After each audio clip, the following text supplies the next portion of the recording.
I mean, again, he doesn't know who Gabriel is, right? Because he didn't come from an Abrahamic faith. The people of Mecca were pagan. The Quran is mentioned, if this book was from other than God, they would have found in it many contradictions. If a book is without contradictions, that has no bearing on whether it comes from God or not. I've had phone books that are inerrant, but I certainly don't think God gave them. That we believe without understanding.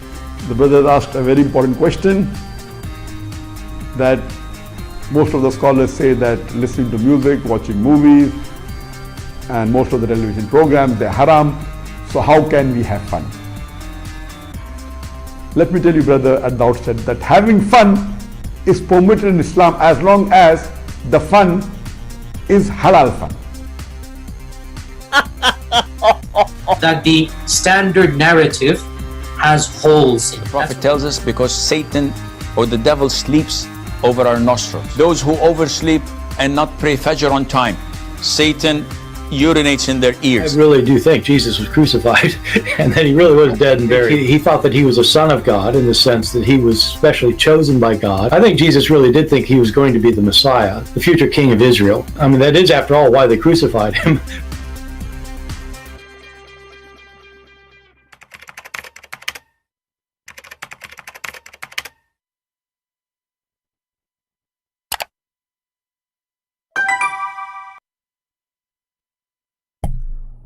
Hello everyone, and peace of Christ to all of you. Please invite your friends. And today we are going to go with a new chapter of the Muhammadan stupidity. You see, one of the signs that you have true God or not, if this God provide you with IQ. But if your God is a fool, what you can do about it? I mean, how the fool can provide you with intelligence if he is a fool? So I was going to talk about a different topic, but then somebody, he's almost leaving Islam actually, I'm talking to, send me this video. And we spoke about it already, I mean this topic, but I want to put more light on this. So this is the Muhammadans. They have this video saying, what did part Herman say about the Quran? What he say about the Quran? Listen a little bit, so we can laugh together. Back to my question, if Muslim scholars of the centuries from the beginning made dead sure that when they copied their sacred texts they didn't change anything, why didn't Christian scribes do the same? Christian scribes did not do the same thing. Okay, and he goes on, you can go on. But this is not him talking, right? This is the Muslim talking. But look what happened now. The Muhammadan stupidity is beyond imagination. Why? Because what they are saying to us, that the book of Allah, which is sent to Isa, and the book of Allah, which sent to Moses, should be preserved by the Christians, not by Allah. Just to show you how stupid, dummy this cult is. And this is proved to us that Islam have nothing to do with us. Because if this book is sent by Allah, why are you stupid asking the Christians to protect the book of Allah? Can you find me more dummy than this cult? If this is the book sent by your God, what's my problem? I advise the Christians, when the Muslims, they say to you that the Injil is corrupt, say to them, okay, you are talking about the Injil of Allah, so what's our problem? Your God, this is a proof to us that your God is not God. All those chapters in the front of us, they are repeating Torah and Injil, Torah and Injil, Torah and Injil, Torah and Injil. All of them saying one thing, that we gave Isa and we gave Moses, we gave them the Torah and the Injil. So your stupid God, he sent the Torah and the Injil, and you are saying to us that your stupid God could not preserve the Torah and the Injil. Isn't it this is alone is a proof to us that the one who could not prevent his books from being destroyed before, he will not be able to protect his book which came after. I mean, when somebody go to work or apply for a work, they ask him for a resume, don't they? If we review the resume of Allah, he wrote 124,000 books. All of them, he could not protect them. This is what the Muslims say to us. This is not our claim. This is what the Muhammadan, the worshippers of the black stone, they say to us, that this God, he have 124,000. Brother Theta, Allah, he said 124. Okay. And Allah, he failed 124,000 times. How stupid it is to say so. Right? Look at this Abdul. Look at the smart Abdul. Just to show you that this religion is a religion of genius. He's trying to fix it. He make it more blind. Look at this. And this is additional proof that this God is a stupid God, because the stupid God, he always provide his followers with the stupid answers, especially those who claim that they have knowledge of it. He says, Christian Prince, it says that the book given to the prophets, know these corrupted ones that you have, you stupid idiot, that would not, where is the books? I mean, he left as a donkey, he never came back as a horse. So where is the books? Who care about? He gave it to who? The question is, are they those are the books of your God, Allah? What kind of God he cannot protect his books? I have my books in Amazon. I challenge anyone to corrupt them. I am not God. I am not God. You're a stupid God. He sent 124,000 books and he could not protect them. And you Muslims go make YouTube, make a scandal saying that my God Allah is a stupid God. He sent the Injil and the Injil is corrupt, and you make a scandal about it. What's our problem? Go and give a finger to your God. Actually, why you want to give a finger to your God? I will give it to him. Here we go. We are giving a big finger to Allah.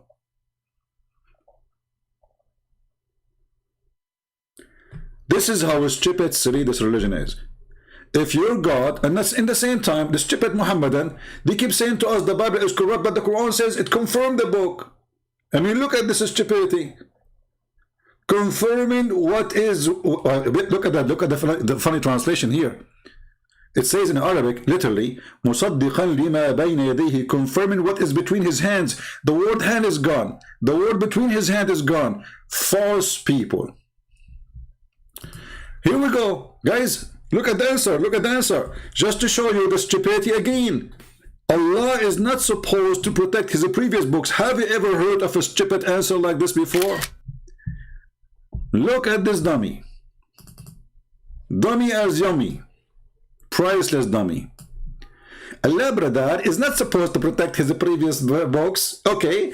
How come is not supposed? Who told you that? Allah, he told you that. And why Allah is not supposed to protect his previous books, brother? And why Allah is supposed to protect the last book, brother? And as long as Allah he protect the last book, brother, can you recite for me the chapter of breastfeeding for adult, brother? Can you recite for me the 200 verses missing from the chapter of Al-Ahzab, brother? Can you recite for me the verses the goat ate them, brother? Look what the stupid Quran says. لا مبدل لكلمات الله. No one can change the word of Allah. He did not say the Quran. He did not say. He says nobody can change the word of Allah.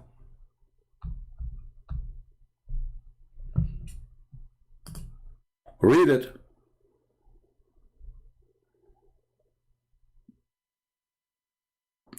Nobody can change the word of Allah. The Quran says so. So those stupid Abdul, they ask, they are so desperate to the point they go to an atheist. But look what the atheist said. I think their stupidity is beyond imagination. I mean, didn't they notice what the atheist he said?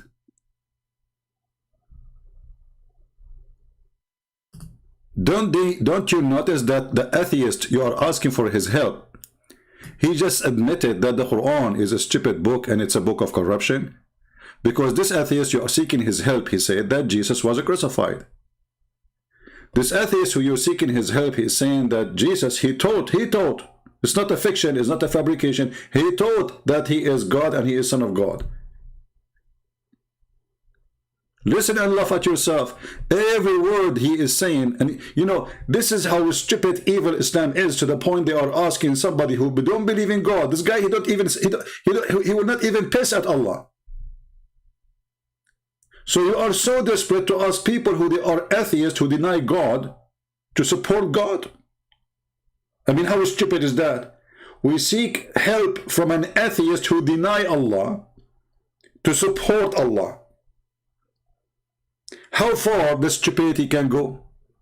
So this is your friend is making fun of your Quran. He compared even the Quran to Yellow Pages. Muslims believe in Jesus Christ. There's a lot of Reliable.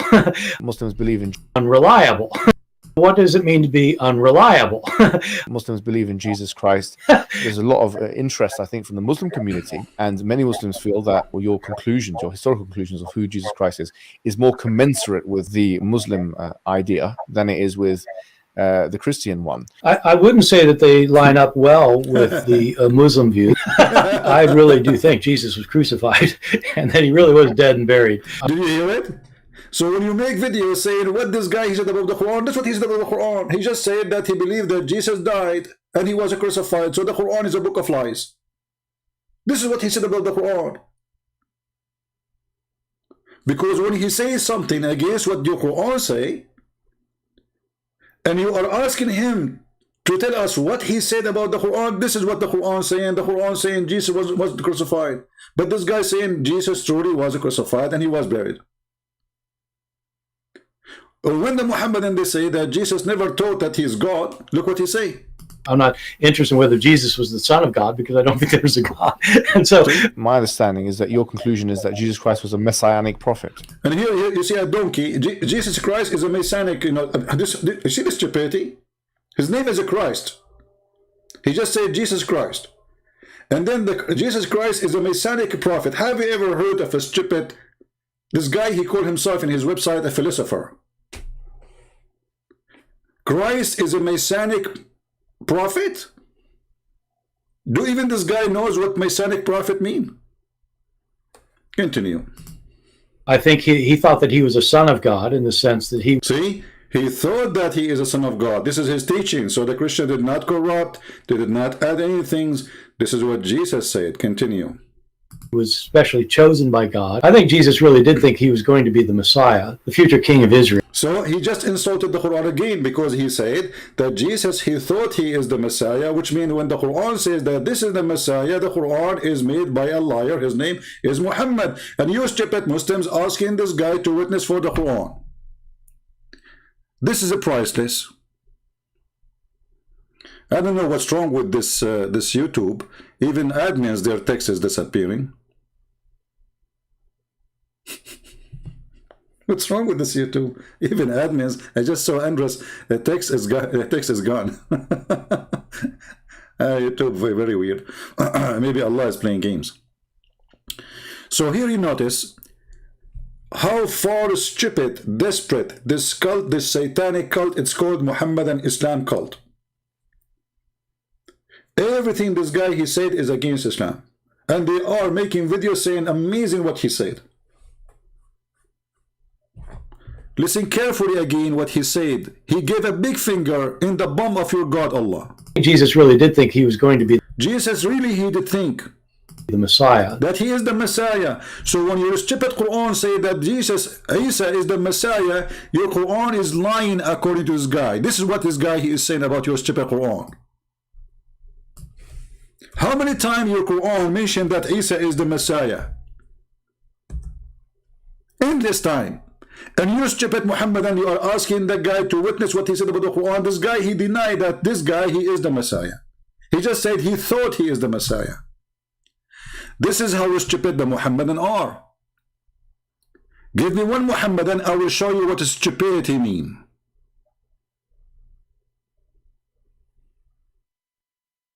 Do you see how stupid?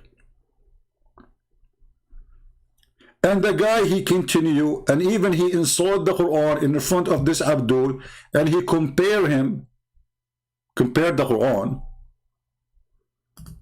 to yellow pages he have at home. By the way, this guy, he was hired by Islamic University to teach Muslims how to fight Christianity. He made a lot of money. He worked in the Middle East. This is why he said, I have an Arabic yellow pages. Did you ask yourself why he have Arabic yellow pages? Because he lived in the Middle East and he made a lot of money from the Abdul. They hire him hoping that he can train Muslims to attack Christianity. the future king of Israel. I mean, that is, after all, why they crucified him. I think that that's historically right.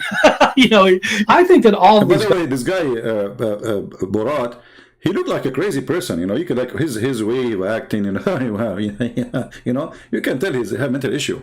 However, still he have some kind of an intelligence which is perfectly fit to give a finger to Allah. Perfect timing. Gospel authors, I think all of them think that in some sense Jesus is God. See?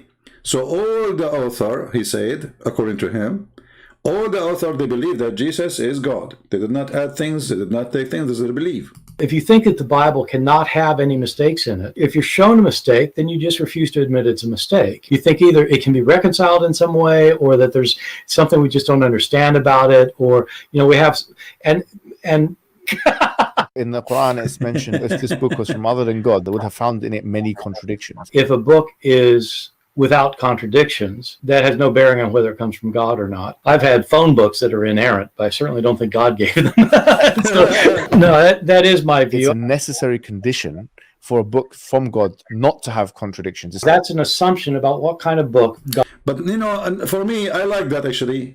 If there is contradiction, it's not from God. As long Allah is the one who put that condition, we examine the Quran. In 2 seconds, we will find the Quran is the book of contradictions. It takes 2 seconds. This God even don't remember which one he created first, the stars or the mountains.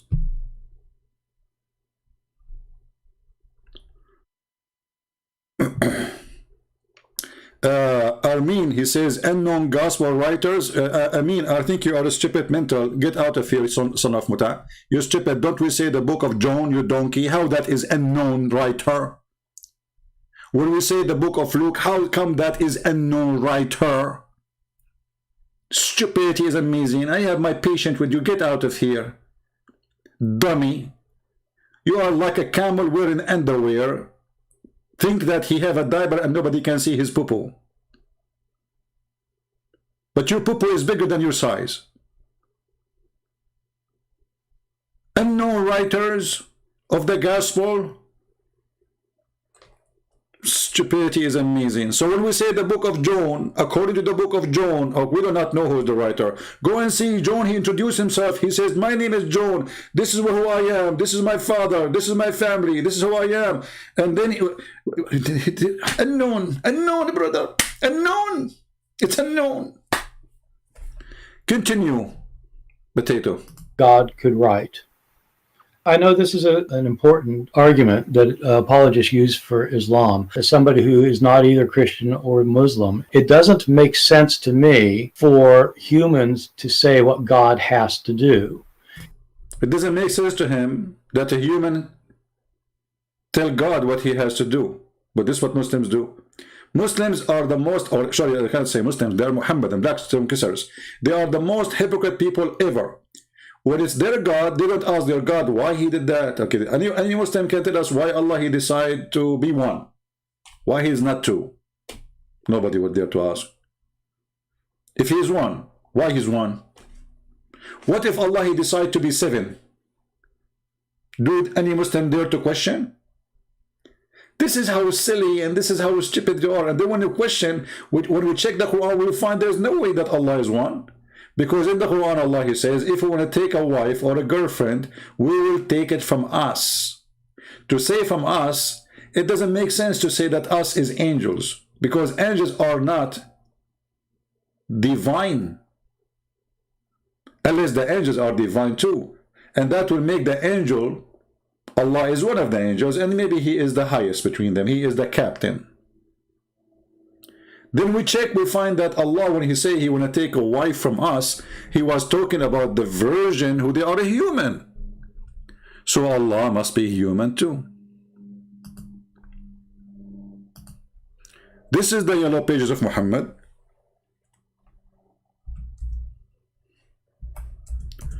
And this is stupid God. In the same verse, he said many times we, and he said many times us. We religion. And if you change the translation, by the way, you will find the translation change, the Quran change. We, okay, Allah is one. Why he's saying we? No, nobody there to question. They say to you, Allah, he like to say we because he feel more respected. So Allah himself, he don't feel like he's respected if he is one. Allah feel more powerful if he is more than one. And then he says, if we like, had we intended to take a wife or a son, we could surely, again he say we again. Look how many times we. Look, the Mr. We. This is first time we. This is second time we. This is third time we. We.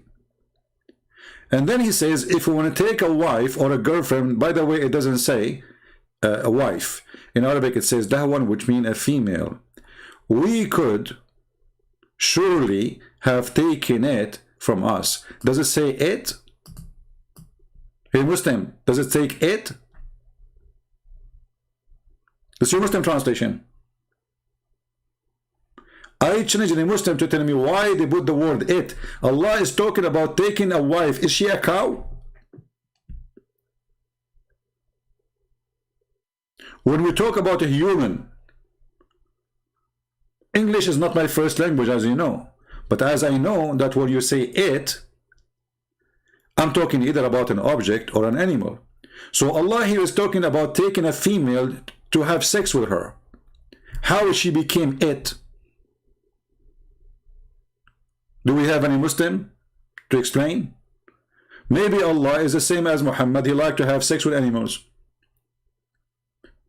The fatwa is very famous when the Muslim cleric, all of them, they agree that if a human, a Muslim, he have sex with a goat or an animal, his Hajj is still valid. So you can go around the Kaaba, do Hajj, still at night you go and do the goat. Then he continues saying he will take in it, this female, from us. So how Allah is one and us, nobody dare to question. Actually, the Muslim even don't dare to ask how Allah, he lift himself up to the sky, how Allah, he came down from the sky, how Allah, he sat down in the chair. When it's come to our God, they question everything. This is how hypocrite this Muhammadan religion is.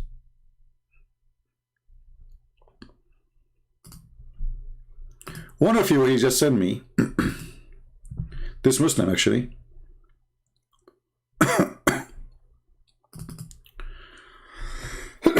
let's see.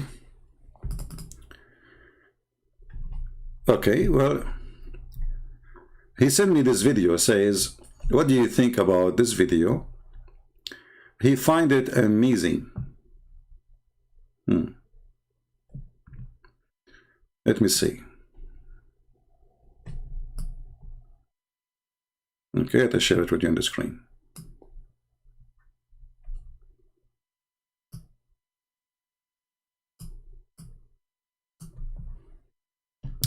A mathematical miracle. Let us watch together and see. I'm sure it's going to be laughable. This is how desperate the Muhammadan are.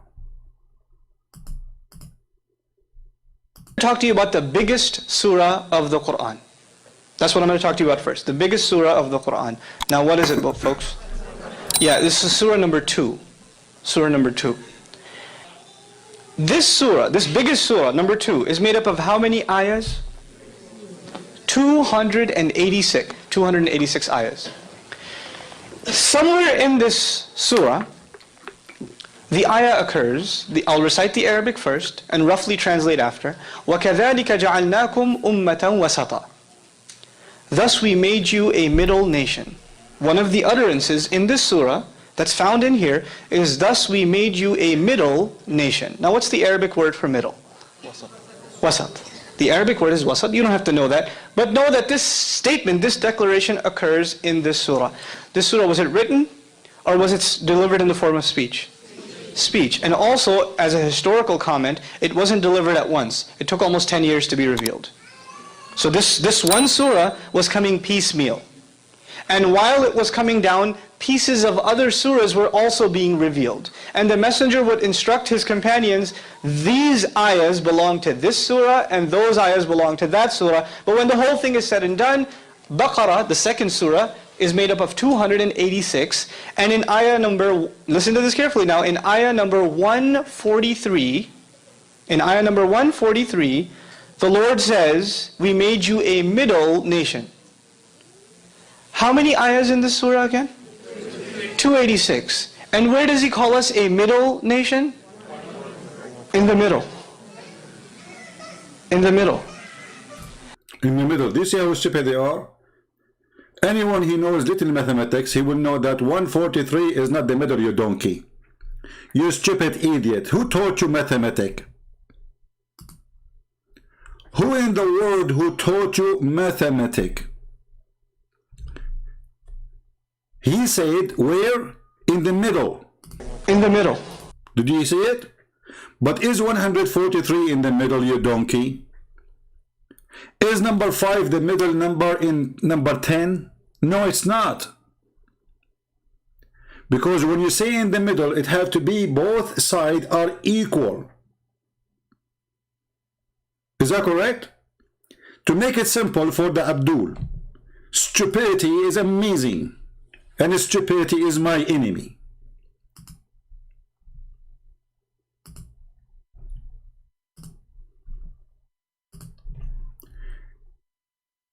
This is a line.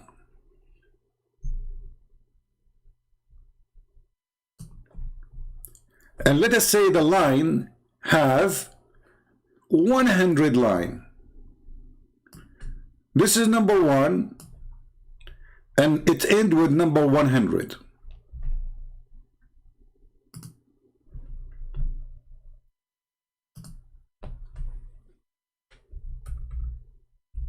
We are typing in Arabic. Hold on.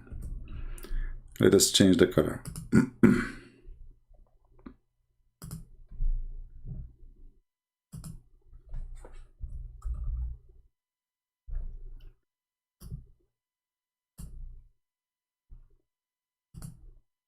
And here is number 1.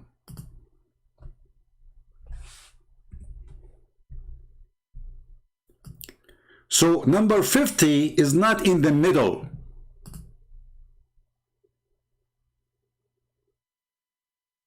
For a very simple reason. The middle is where both sides are equal. How we can make it something more to understood? If we make it number 10, not number 9, number 100, to make it easier. What is the middle of number 10? Remember the middle. The middle.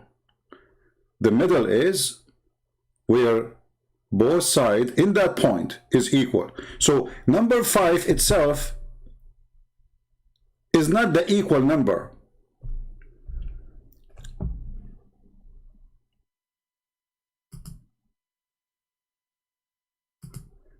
Let us try to explain it more.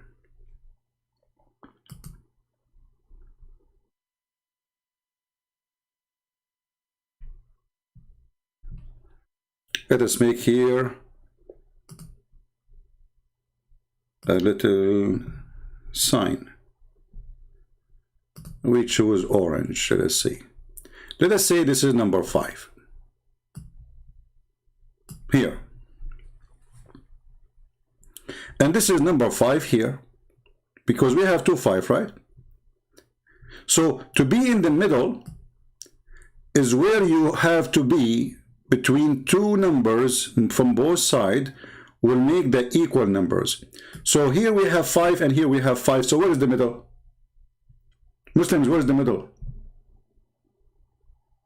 If you say the middle is number 5 from this side, then that number is not the middle number.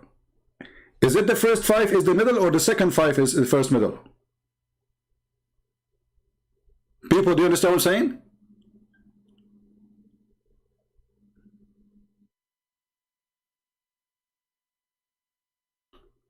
Five is not the middle. And especially we are talking about 143. So if we step in the step 143, we are in 143 and we are not in the middle yet.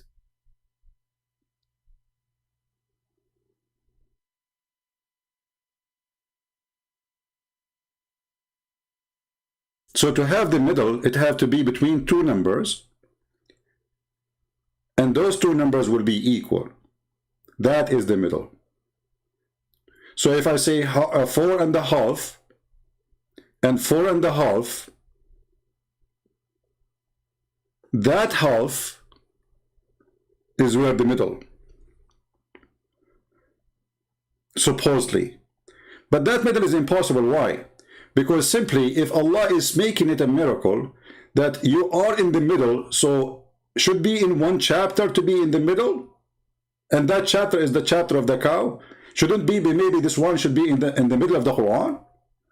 Is the Quran is a one chapter? In the same time, this guy, he said that Allah, he put Allah, he gave this verses to Muhammad within more than 10 years. And Muhammad, he told them to put it there.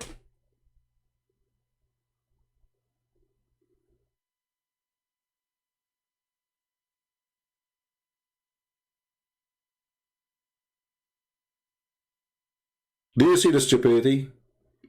But because they are so desperate to find anything in this book is the book of the turtle, a turtle who have no IQ. And as long as you are talking about the chapter of the cow and talking about mathematical miracle in the cow, well, what about we read it and we die laughing? This is the cow chapter. Why it's called the cow chapter? Because Allah, he resurrected a human being by beating him by beef. So the Muslim, they did not see the stupidity of the reasoning of the cow chapter to be called the cow chapter. They found a miracle that this verse is in the middle, supposedly.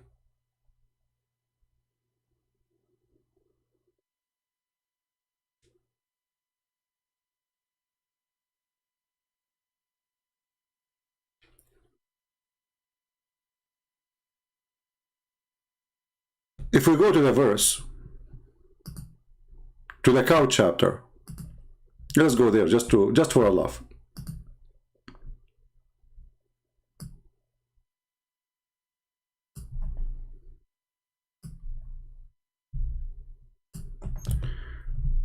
From the first beginning of the chapter, you will see the stupidity. Alif Lam Mim. You ask the Muslim, what does that mean? They say to you, it's a miracle. Like, how? But nobody knows what they mean. So how you know it's a miracle if nobody knows what they mean?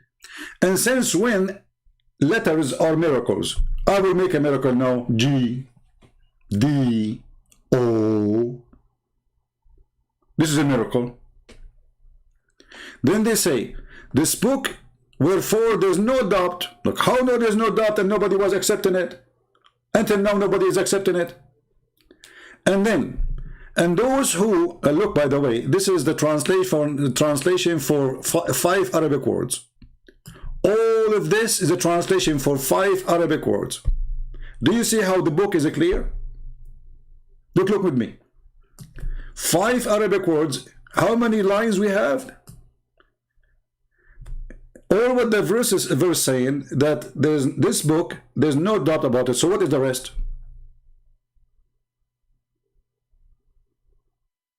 Because they're trying to fix the stupidity, so they have to add more words to explain the dumb Quran.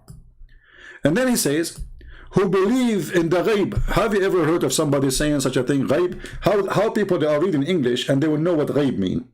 Is that a translation or stupidity? Ghaib mean the unseen. And then they do pray. And then they spend from what we give them. What does that mean? Nothing. And then look what he said. And who believe in the Quran and Sunnah. Between two brackets, Quran and Sunnah. Does it say really there? Quran and Sunnah? No, it says what is sent to you. But we can let it Quran. And what is sent to people before you? The Torah and the Gospel. Muhammad, he believed in the Torah and the Gospel. So how he believe in a book which does not exist, as Muslims they claim? Is it this is stupid? And then we continue. It says, they will be disbelieve. You tell them or not, but later they converted to Islam. So this is a false prophecy. He just told them, verily those who disbelieve, it's a saying for them. You warn them or don't, they will not believe. Do you see it? Do you see it? They will not believe. But all the people of Quraysh later, they became believers. that make Muhammad a false prophet. So the Muslims, they are desperate. They are looking for a verse in the middle of the chapter, and that is saying he made you a middle nation. But he just made a false prophecy. They will not believe. If you go and read the interpretation, you will see talking about who? About the people who later became believers. So how the stupid God, he do not know that those they will believe? We just started the chapter, by the way. We are in the beginning. This is a long chapter. Look like every verse is a joke. And this verse here, chapter 2, verse number 6, is a clear proof that Muhammad is a fraud. For he said, Allah said to him supposedly, you warn them, you don't warn them, they will not believe. But later all of them will believe. And by the way, they will not believe and believe because of the sword. And look what he said too. Allah, he said, seal in their heart, you stupid idiot, son of Mut'a Muhammad. So why Allah, he send you to them, to warn them, if they will not listen anyway, and Allah, he set a seal in their heart. So what the problem? The problem is the stupid Allah. Allah, he set a seal in their heart. Allah, he set a seal in their hearing. Allah, he closed their eyes. Read the verse in front of you. So the stupid Muhammad, in order to explain why nobody want to believe in him, he says, okay, Allah told me, I warn them or not, they will not believe, brother. And Allah, he set their seal in their heart. So Allah is the problem, not those misbelievers. Because how they can believe if Allah, the devil, he closed the faucet?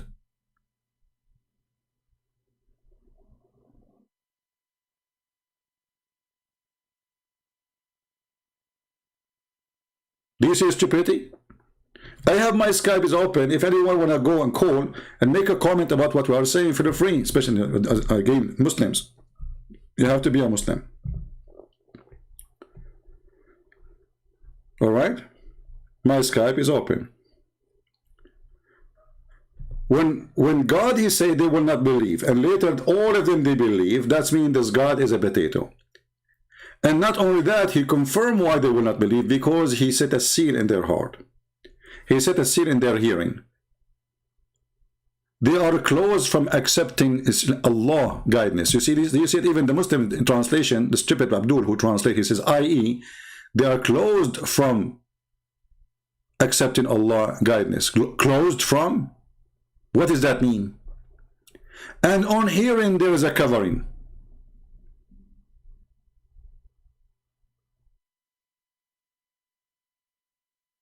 False translation, because it says Allah is the one who set the seal. Again, you change the translator, you will find totally new Quran as usual. This is a potato cult. Every one of them, he give you different words, different. Look how short it become. Look what happened. We just changed the translator. Allah has sealed their heart and their hearing in their heart and their eyes. Abdul, who is the one who sealed the heart of a human being from believing in Allah? Any Abdul can help us? Who is the one who sealed the heart of somebody from believing in Allah? I want an answer. Is it Shaitan or Allah? Any Muhammadan can tell me the answer. Who is the one who don't want people to believe in Allah? Is it Shaitan or Allah? Any Muhammadan? This is the book of God. The verse saying clearly that the one who don't want anyone to believe in him is Allah. And the fact here in front of us is more than beyond the stupidity. It says Allah has. So who's talking? Who's talking? Hey Muslims, who's talking? Allah has. Muhammad Hamadan, no way, it was self-defense. Listen to Christian Prince, their heart was sealed. What this guy is talking about? This guy, he took hashish. Abdul, those guys, their heart was sealed by who?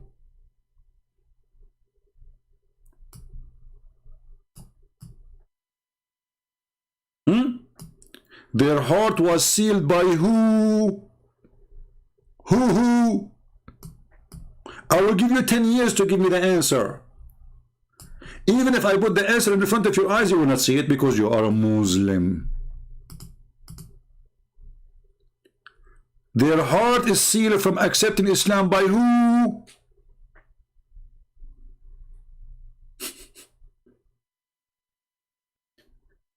When I say this is the book of stupidity, I have a million reasons to say so.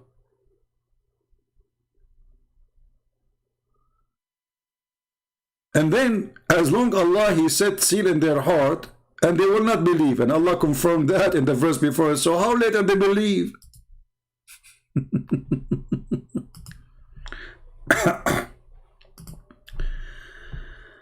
Oh, Lord have mercy. And Abdul? Any Muhammadan? Mayday, Mayday. See, it is you Muslims who brought us here. It is you Muslim who told us there's a miracle in this chapter, and now we are in this chapter. And not only that, it says here, their heart have a disease and Allah will increase their disease. How stupid is that?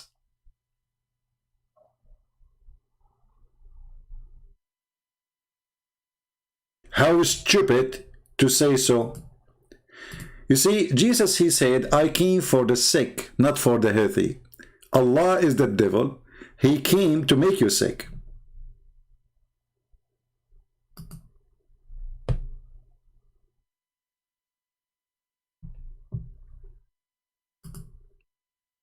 Any Muslim have a comment?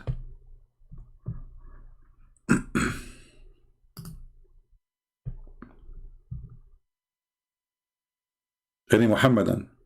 Again, Muhammadans, my Skype is open. Feel free to contact me and I will be happy to hear you. Can you zoom out? Okay, let us see. Is the text not showing clearly? Okay.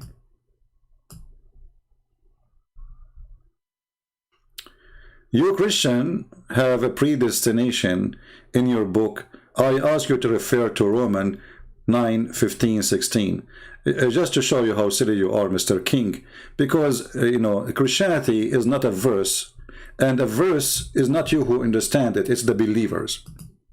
So when you talk about our belief, it is us who explain the belief, not you. When somebody come to us and he quote a verse, I want Christians and everybody, especially Christians, to remember that.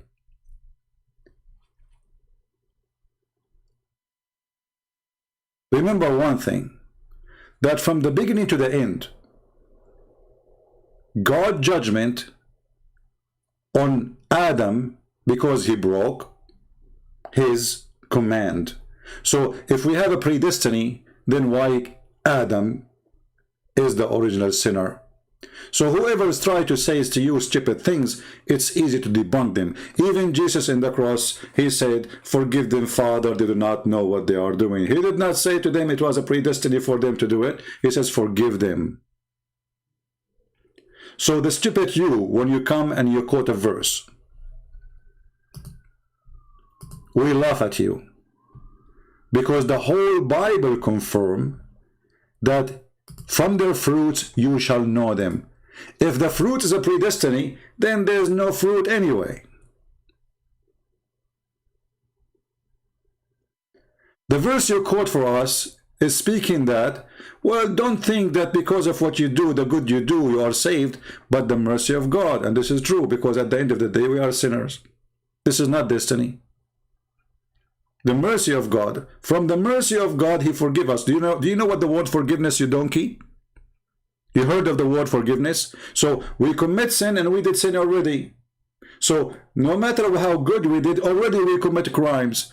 On what the verse they are saying, well, if you think that you are saved because you are doing good, we did already many bad things, but the mercy of God is your salvation.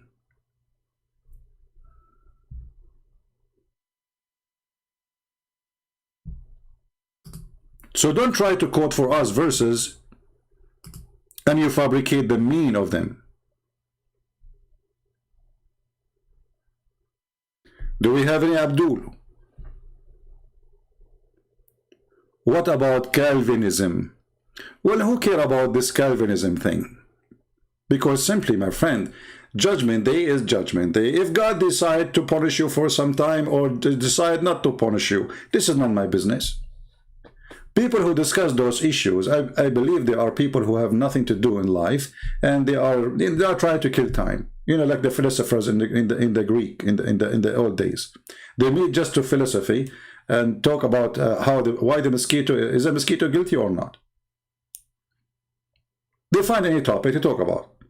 So if God want to punish me for a day or a year, none of my business. Maybe God will not. Maybe he will. So why you want to be stupid and go and, you know, like, do you know what God will do really? Who is going to decide anyway? What we know, that Jesus said, whoever believe in me and I will live. That's what Jesus said. I'm not going to go by somebody giving interpretation. We go by the word of God, not by the word of man. Man, he can say as he wish. So don't add things and don't be a philosopher. Philosophy has nothing to do with God. Philosophy is an art of playing with words to deceive and fool people. What if you are a person who thought, okay, let us say you believe in something like Calvinism, whatever it is. And then it turned to be there's no such a thing. Are you supported now? What is this? There's things, it's not for you to decide.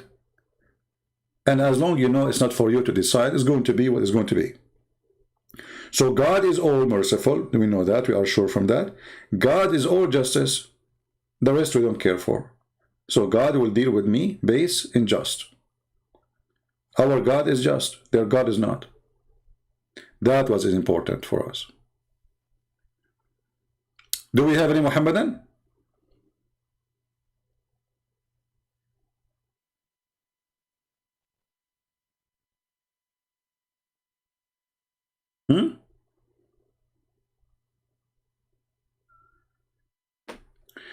How we refute Muslims about Joshua?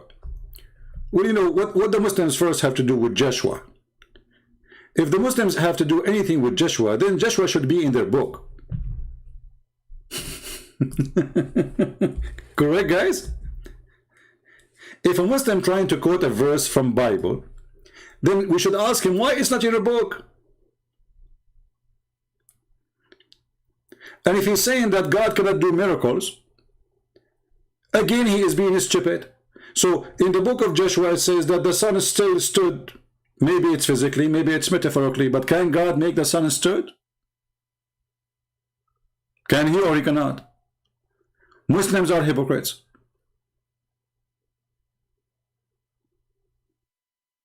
Can God even make the sun stood as time in one place only without the whole universe? If you say he cannot, that means he cannot be God too. So when the Muslim they questions something in a book, they are welcome. The answer is very simple. God is not, the Bible says nothing is impossible with God. But they are comparing, I have to go with them here. They are comparing to our powerful God to their fufu God. Their God can do nothing. The Arab, they keep asking Muhammad day and night, why? How come you don't have a miracle? So how come the God of Joshua, he can do what he did, and Muhammad, he could not do anything? Muhammad, his children, according to Muslim, they die and was crying like a girl, and then Allah did not resurrect them. If he called Jesus, just one phone call to Jesus, he will resurrect them. So remember, when a Muslim, he says to you, how such a thing can happen? Say to him, why not? Isn't it this is God? Don't you Muslims call God Almighty? So what I see sometimes that the Christians, you know, they don't think carefully of what is the question. The question itself is an insult to their God, not to our God, because they just admitted that their God cannot do what our God can do. So they are saying, how that can happen? Are you listening, my friend, the one who asked the question?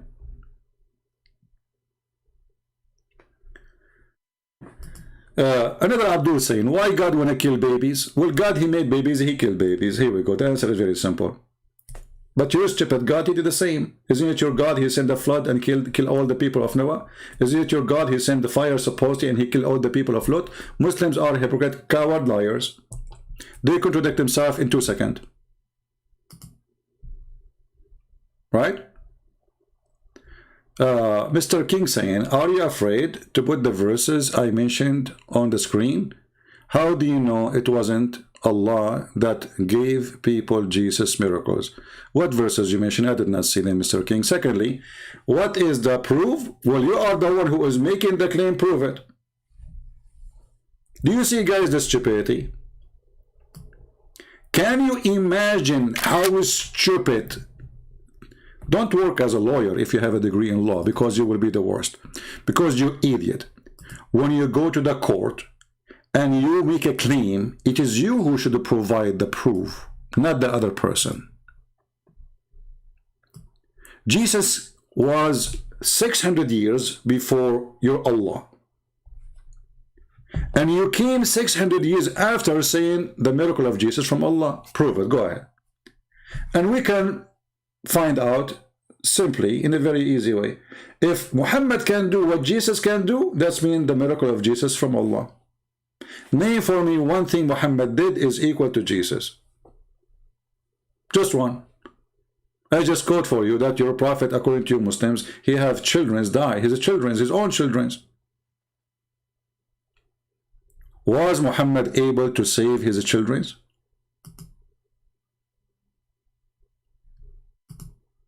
When Jesus, he resurrected people from death after many days. The guy is dead already and buried. Muhammad, he have his children in front of him. They are not buried yet. How come Allah could not help him? Muhammad, he himself, he died from poison, which a woman she bought from Home Depot, cheap one, like $4 a box. Well, Roman have nothing to do with this. You see the stupidity? What does have to do with Jesus making miracle from Allah or not? Are you mental? Are you mental? What Roman 9 have to do with that?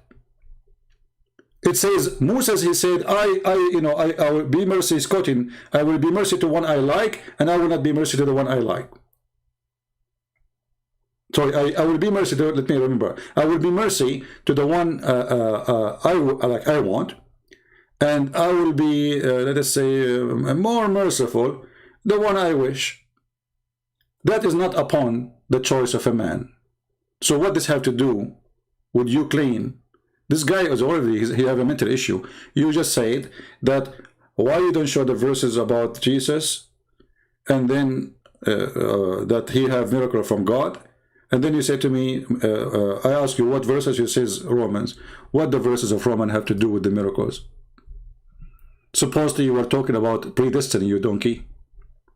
By the way, don't feel be insulted when I call you donkey. I'm just giving you a rank.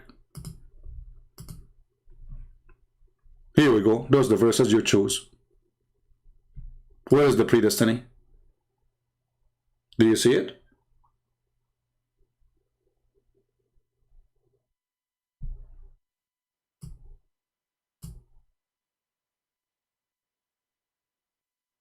Stupidity is amazing. Predestiny is somebody decide for you what you will do. Which means if I kill somebody tomorrow, it is predestiny for me to kill. It's not a choice.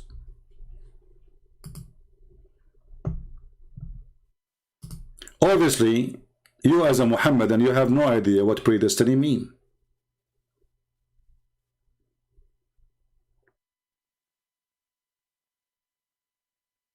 What does have to do with the predestiny?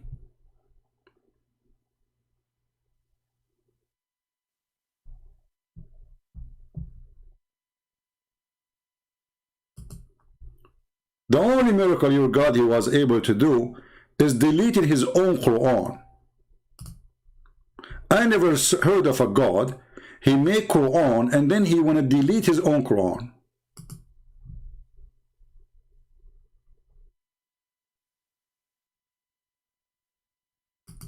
Muslim told me if a homosexual did intercourse in publicly, they will be punished. That is a lie, by the way, because according to the Quran, there is no punishment in the Quran for homosexuality if it's a man.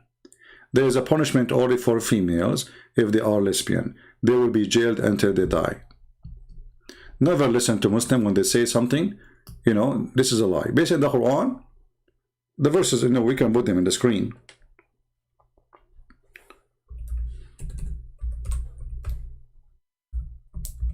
If a female, she did that, two females,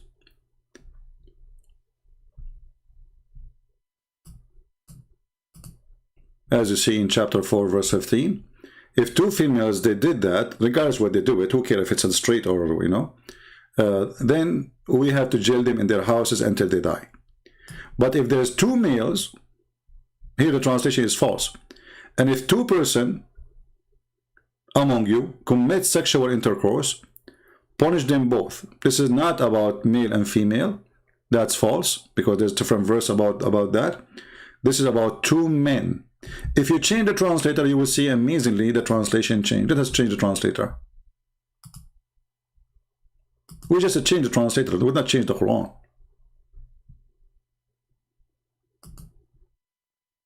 Do you see? Guys, do you see how they lie? In the previous translation it says if two men and women between two brackets. Here, if two men. Do you see it? People, do you see it? We just changed the translator. We did not change the book. We just changed between two Muslim translators. One is saying if two of you, and he put between two brackets, men and women.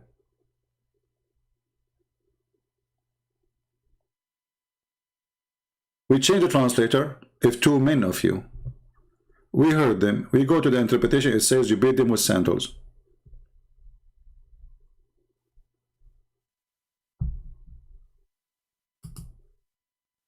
Do we have any Abdul would like to call me? If you read my book, Sex in Allah, you will see all the reference showing you that all of Mecca, they were homosexual. Muhammad, his family, his uncles, all of them. And this is all written in their books. Nothing written by Jews, nothing written by Sabian, nothing written by Christian, nothing written by Hindu. It is Muslim books.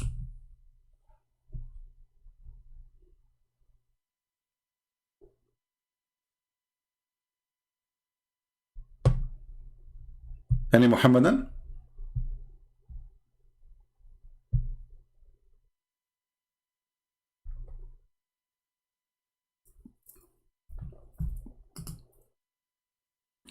Who is a Muslim would like to call me? Mayday, mayday. Open a challenge for the Abdul.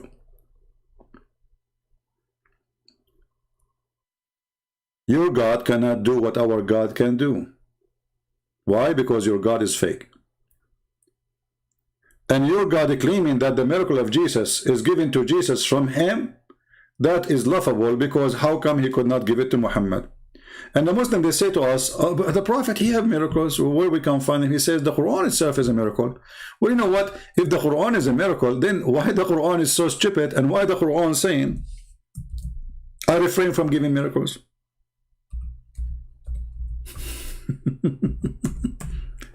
The Quran itself says, in chapter 17, verse number 59, I refrain from sending miracles. So if the verse itself is a miracle, how he refrain? Your God himself is a certified stupid then.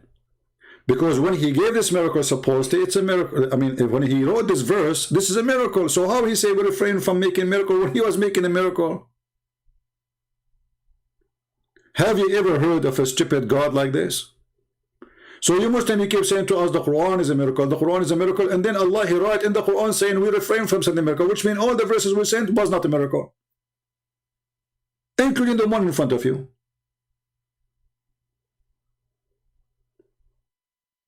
This is what happened when your God is a dummy. All right?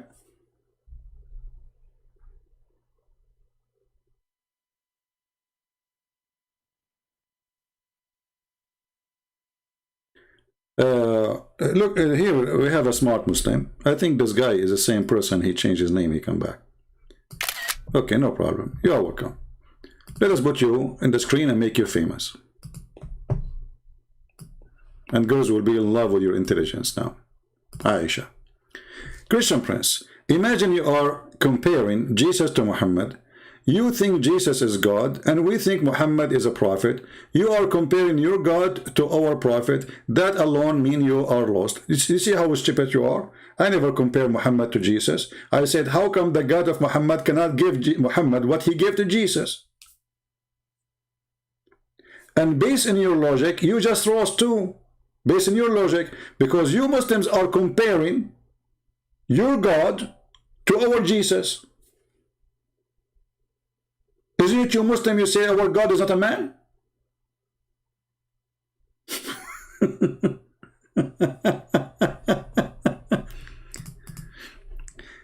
When we compare, we are showing the differences between your stupid God and our wise Lord.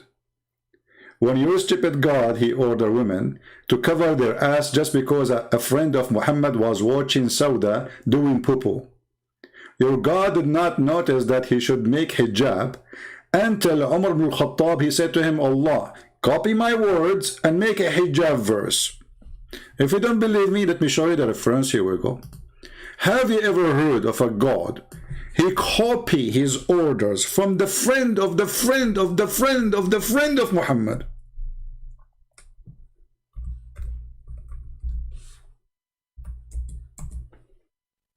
Why Muslims, they have a hijab verses? Omar. And not only that, Muslim, they say, who can make Quran like the Quran? And then we'll find that Allah, he take it from Umar as he said. Read carefully. This is Sahih al-Bukhari. Sahih al-Bukhari 402. And here Umar, he says, my Lord agree with me in three things. Have you ever heard of God? He agree with the guy who is the friend of the friend of the friend of the friend of the Prophet. And then what he do? He take his word as it is and he put it in the Quran. Read carefully. And then he says, and the Lord himself, he said, the following verse. So the verse revealed as the same as I had said. Do you see it? The same what? The same I had said. And the Muhammadan, they say to us, who can make Quran? It turned to be that Allah is telling the word of Umar ibn al-Khattab, and the Quran is not the Quran of Allah, it's the Quran of Umar. Does it say that Allah, he sent the verses as I said? Hey Muslim, am I lying? Does it say, so Allah, he sent the verses the same as I said? Al-Bukhari is false. Okay, no problem. They can say Al-Bukhari is false. That's when Islam is not preserved. Because Islam is not based on the Quran alone. This is how stupid this religion is. Who is the one who made the Quran? Umar ibn al-Khattab. Who else? The ant.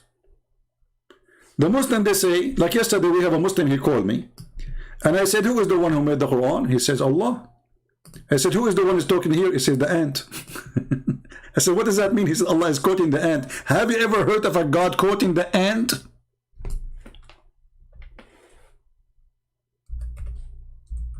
Allah is quoting the ant.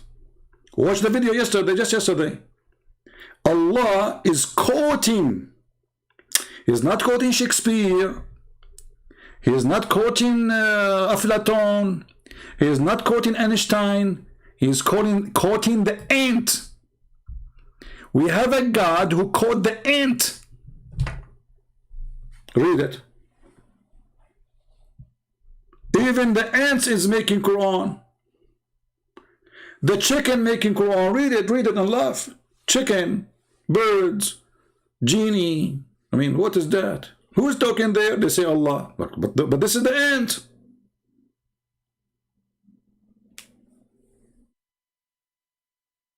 Do you think she was a Muslim and a prophet of Allah? I think she was inspired. I will tell you why she was inspired. Because the end of the words, the end she said, it fit with the words before it. Look, يُوزِعُونَ, and then يَشْعُرُونَ. Look, the Anshi is making like a rap music with Allah. They are together, like they just, the Anshi said that. The Anshi made the end word the same as the one before it to make it like a rap music, rap song. What? This is a rap ant.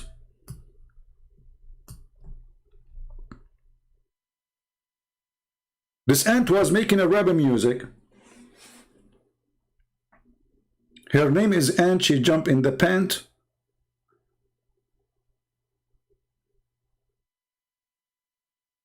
Of Abdul. Anyone? Have you heard about tragedy happening in Pakistan? I heard. And I say to you, anyone who go to work there is a stupid. He deserves it. Why in the world anyone want to work in a country is called Pakistan? This guy is from Sri Lanka. What he's going to do there? This is a great example for any fool of you will go to a Muslim country to work. Die in your country, work, be homeless, and never go to Muslim country. Don't be stupid. Don't go and work in Saudi Arabia. Don't go work in Emirat. Those countries have nothing to do with the human right. Those are the perverted leaders, perverted culture, perverted religion. So don't expect that you will live between civil people. Their God is Muhammad, the beast. This is the land of the beast. So when you stupid of you decide to go and work in a Muslim country, don't complain for what will happen to you. You deserve it. You choose. You bought the ticket. You bought the ticket by your hand. You float. You took an airplane to go there. That's mean you are a certified donkey. I will be homeless in any land and I will never go to a Muslim land. Why you want to do that? And then we complain, here we go, they burned the guy. And I assure you the guy did not do anything wrong. Anyone accuse him with something because he is a Christian. I don't know if he's a Christian or a Hindu, I'm not sure. He's not a Muslim. So they want to get rid of him. They accuse him. They can accuse you of anything because you are not from them. Accuse you, he insulted the Prophet. People, they come like savage, filthy. Don't go to those countries. #1 country in the world searching for porn. Go check Google. Pornistan. This is not Pakistan. This is Pornistan.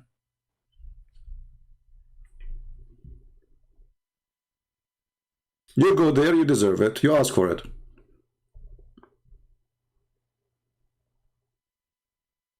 Ant can't speak Arabic. Yeah, this is another question too. Hey, Muslims, the ant was speaking to Suleiman in Arabic, or Suleiman is no, the ant, she was speaking her language. So how translation happen? By the way, ants don't talk. See, the Quran says that Suleiman, he heard her speech. Do you see the stupidity? Go search, you will find that ants, they communicate either by chemical or vibration. There's no speech. There's no speech. So we can say they talk, but not like us. They don't talk by words or letters. They either vibrate, they knock at each other body, or by chemical. They are deaf. It says here, he smiled at her speech.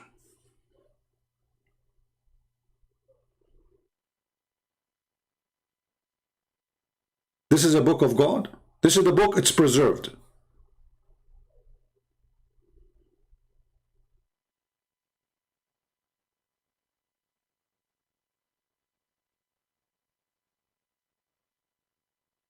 My friend, he was a Buddhist or not, this is a great lesson to any one of you not to go and work in Islamic countries.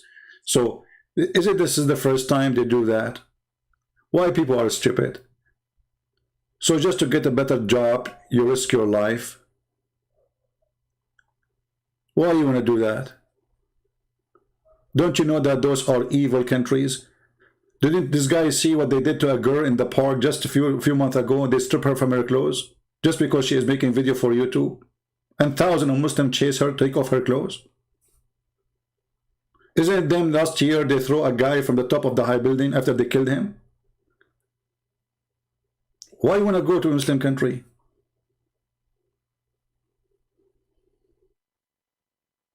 So somebody's saying, in your book, A Donkey Talk, Twitter, do you like to call me so we can laugh together at my book, where the donkey talk? You are a stupid idiot. In my book it says, so God, he opened the mouth of the donkey, which means it is not the donkey talking.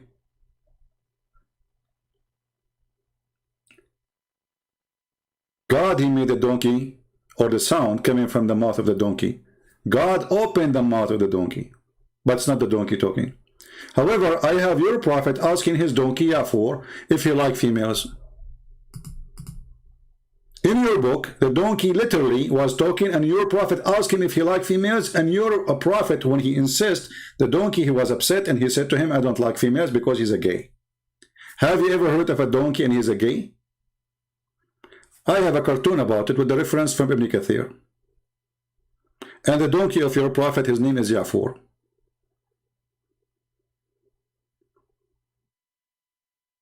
And not only that, when the prophet of Allah died, the donkey was the first person to commit suicide. Go check the reference. He felt so sad and he decided to kill himself. I have a cartoon about it. You can search it on YouTube. Sunni book is not your book? Are you a Shia? In your book, Shia is more stupid. According to you, Shia, the watermelon takes Shahada. If the watermelon is sweet, she is Shia. If she is not sweet, she is Sunni. Do you want me to show you your books? According to your Shia books, if you are wearing black shoes, your penis will never work. You have to work yellow. You have to have yellow shoes. According to your Imam, the Shia, the highest Imam, the son of Muhammad, supposedly, if you look at your wife anus, your son will be born mute. Do you want me to show you reference? Do you like to call me and we can read together? Did you look at your wife anus before?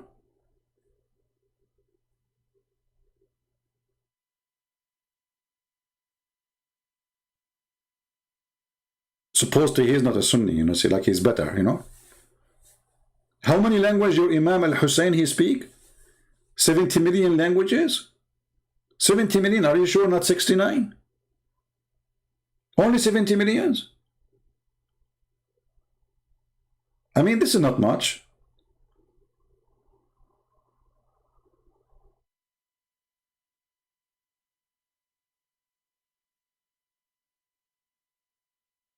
I am not a Sunni, I am a Shia.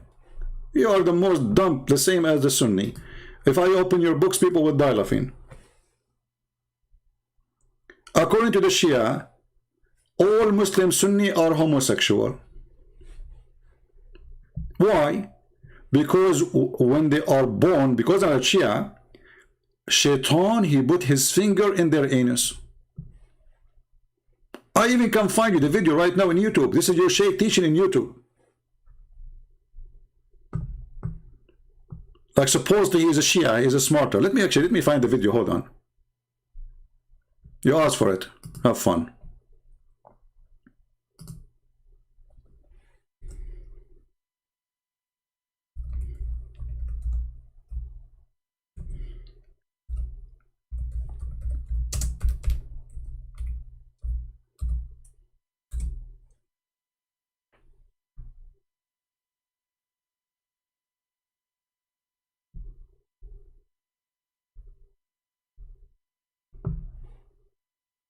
Oh, hold on! I found a new video. Why the White House is called the White House? Let's see this one. This is a new one. I did not see this one. I don't know where this is coming. الآن هذه الظاهرة موجودة. Okay. والخطيب الذي يريد طريقا سريعا للشهرة ولذياع الصيت يستخدم هذا الأسلوب، أنه يأتي على منبره بأعاجيب وحكاية غرائب وكذا. وما أدري، تدرون ليش سموا البيت الأبيض بيت أبيض؟ تتحملون لو ما تتحملون؟ It's supposed he's making fun of the Sunni. Do you know why the White House was called the White House? Okay, tell us. إذا تتحملون أقول لكم. If you can handle it, I will tell you. إذا ما تتحملون. If you cannot handle it, I will not tell you. ما أقول لكم. هذا طبعا Okay, Okay, tell us why. طبعا هذا شوف هذه المقدمة ماكو، هذه ضرورية حتى اللي نايم يقوم. Okay, tell us why the White House is called the White House. For, you know, give us the answer. شنو ينتبه اللي ما أدري كذا، هذه لازم المقدمة مهمة. فهذه أعجوبة والله، شلون كانت غايبة عن ذهننا أن He is saying how this is a miracle. How come we did not find out about it until now? أنه يابا سموه البيت الأبيض عناد على الله. They call it the White House in the opposition of Allah. This is the reason the American they call the White House just to oppose Allah. Why? How is that? ليش؟ Why? لأنه إحنا عندنا البيت الأسود. Because we have the black house. So they decide to call the house of Trump the White House. Muslims. You know, Muslims, the religion of conspiracy. So the White House was called White House because they are opposing Allah, because Allah, his house is black. True story.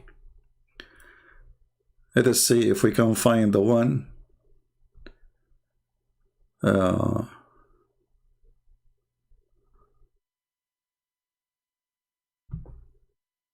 don't know which one is the one which about the Sunni are homosexual, and Allah he placed his finger in sorry, Shaitan he placed his finger in their anus. I made a video about it actually before.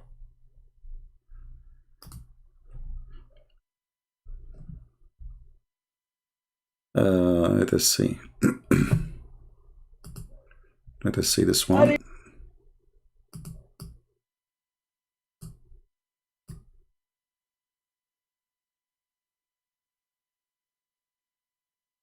I'm trying to find which video. I don't know. This one is not.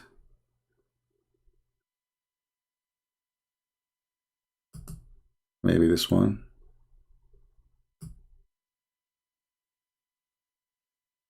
I mean, I wish you guys speak Arabic. You would dial up in all the videos, especially Shia videos. Is more like really more weird.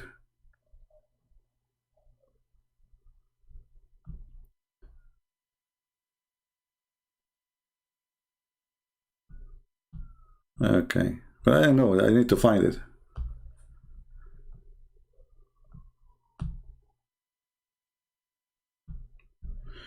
Anyway.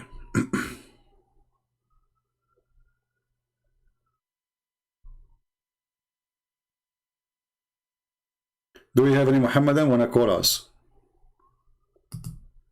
Who is a Muhammadan? He believe really he have a true God and true religion. Who is a Muhammadan? He think his religion is a true religion.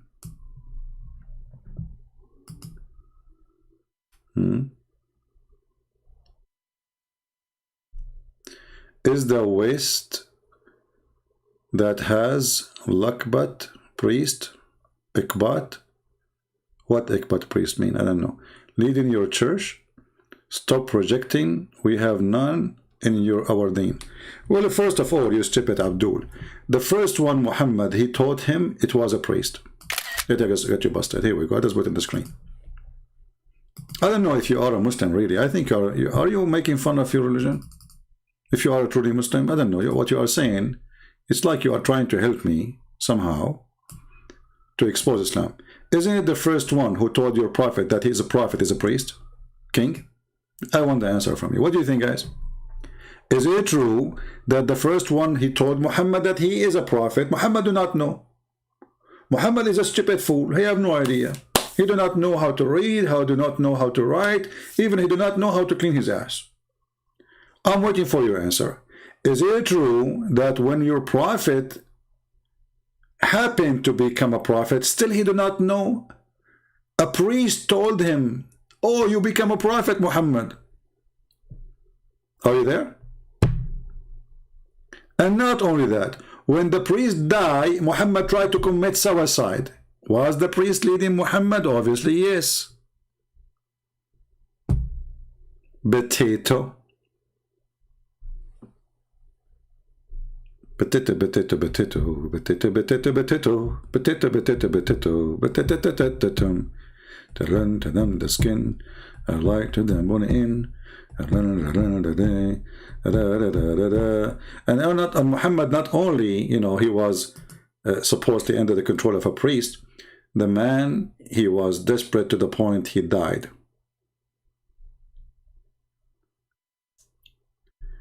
Twitter, I don't have time for a stupid talk. You wanna prove me? Okay, Twitter.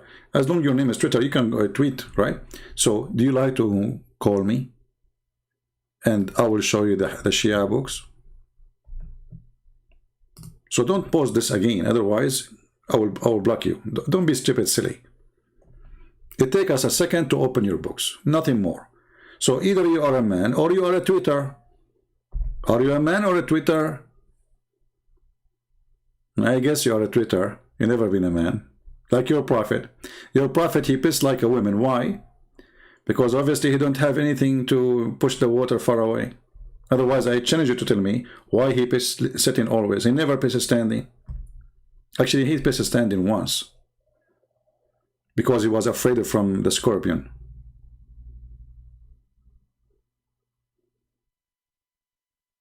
Any Muslim?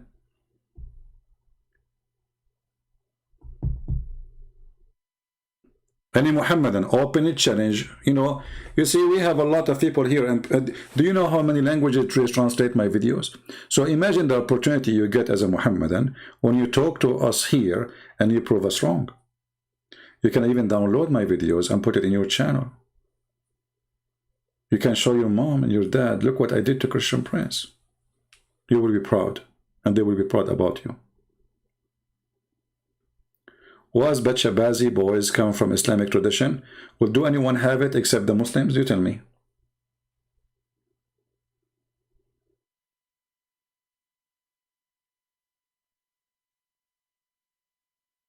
Any Abdul? By the way, if you call me and debate me, can you imagine what Allah will do to you? How much reward He will give you? According to Muhammad, there is 100 floor of heaven. And not only that, one of the funny, nice things, not funny, beautiful things actually, alhamdulillah, that the heaven of Allah, forget about the Nagla seed here, look at Nagla seed. I open this page here in front of me. Allah, Prophet, he discovered, Allah told him that the Nagla seed is a cure for anything. Anyone have a problem with you? You have a heart problem? Take Nagla seed. You have corona? Take Nagla seed. You are dying? Take Nagla seed. You have heart attack? Take Nagla seed. Nagla seed can solve. Okay, you don't have money in the bank? Take Nagla seed.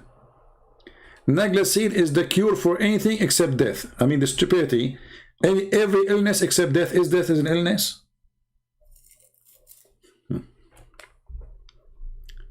The stupid Muhammad, he heard that the Persian, they use the Nagla seed in their medicine. Hey, as usual, he's stuck with something. Sometimes he's stuck with the honey. Sometimes he's stuck with the camel urine. Sometimes he's stuck with the Nagla seed.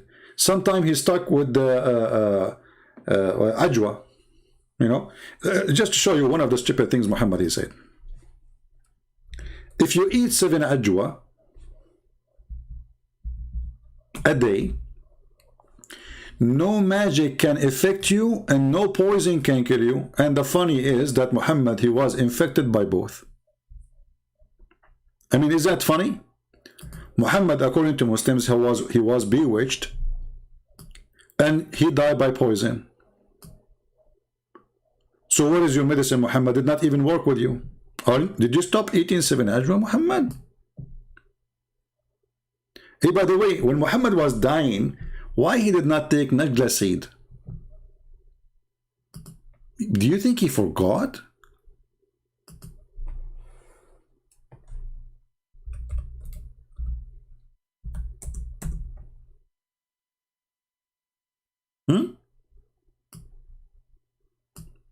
And what is, by the way, I went to Home Depot trying to find what poison this woman she bought. I could not really find the poison. I mean, because it was so cheap, it was for rats. Because I bought this poison for rats from Home Depot. Did not kill even the rats, you know. I mean, I don't have any rats at home, but like in the, you know, those are friendly rat. They call them what they call them, kuffar rat, you know. Anyway, so I put for them, you know, they were eating it and they are like, and they are laughing at me like, what the heck? So I want to know what kind of a cheap poison she bought from Home Depot at that time for a few dollars and killed the prophet, which is protected by Allah. Why Allah saved Jesus from the Jews? He could not save Muhammad from the Jews. That is a good topic. What do you think, people? Why Allah He saved Jesus from the Jews? Because here Muhammad was killed by Jews. So why Allah He saved Jesus from the Jews, but He don't want to save Muhammad? Any Muhammadan?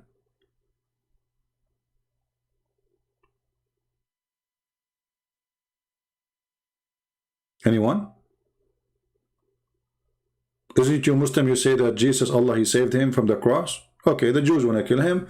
Allah He saved him. That's good. That's good. Thank you, Allah. Thank you. Allah, how come you did not save Muhammad? Truth and Prince. First of all, Allah He decided to take it. Because this He did not complete the work with. Prophet of Islam, he completed the work. What complete the work? He complete nothing. What are you talking about? First of all, the Prophet of Islam, he had 13 wives. And that complete the business. Anyone he have 13 wives, he will wish to die. Me, myself, if I have 13 wives, I will kill myself. Zakir Naik, I know you. Are you saying that Muhammad, he killed himself by the poison? Listen, Prince, I did not say that. I'm saying, if you have 13 wives, you will kill yourself. So, the Prophet, he was very happy to die. Oh, okay. I was wondering. I mean, why Allah, He let him die because of a poison? But don't you think it's really harsh death? The guy was suffering. It says like here, I still feel the pain caused by the food I ate at Khaybar. Christian Prince, what difference going to make? If Allah, Prophet, He said, the pain I feel from Khaybar or the pain I have because of my wife, both of them, they call pain. As an example, imagine you have 13 mother-in-law. How much pain you will have? Zakir Naik, that's make a point here actually. 13 mother-in-law, how much pain that will cause? That's a lot. Exactly. And you are stupid. And don't call me again. I did not call you. It's you who jump in the middle of the conversation from the middle of nowhere. Because Allah inspired me. And you are attacking the Prophet. And I'm going to defend the Prophet and do it. Okay? Zakir Naik, I have no idea what you are saying. But thank you for calling us. But hold on. It says here that this is cut my artery. And the Quran says if Muhammad is lying, Allah will cut his artery. Christian Prince, Allah did not cut his artery. The poison cut his artery. Yeah, but he says if he is lying, Allah will cut his artery. So obviously both lead that his artery being cut because he's lying, fabricating Quran. Christian Prince, this is not comproving, and this is not true, and this is the father accusation. First of all, the women he went to Home Depot as you said. So the women he are not buying the weapon from Allah, and Allah not of the women. The women didn't buy them. Zakir Naik, easy man. I don't understand a word from what you are saying. Easy. You said, and everybody heard you. It's recorded that the woman who killed them, she bought the from Home Depot. Yeah, she bought the poison from Home Depot. First of all, Christian Prince, you are a liar. At that time, there's no Home Depot. Eh? Are you sure? I swear by Allah, I telling you. That's bad. Then I was telling people Home Depot all this time. Christian Prince, who was the one who going to believe you? Home Depot or no Home Depot? And now everybody can go on the internet and can check, and you will find that no Home Depot. Well, I don't know, Zakir Naik. I made a mistake. I think it was not Home Depot. I think it was Ace. Okay? Christian Prince, there's no Ace at that time too. You're stupid. There's no Ace Ventura too? Christian Prince, you're stupid. Okay, assalamu alaikum. By the way, do you believe it that Muslims, they made a video saying that the Christian Prince lying, that Zakir Naik is calling him? Those stupid people, they thought this is really Zakir Naik. And not only that, they are saying this is not Zakir Naik, brother. They did not, oh, no, it's me. They say this is not Zakir Naik. He sounds like Zakir Naik, but this is not Zakir Naik. Unbelievable how stupid they are. Yeah. They are arguing about it. Say, brother, this is, yeah, sound is like, but he's not Zakir Naik. Maybe the Christian Prince, he paid him somebody, you know. Unbelievable. Stupidity is amazing. Like, is that Zakir Naik? This is not Zakir Naik. Is that Zakir Naik? I look at the Prophet. I look at the moon. I look at the Prophet. I look at the moon. I look at the Prophet. Okay, keep going. All right. So any Muslim can help us why Allah did not save Muhammad, but he saved Jesus? Any Muhammadan have an idea? Mayday, Mayday. We are looking for a caller.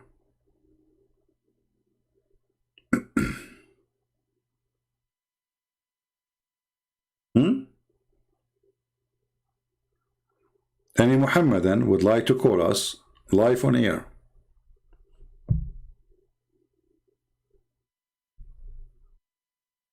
Anyone?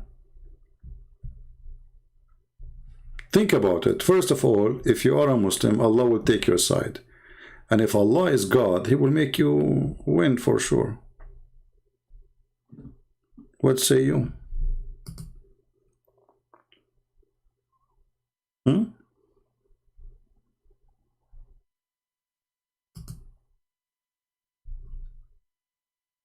Anyone?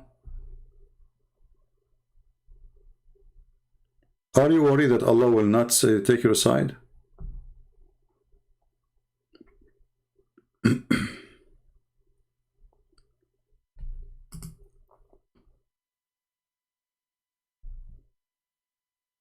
Hello?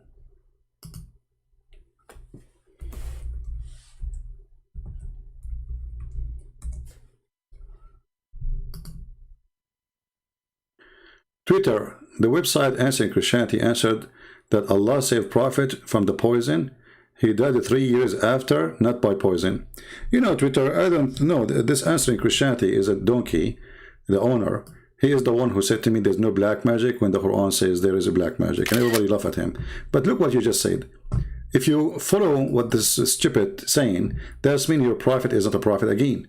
Because if you're a prophet saying, I die because of the poison, and then your website saying he did not die because of poison, that means your prophet is a certified donkey. He do not know what he is dying from. Thank you for saying that. Do you see how easy they defeat their prophet? Their prophet says, I die because of poison. The Muslim, they say he did not die because of poison. So they are saying the prophet wasn't a prophet. He prophesied about what things will happen in the future. He did not even know what's happening to him. This is how they insult their prophet. You know, they have a low IQ. They don't know what they are saying. They are desperate to find any answer. Actually, this guy answering Osama Abdullah, he made a video to refute me. Let me see if I can find it. Just for a joke.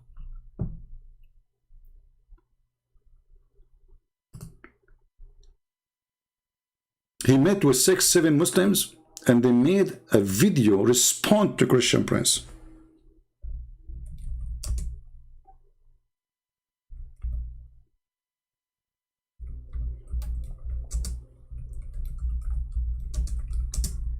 I'll try to find the video.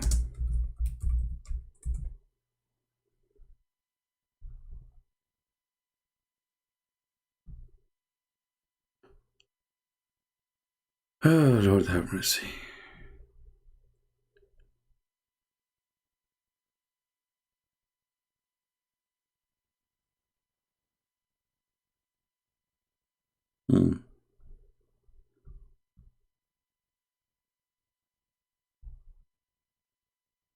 It's not easy to find it.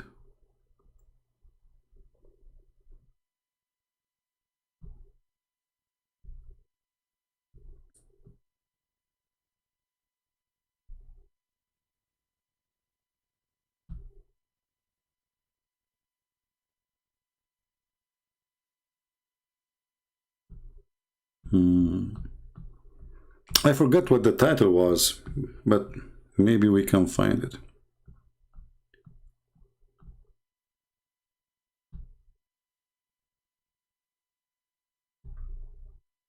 Maybe I'm typing the wrong. Is it Osama with you or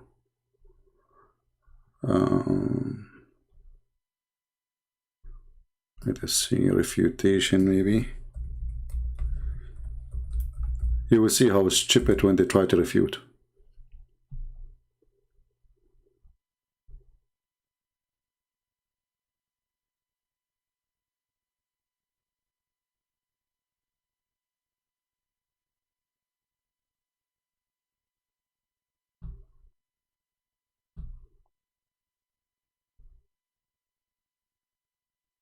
Here we go. We found it. Okay, it was very, very little. Okay, and in dry seasons, it would, I said the water was scarce. Okay, it was very, very little. Okay, and in dry seasons, it would be very difficult to find it. Okay, and second, about me claiming that I'm a scholar, well, actually I never claimed that. In fact, if you listen to the very beginning of the debate, he said that I claim I'm a scholar, and I responded to him by saying I'm not a scholar. I never claimed to be a scholar, but rather I am a truth seeker. Okay, I'm always learning, and I'm never claimed to be a... You know, when you see a Muslim making tons of videos to refute me, but they don't dare to call me, that is a clear sign of a defeat. You know, as long as the debate was so good, why you need to make videos to explain what happened in the debate? You know what I mean? Where have you been in the debate anyway? I mean, if you can answer me, you answer me in the debate, not 10 years after. So this guy, this is not the whole videos, I think. Yeah, somebody cut it off. I want to see. I think he cut the bad part.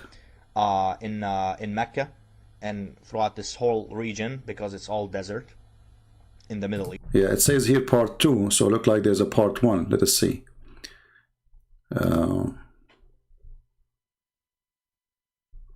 Part 2.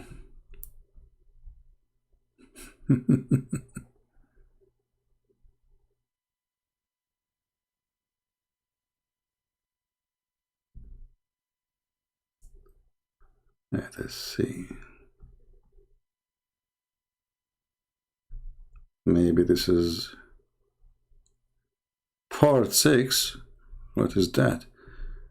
Part 5. We want the original video so we can laugh. Anyway, they admit that their prophet was filthy and he is full of lies. The first time this guy, he come to me, he says to me, Christian Prince, do you know that Christian people are filthy, they don't clean themselves, they are full of lies? So I said, so you are saying the one who have lies is filthy? He said, yes. I said, so your prophet was filthy then, he was full of lies. The second he said that to him, he says, you're a liar, it's not true. And the second I showed him, he said, at that time, lies was very normal for everybody. Oh. Let us see.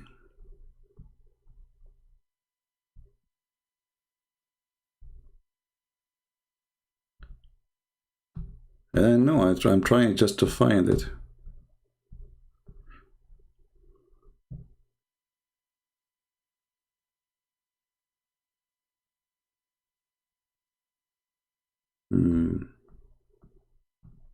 Sometimes you can find those things easy, and sometimes you need to find the exact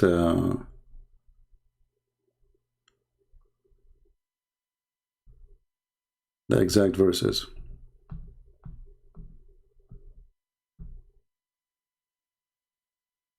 The exact name, actually, title, I mean.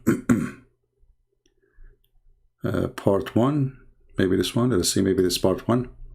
We will hear an audio rebuttal to some of the lies that Christian Prince raised against Islam during my debate with him, which consists of the following 7 points. The first point, was the body of the water really a well, or was it a stream of water?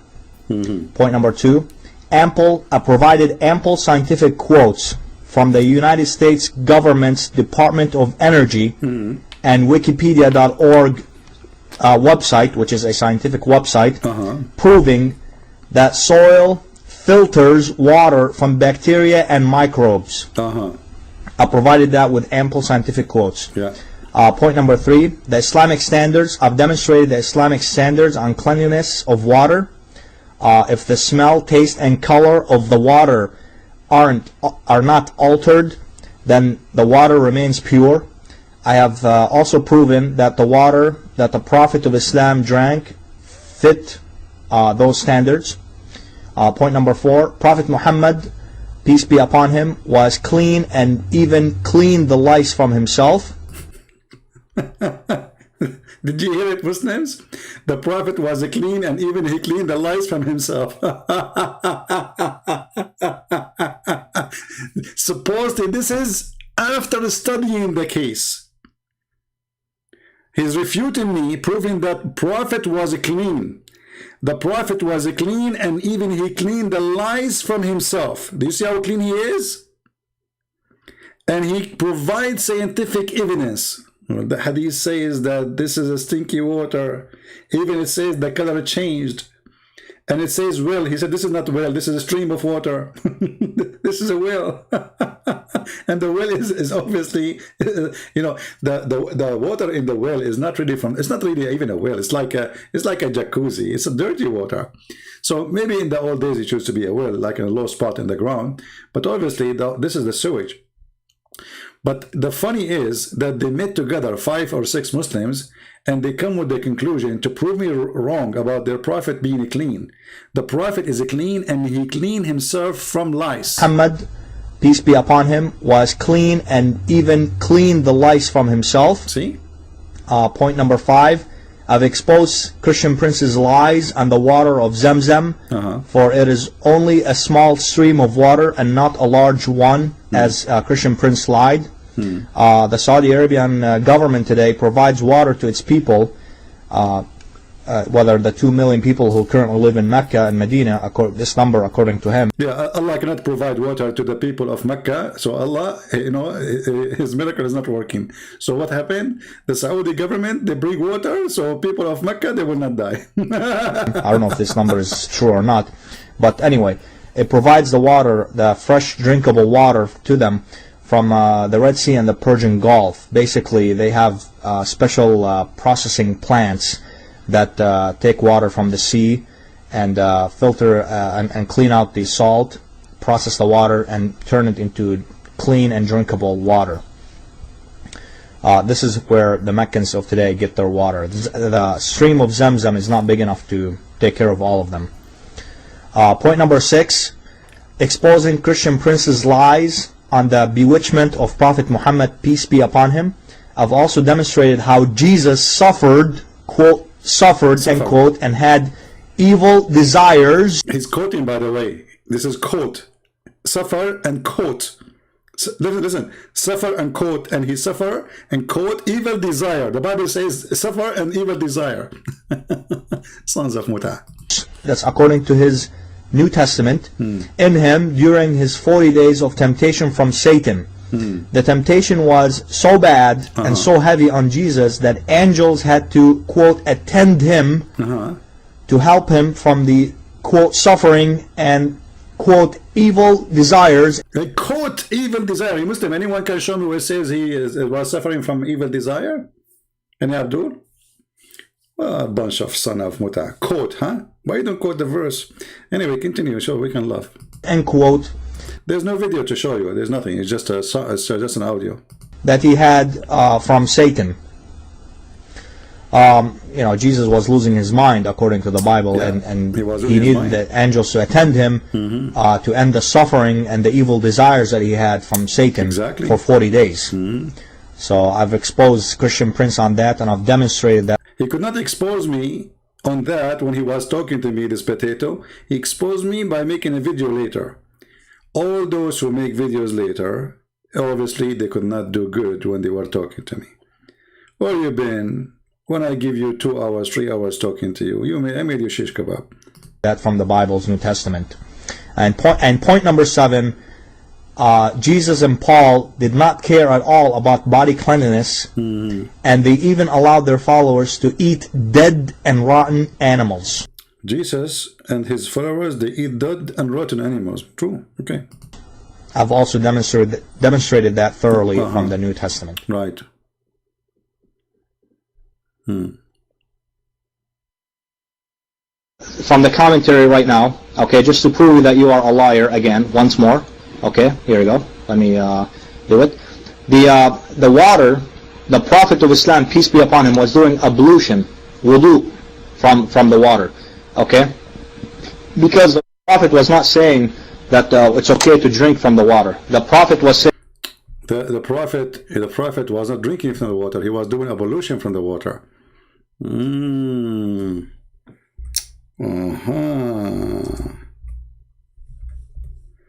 Yeah, this is actually not the original video. I don't know. I could not find the original video. The original video is more funny. They cut and add things.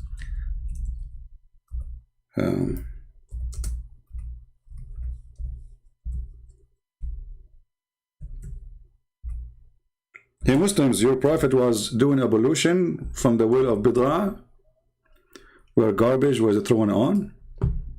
Was he drinking or not?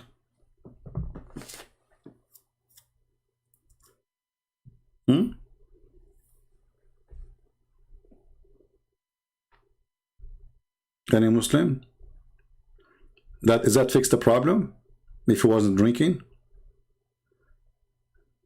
He was just jumping in water, have dead dogs, and win blood from period?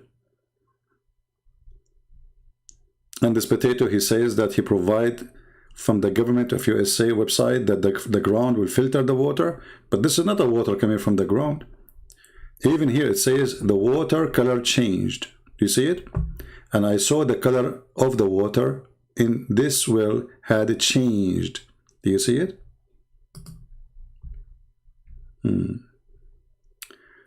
Your corrupt book says Jews are prophet killers. Luke, your Jesus God failed to protect the prophets. That's very stupid of you to say so. I will go with your logic just for a second. And I will ban you after that, Twitter, because I don't have time for kids. I think you're retarded. You're just trolling here.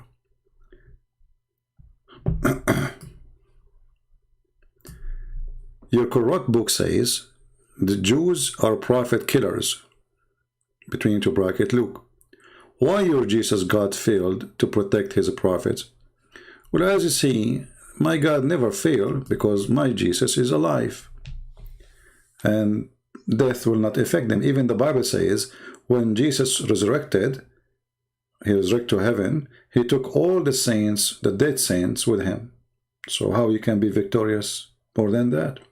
However, idiot, it's your Quran says that the Jews killed prophets, so how come your God could not protect them?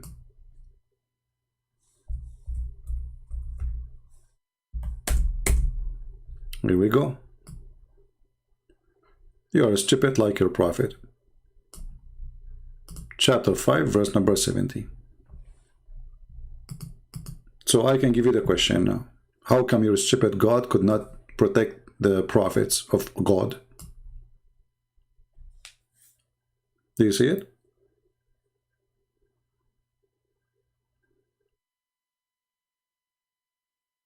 Do you see it, Abdul? You said your corrupt book, your God could not protect his prophets. You said that, not me. Which means if this God have such a story in his book, that means this book is corrupt, and or this God, he is not true God. This is your logic, I'm using it. Isn't it? This is you who said that? Your corrupt book says Jews are prophet killers. Why your Jesus God failed to protect his prophets? Here we go. You are just a monkey. This is why none of you dare to call me, because I can whip the floor with your nose in 2 seconds.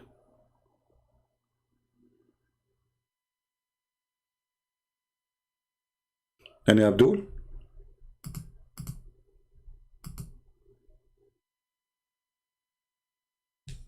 Any half Abdul, as long as there's no Abdul.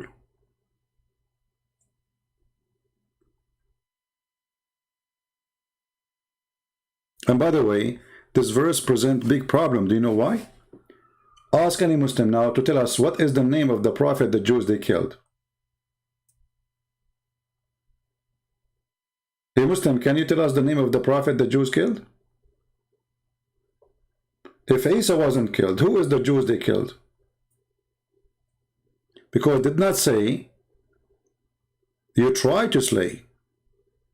Some they killed, not even one. Some they killed, some they accused them to be liars. Who is the Muslim can help us to give us the names of the some Jews, prophet of the Jews, who were killed by the Jews? Anyone? who is a Muslim can help us to tell us. In your Quran it says that the Jews, they killed prophets, many prophets, as you see. Some, it's not one, not two. Some have to be 3 and more. What is the names of those prophets who have been killed by the Jews? Any Muhammadan. And as long the Jews, they can kill prophets, how come they could not kill Jesus? Any Muhammadan. And why Allah did not save those prophets, but he saved Jesus? And as you see here, Muhammad himself, he was killed by the Jews. A woman she bought. I'm not going to use the word Home Depot because Zakir Naik got me busted with that. I will say Walmart now, okay? So, you know, the woman, she bought poison from Walmart for $3, maybe 99 cents. You never know, from dollar store, maybe from dollar store, okay? Chinese product, you know. She go to dollar, actually anywhere, it's just Chinese anyway.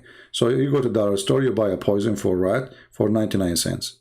She put it in the foot of Muhammad, you know, and then, yeah. And then when the Muslim, they say Allah saved him, that's very funny, to be saved for 4 years under pain, horrible pain. You know, when Muhammad, he ate the poison, the Muslims, they made a hole in his neck. So they bleed him out. They bleed him out. And this is why the story, it says that a person, he drank the blood of Muhammad. Can you believe it, how savage they are? They drank not only, like I understand, they sucked the blood from his neck, so he will not die. Why you would be worried about him to die anyway? He will not die, you know. Well, isn't Allah will protect him?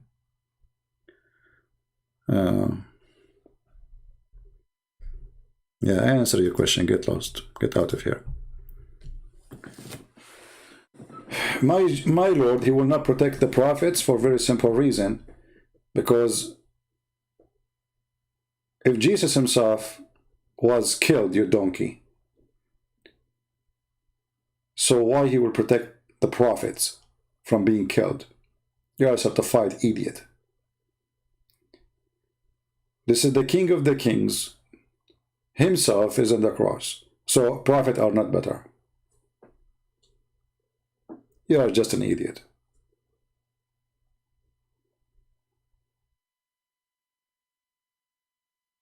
Any Abdul?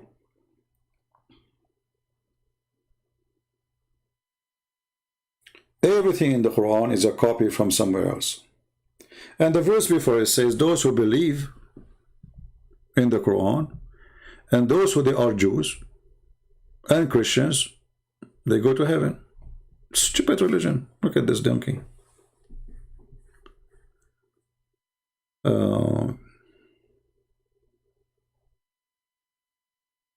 Yeah, you can call me now if you want, Al-Arifa. You can call and you can be the translator, even though I don't like this translating thing, but you know, it's okay. As long as we don't have customers. Text me in Skype and call. Be sure that your friend is, you know, he joined the conversation.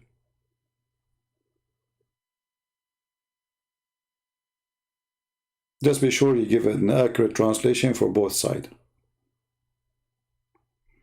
And by the way, Sabian are people who worship stars. So how Sabian they will go to heaven? At that moment, Muhammad, the perverted man, he is trying to make anyone accept him. If Muhammad, you know, if Muhammad exists today, he will say the Mormon will go to heaven, Jehovah's Witnesses will go to heaven, the Satan worshipper will go to heaven, everybody will go to heaven. Just accept that I am a prophet.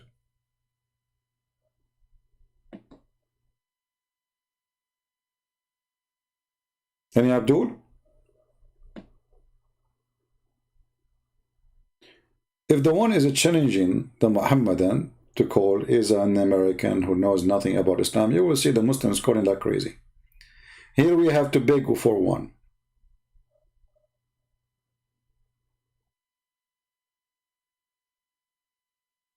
Mayday, Mayday. Who is a Muhammadan would like to call us?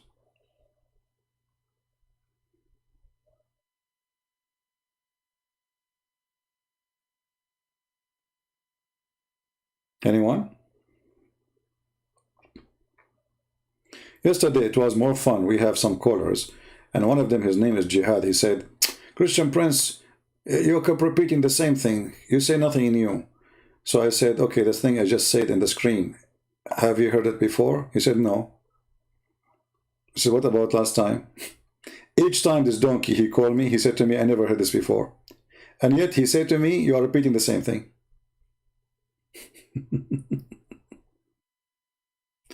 This is the same guy.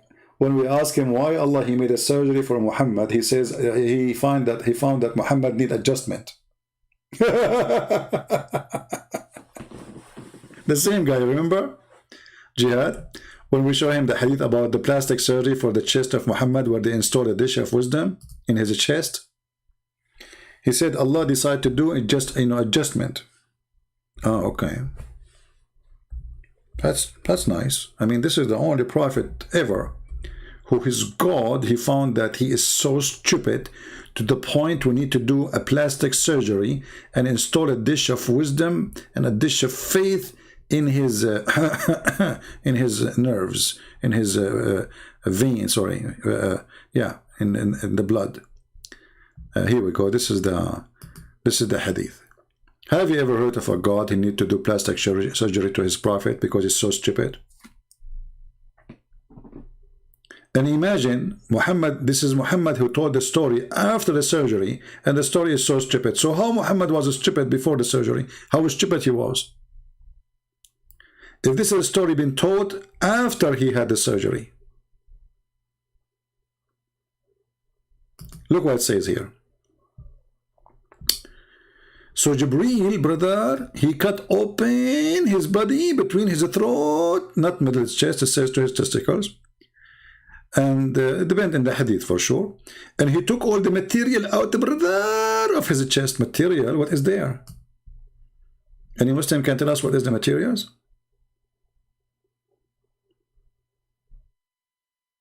They took the material out of his chest. Material.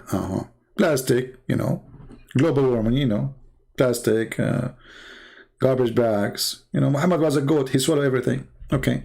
So they took the material out of his chest and abandoned and washed it with Zamzam water with his own hands till he cleansed inside his body. Oh, must be a true story.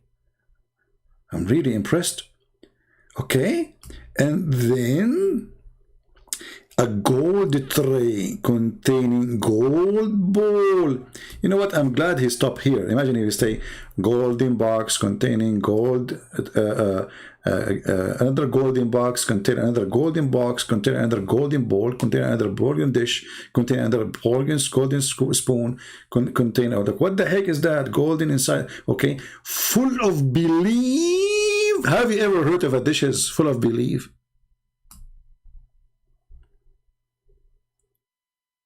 This is the religion of God. Your God, he installed a dish, a box. Inside that golden tray, there is a golden bowl full of belief. I want to take a picture of that belief. Hey, Muslim belief, how Muslim belief look like in the dish? Any Muslim can tell me how Islamic belief look in a dish? What is that? What is the size of this dish? I'm assuming it's really big. I mean, come on. Muhammad inside is so empty.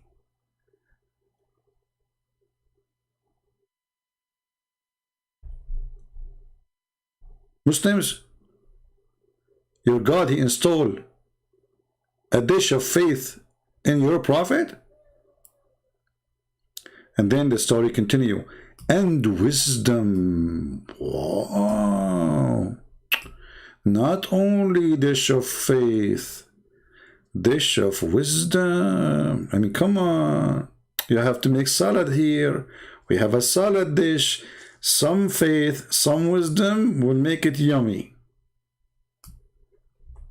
And then this Jihad, he says, well, Allah, he was doing adjustment to the Prophet. And he said, actually, if I remember, he said he was, like making him have better IQ.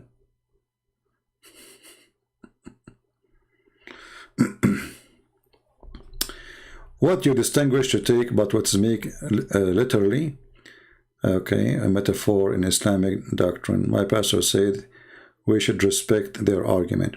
Well, your pastor is a donkey, my friend. Your pastor is not a pastor. Because anyone who respects the teaching of the devil, he is no Christian. Isn't it Jesus says, who is the Antichrist? Is the one who denied the Father and the Son. So how your pastor says we have to respect your argument? What kind of pastor is that? If you see your pastor next time, tell him, Christian Prince, he say to you, special message, you are certified donkey and you are no Christian. Anyone he compromise, he is politically correct, is not a Christian, period. Especially if he is a priest or a minister. He is satanic. The Bible is so clear. Jesus, he said to the Jews, those are Jews. Those are not Hindus. Those are not Buddhas. Those are not Muslims. Those are Jews. Even the rabbis, he said to them, if you are of your father Abraham, you do the work of your father Abraham.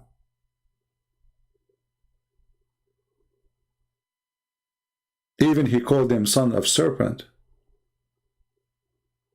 Evil generation. So who is the stupid pastor?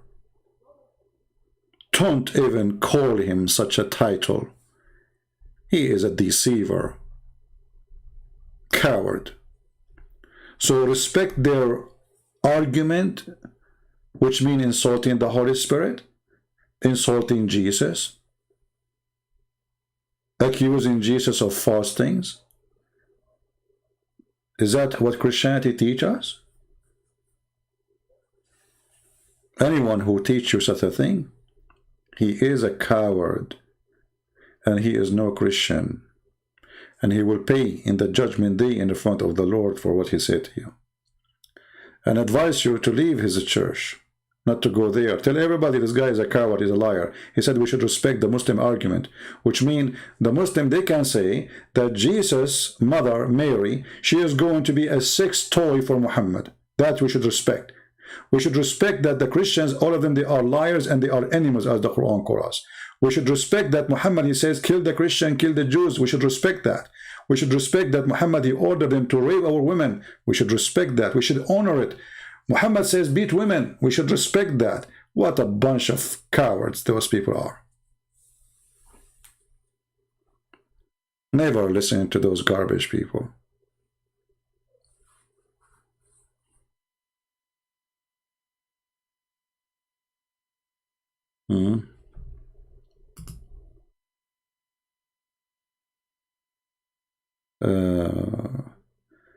Carlos is asking a question. Where is the Pharisees? Does it say Messiahs would be called the Nazarene? First of all, you know, the silly you, Carlos. When you ask a question, obviously the question is not a question to ask. It's just to make fun. When the Bible is written, the Bible did not write every single thing. As an example, does the Bible say as much about Jesus since he was a child until he became 30, 33? So there is a huge, long, many years. That part is not written. So if there is something is not written, doesn't mean it is not there. So you are a certified donkey again. 30 years of the life of Jesus is not there. And that for a reason. Because the disciples, when they wrote what Jesus did within the time they were accompanying him. And that is the important. The time of really, when they say, the time of Jesus to announce himself. But we know that there's 30 years Jesus is talking still. Is that correct, Christians? And people are talking about Jesus still. Right? So, 30 years of people speaking, and Jesus is speaking. And it's not there, and it's not written for a reason, because it wasn't important. What is important is what Jesus did for us and what he came for. Otherwise, if they write everything happened in 30 years, we will have books in the higher than 6th floor building. It's like asking me, when the book of Genesis speak about the creation of the earth and the heaven, should God write how he created a mosquito? That alone maybe will be 70, 80 books. Just a mosquito alone. Very complicated creature, even though it's very small.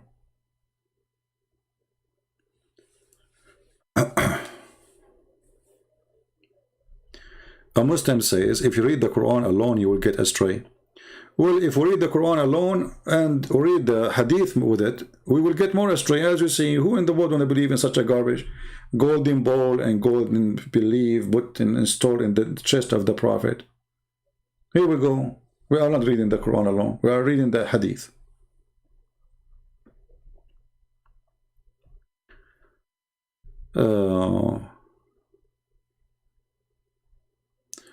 Abdullah said, the one who lost his teeth, he's saying that my Allah, he said, Muhammad BBUH is top 5 prophet.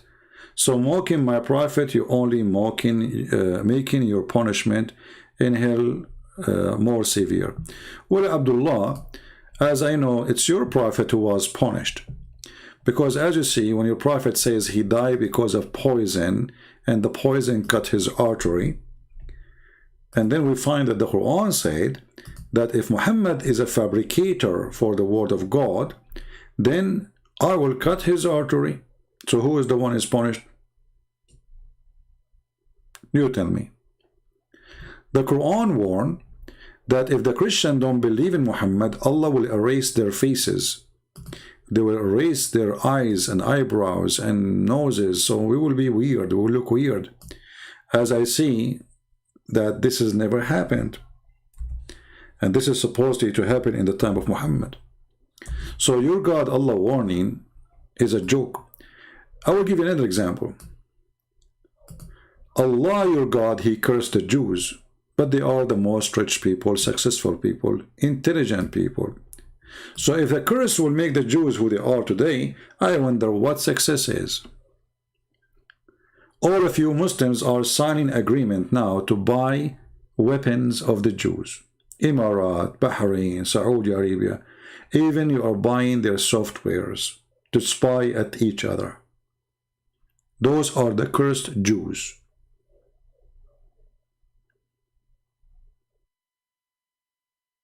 So if the cursed one is the most rich and, you know, worthy and smart and powerful, who is the one is lucky then? Please ask your God Allah to make me cursed like the Jews, because I want to change my car. Can you talk to your God Allah to curse me so I can get a new car? Please call Allah. Alright? Because obviously Allah, he knows best, and he can curse you, and that will fix your problems. Did Allah bless the Muslims? If he does, why the Muslims are running from their countries?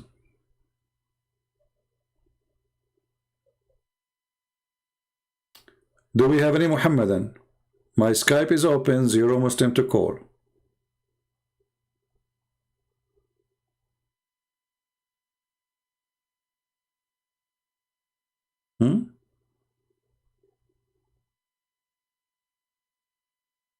Anyone?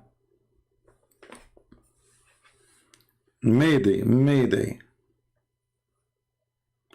No, seriously, they say to you that Allah cursed the Jews. I mean, look at Israel. Go. Anyone go to Israel? If you do not go to Israel, you don't need to go. Just go to YouTube. Type Israel. Type any city in Israel. You will see it's better than Europe. It's literally better than Europe. Way better than Europe. So those are the cursed. Right? Your Allah giving you time? I don't know. Your Allah, he don't even have a time. Your Allah is a joke. We are laughing at him day and night. And one day I will die and they will say Allah killed him. Takbir. There's a Muslim, his name is Muslim Knight. Once he opened a chat room in Paltalk, and they have a chat room every day open, but he made a special one to curse me, to ask Muslim to pray for my death. So may Allah kill a Christian prince. May Allah give him etc. May Allah make him have a train go over him. May Allah make a car hit him. And the Muslim all in the chat, they say Ameen. Very evil people.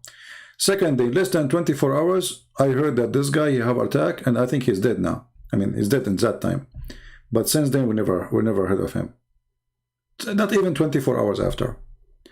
The poor guy, he spent, I don't know how many hours cursing me, asking Allah to kill me. The second day, he have an attack, and they told me, people, they came to the chat room, they said, did you hear the news? The Muslim, they are saying that this guy in the, in the special unit, like, special care unit, he have heart attack. And since then, we did not see him ever again. Yeah. So feel free to curse me. That will be good.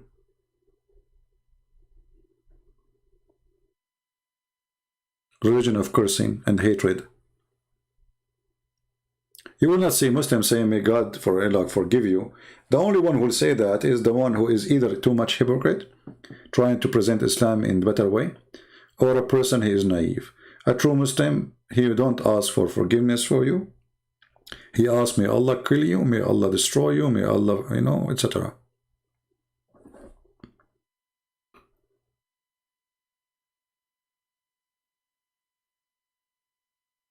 Any Abdul?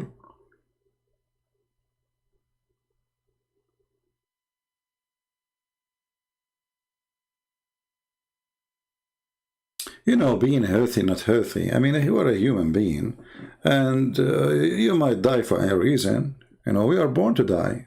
But Muslims are very, very, their hatred is killing them. If somebody now is a Muslim and he died because of cancer, I mean, cancer kill everybody, kill Christians, kill Hindus, kill Jews, did not kill him because he's a Muslim. But Muslim, they will say the opposite.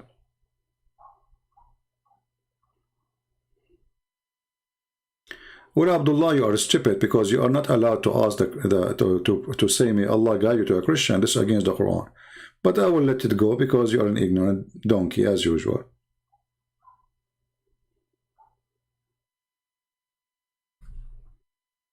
Your Quran forbid you to say, may Allah guide us.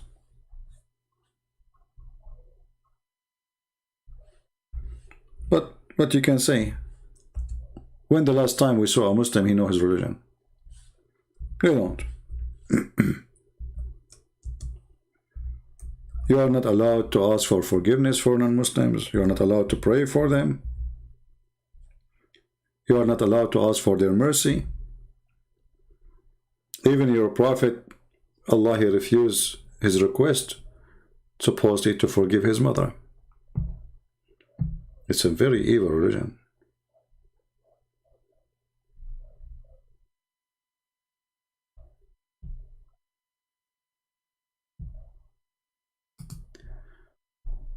Until now, how long we are here? Not a zero Muhammadan. Not a zero Muhammadan. But I'm not surprised. Cowardness is a good sign of retreat.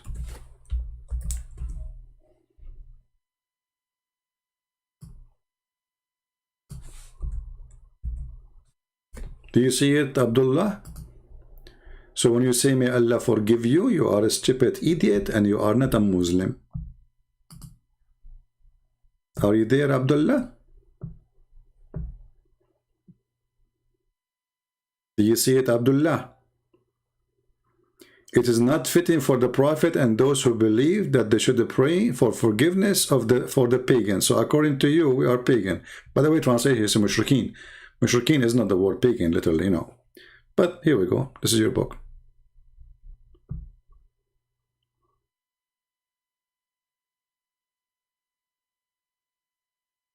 Did you watch video? I don't know who is this person about millions of Muslims converting. I have no idea. For me, by the way, even if millions of Muslims convert to Christianity every day, we will not stop doing what we are doing, because the purpose is education. Education means we are fighting ignorance. Ignorance is our enemy. So God, he can open eyes for people as he wish, right? But we have a duty as a Christians to fight ignorance, not only ignorance of the Muslims, but ignorance of the Christians. Like this guy now, he do not know. He just told me, may Allah forgive you. But as you see, the Quran forbid him from doing that. He is ignorant. So we are here to fight ignorance. And that's why the Muslims don't dare to debate me, by the way, because they don't know what I will say next. You see, you can predict what any Christian, other Christian, he will say to you in a debate. Because you know that his knowledge is the same you heard many times. But you talk to me, just give me a reason to mention something in you. I will get you busted. It will take me a second.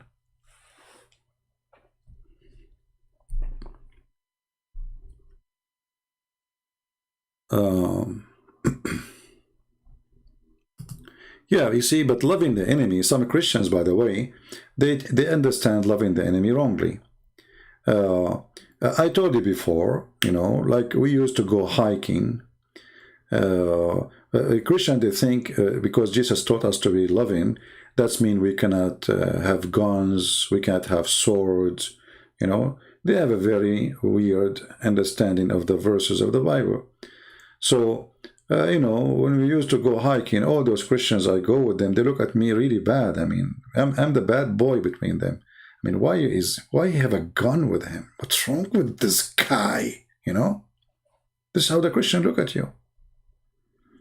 What's wrong with him? You know, like he's like, like he's weird. He's not acting like a Christian, you know.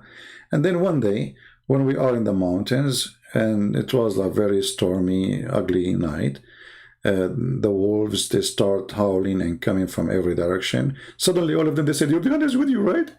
You have your gun with you, right? I said, yeah, I have my gun with me, but I have only one bullet. They said, what? You carry a gun with one bullet? So those who be making fun of me for all this time for carrying a gun, suddenly they are crying for the gun.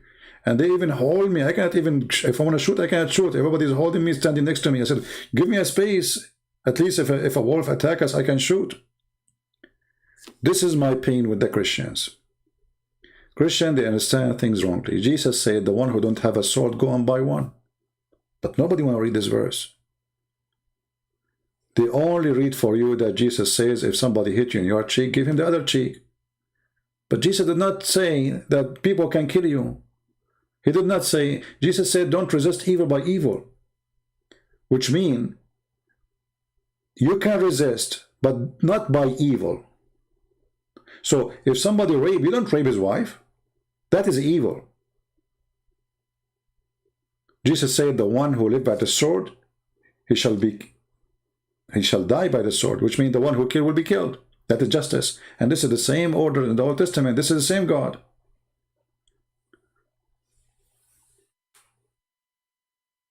Me, myself, I will not even consider a man if he never have an army training. I will never even consider a man to be a man if he never train himself to shoot and to defend his family.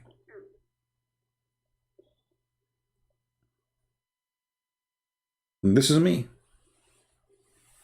And the Bible confirmed that. The Israeli went to war. Jesus, he have disciples, they have swords with him. Is it Peter who have a sword? Like all this time, Jesus is the one who ordered them to buy a sword. He said, the one who don't have a sword, go and buy one. They said, we have two. He said, this is enough.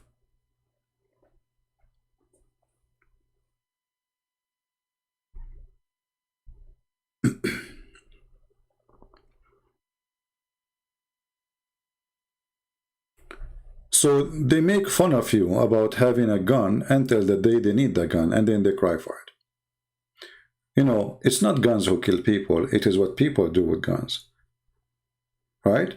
Otherwise, a criminal, he can kill by anything. He can kill by car, he can kill by a rock, he can kill by his bare hands, he can kill by a kitchen knife.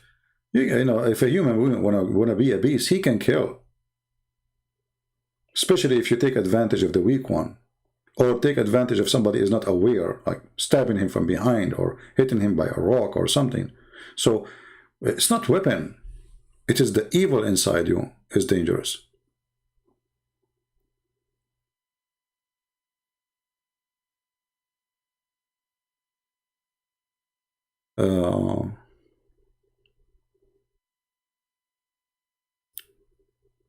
Ask yourself, if Israel have zero weapon, aren't they going to do to Israel and the people of Israel what they did today to this guy from Sri Lanka? Just ask yourself. If Israeli army is not extremely powerful, what the terrorist will do to the Jews in Israel? I think all of you know the answer. So Christianity does not teach you to be stupid and silly. Love does not mean you don't arm yourself, you don't have army, you don't defend your house and land and family. Love means to share the truth with them, whatever the truth will cost. Even if it's going to cost war. And if war happens, you stand and you fight. A dead hero is better than a living coward. Way better.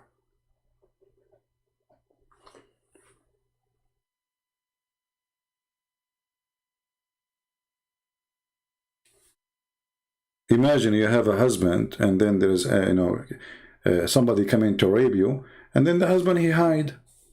He go under the sink of the kitchen.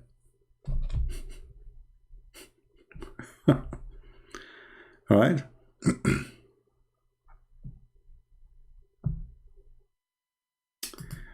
Haris Akmal saying, so you call yourself a man? You are talking to me, Haris? I don't know. You can call me whatever you want, but I don't think your prophet was a man. According to the hadith, your prophet, he never been able to give his wife orgasm. If you don't believe me, I can show you. Here we go.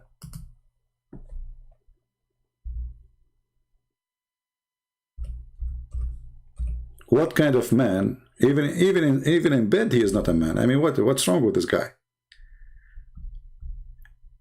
When Salama, obviously she is a whore, she came to Muhammad, she told him she was seeing a very wet dream. Do you know how wet it is there, you know? Come on. I mean, she lives in the Amazon jungles. It's very wet there, especially down there under the skirt. So she have the Amazon rain, and it was very wet there. Very wet there, you know? So she was asking the prophet if she can wash her private part, which is really wet there. If you know what I'm saying, brother. Then the wife of the prophet, she said, like, what the heck? Women, they have this charge?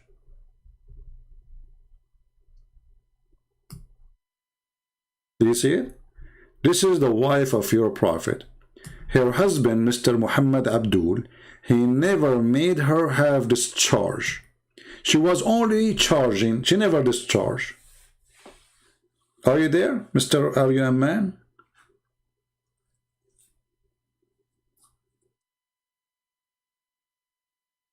And look, the other woman, she don't have a man, but she have a lot of wet rain. Look, this woman, she don't have a man. She is just, you know, doing things. You know what I'm saying, you know? The one who don't have a man, she was able to have discharge and to have orgasm. The one she have the most powerful prophet, she never heard of discharge. She have no idea. Like, what? Women, they have discharge? Imagine your wife, she do that to you in front of your friends. You know, she said that women, they have orgasm. Hey, everybody will look at you like, what the heck? What this guy you do in the bedroom then? What the prophet was using in the bedroom? He was watching TV? Are you there? Now you tell me about the man, if you want. Feel free. Any Muslim?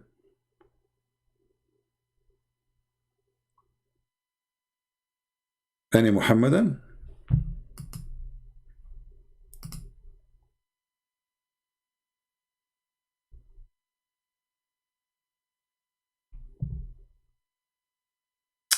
Sahaba said, ask to curse the okay, hold on. Abdullah, again, you are making poo-poo. Guys, the Sahaba, they asked the Prophet to curse a person. He says, I am not sent to be cursed, but I sent to be mercy. Are you sure, Abdullah? Abdullah, I want to ask you, did your parents get your seed from Walmart? Because I'm trying to grow some Abdullah like you in my backyard. Because your prophet, he was cursing even Muslims.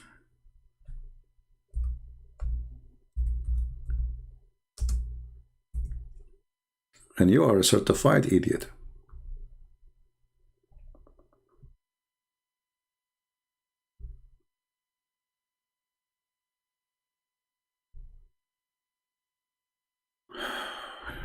Read carefully. Your prophet used to beat people, beat Muslims. He beat them, he beat them. He do what? He beat them. He beat them up. And he cursed them. And actually, it doesn't even say curse in Arabic. It says more. It says, shatamtuhu wa la'antahu, which means I say the F word to his parents, filthy language, and I curse. Not only curse. And then he says, I ask Allah to make my curse His mercy on them. You see how funny your prophet curse work? It's like a gas, you know, he beat you, it turned to be gas. By the way, why the prophet was cursing and beating Muslims? Does it say and beat him? I cursed or I beat or I say the F word?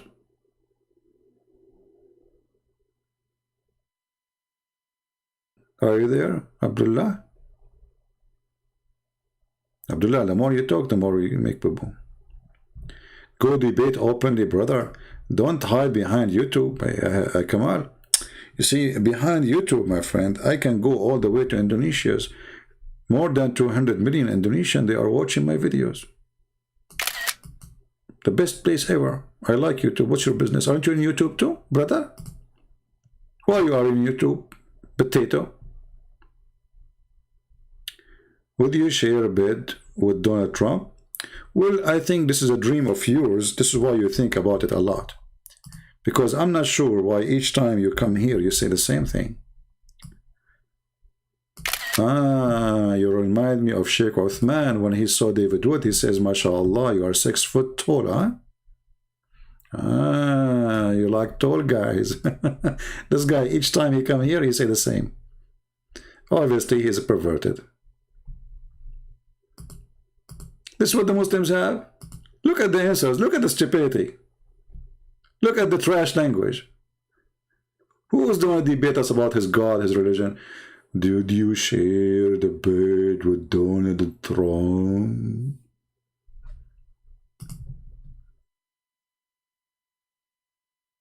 What kind of camel urine you drank today, Omar Abdul? Did you get this question after thinking so deep or so shallow?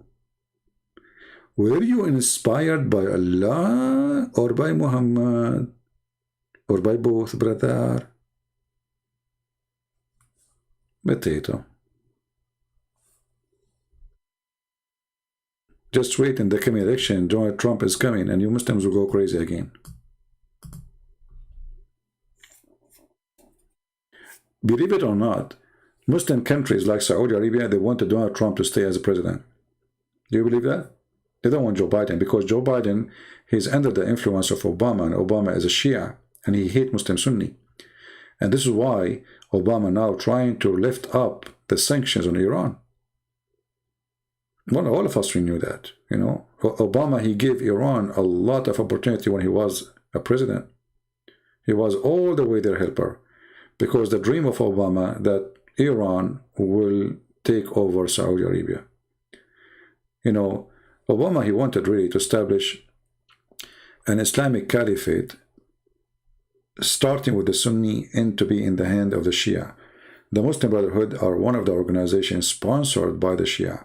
Actually, the first center of Muslim Brotherhood was bought by the Shia Imams.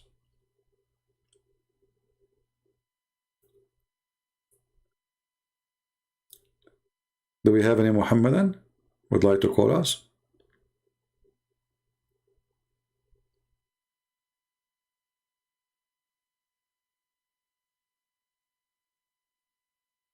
Anyone?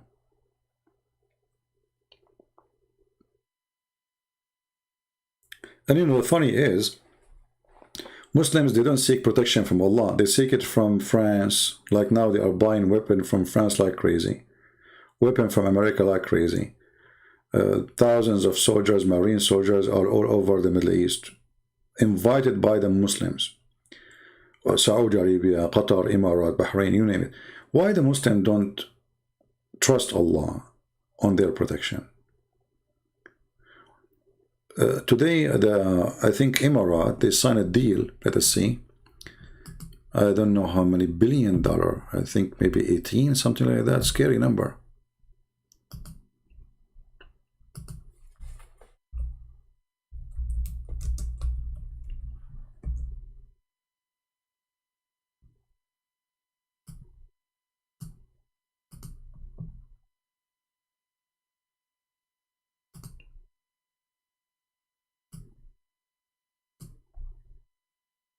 You see,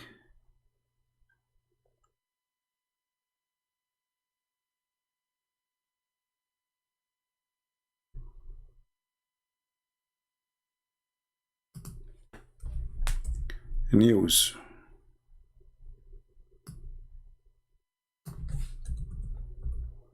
And today, the foreign minister of Russia is coming because they want to buy from them a lot of, okay, $19 billion deal.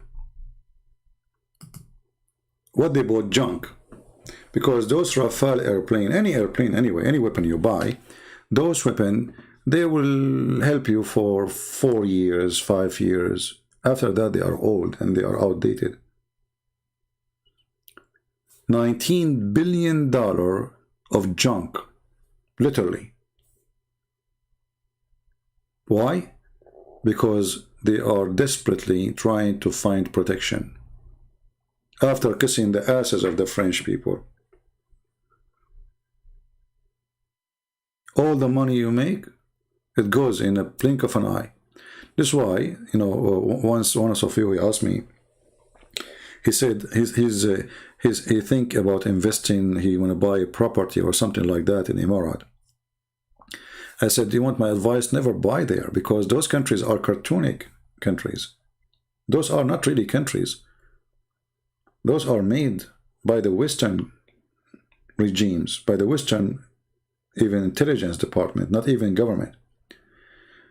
If you remember a few years ago, when things went in trouble and almost there's a war between Iran and Saudi Arabia, Emirat became empty, totally empty. There's tens of thousands of cars in the airport of Dubai. People just leaving if their cars for free in the street. Just take it. You can search it in Google. And this is what can happen to this country in one day. If Iran shoot one missile at Emirat, 95% of the population, they are foreigners, they will flee. And this country will become a ghost town.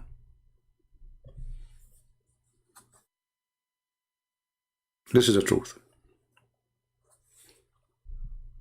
Just open debate openly, brother. First, I'm not your brother. You're a black stone kisser, you're a pagan.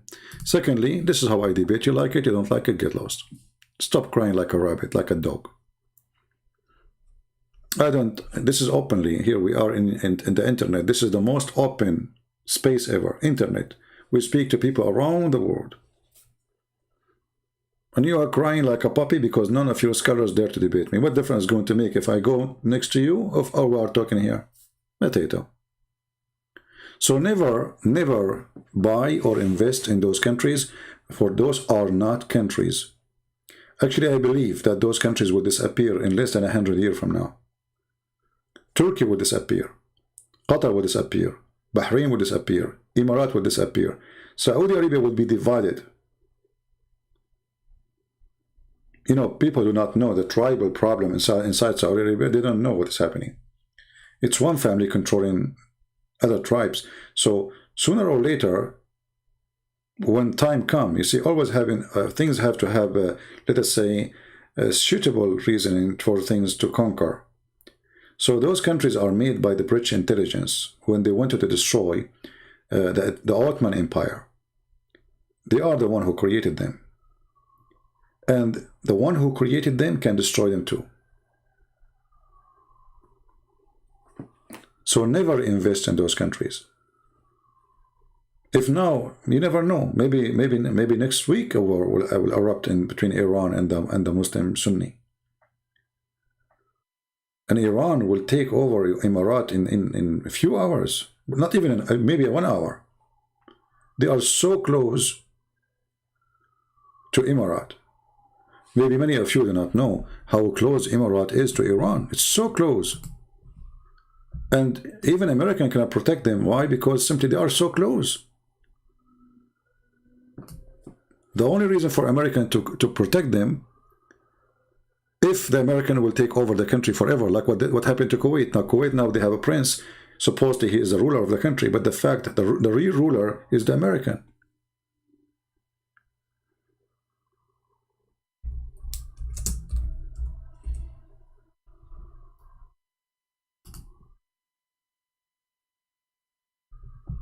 Let me show you. I will open Google, peace be upon him. Do you see how close it is? Look. This is Emirat. And this is Iran. Do you have an idea? Extremely close.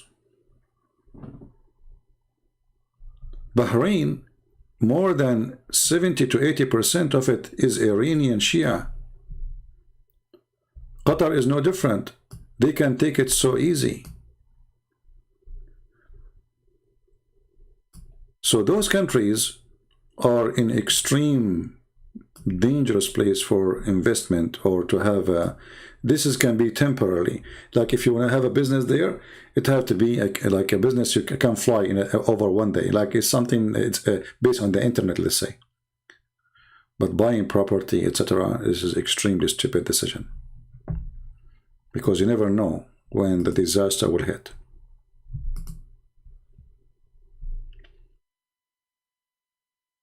Do we have any Muhammadan? And you know now, the Muslim Sunni, their biggest concern is Iran, because the Shia is spreading between Muslim Sunni like fire. And this is the concern of Saudi Arabia. Iran became so powerful. So let us make it simple. The Arab, they fear again the history of the Persian. The Persian is coming back. But this time they are more occupied by Islam, which means they can invade and claim to be Muslims. So the Muslim Sunni, they cannot say those are kuffar. Yet they are saying kuffar already. They are accusing the Shia to be kuffar. But look what the Shia, they are preparing for them. They have an army in Lebanon, Hezbollah, here. They have all of Iran, actually, all of Iraq, sorry. All this area, believe it or not, is Hezbollah. All of Iraq. All of this, all the way inside the borders of Syria. This is the Shia. More than 90% of Iraq is Shia. And most of them, they worship Iran. Syria itself, a huge part of it is controlled by the Shia. Literally by Hezbollah. Hezbollah of Iran. Then you go to Yemen. Yemen, the capital and most, maybe 85% of the country already is controlled by the Shia. So if you look at the map, the Shia is surrounding the Muslim Sunni from every direction. This is the Shia Iran.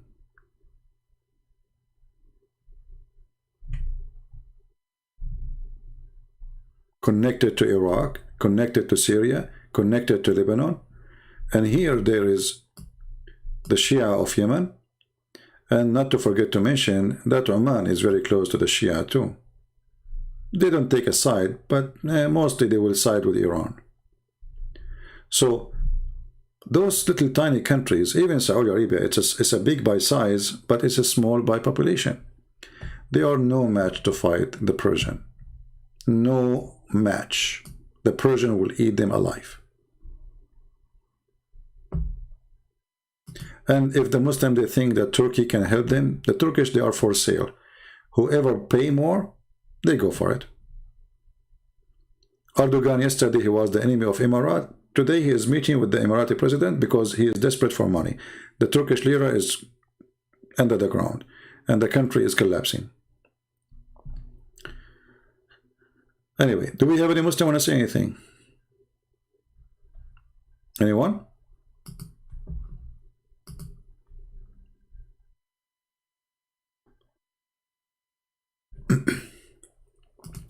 Mr. Ricky, I don't want Christians to call to discuss the Bible here, because that will give the Muslims an opportunity to take a break from me exposing their garbage prophet. There's many other channels that discuss the Bible. You can go and join them. Right? I mean, I'm not the only one here can. And even maybe they can do way better than me. But when it's come to Islam, none of them can do better than me. Alright? Otherwise, there's many channels that can really help you about the Bible.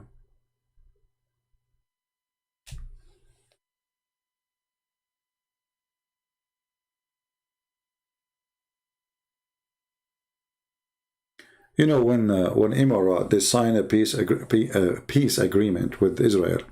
Do you know why they signed the agreement? I mean, since when those Arabs, they are so in love with the Jews? But because they are so desperate for security, they need the help of Israel. Iran will eat them alive. Saudi buying from them weapon. I mean, all of them they are under now the protection of Israel. All of them they depend that if Iran attack them, Israel will protect them.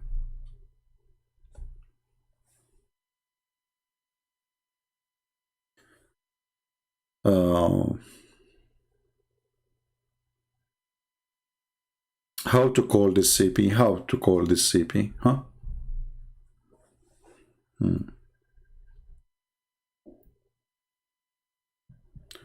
Well, those countries are not countries. Anyone can beat them easy. I mean, the Saudi army, look, the Saudi army is fighting the Shia in Yemen for the last 4 years.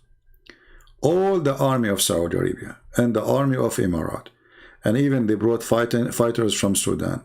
They brought fighters from many Islamic countries, paid them a lot of money, and still they are not able to defeat the Shia, not even 1 meter back. And now the Shia, they are almost taking the city of Ma'rib, sorry.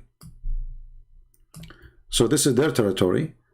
This is Sana'a, this is the Yemen, and it is under the control of the Shia, the capital under the control of Shia.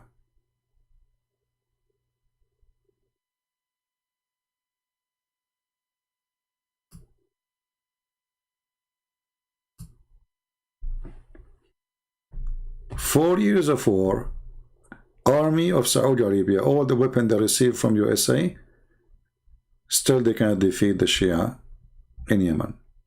For a very simple reason. Those Shia, you kill one of them, the women, they make 10 babies in the same day.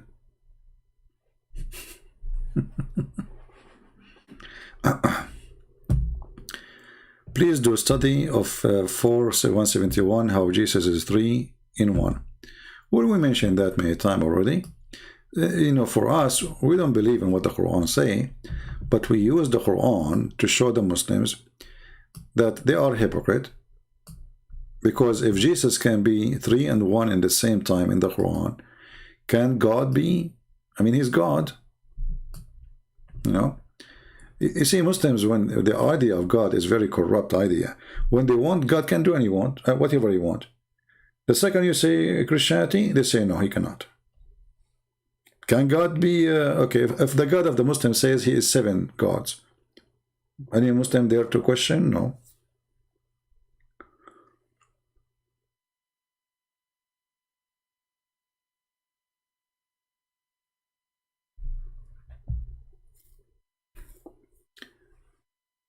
Somebody's talking about God fighting with the human. You see, if a Muslim did that, he was making fun of that, because he is donkey. What happened, what happened always, Muslims, they take advantage of those who do not know Islam. And that's why I'm here, to train you. I'm not going to live for long. I mean, all of us will die, right? But my duty here is to teach you how to get them busted. So one day that was making fun about Israel, or Jacob was wrestling with God, right? You do not need to debate him about it. Say to him, you're stupid. So why your Quran, if you don't like the story, if you don't accept the story, why your stupid Quran call Jacob Israel? Because this is what Israel mean. So the second the Quran accept the name, that means the Quran accept the story. But those donkeys, they do not know the religion. However, those donkeys, they flourish only if they are arguing with other donkey, which means they're ignorant, who do not know. He's not qualified to debate. You know what I mean? And Muslims, they choose carefully the one they will debate. This is why they stay away from me. You mention another name, they line up to debate the person. Like say apostate prophet, right away they want to debate apostate prophet. Say Christian Prince, we debate him only face to face.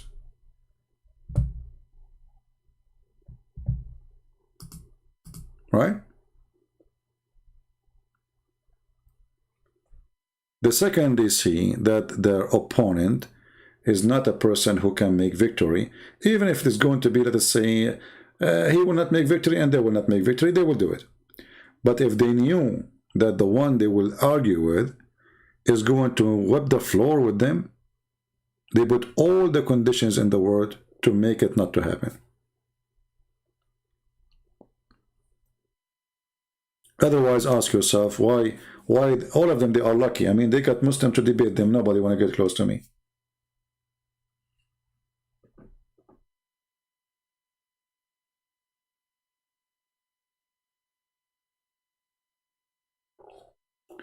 How I can defeat my Muslim friend with debate?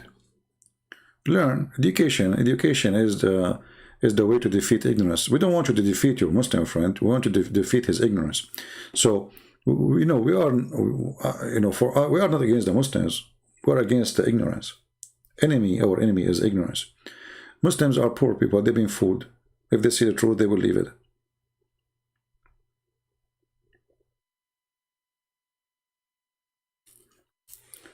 All right. Do we have any Abdul?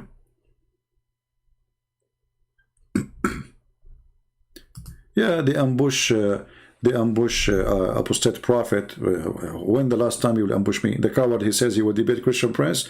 I called him, he hung up on me. He did not let me ask any question. He did not even let me answer. You have 30 seconds. Okay, hang up on him. Hey, Abdullah, I'm not going to read your comment. You're just an idiot.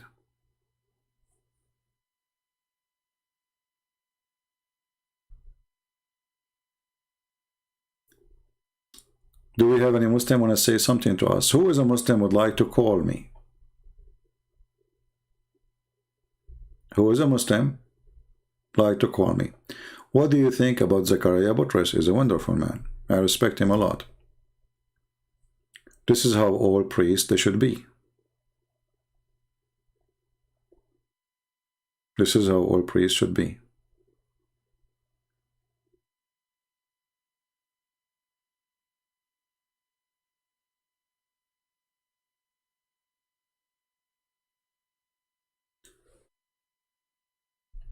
Anyone, you see, this is how you know who is a true priest and who is not.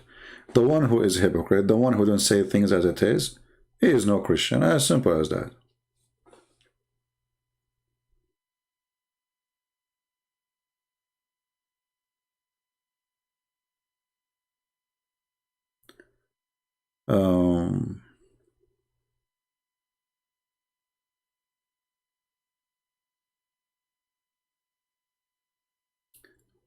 So, any Abdul? Let us look at Skype to see. I didn't see any text, anything. Man, Skype today is dead. Oh boy, what happened? Not even nothing. Potato, potato, potato. Potato, potato, potato. Potato, potato, potato. Da-da-da-da-da-dum. Okay, well, what we can do? It is what it is.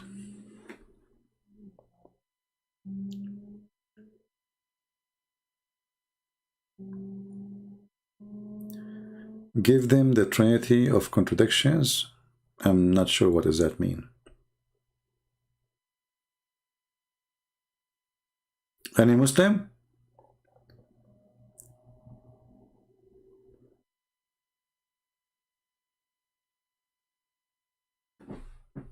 How many times today I said any Muslim? And yet not even one.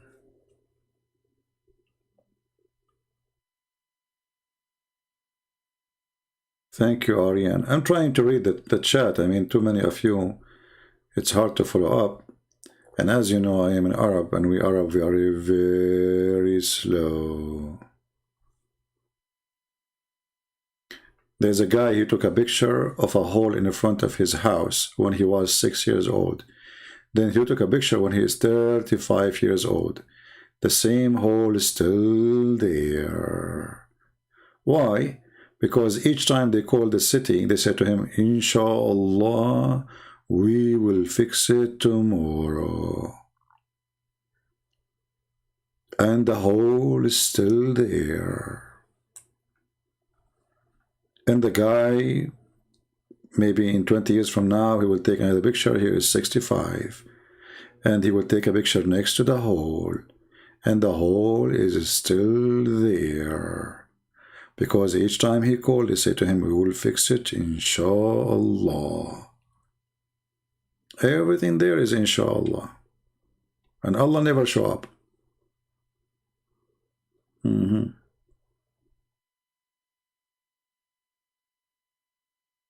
Just wait for Allah to fix it. Do we have any Abdul?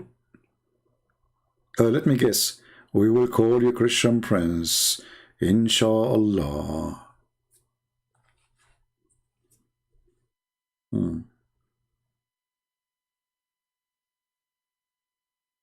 That is something.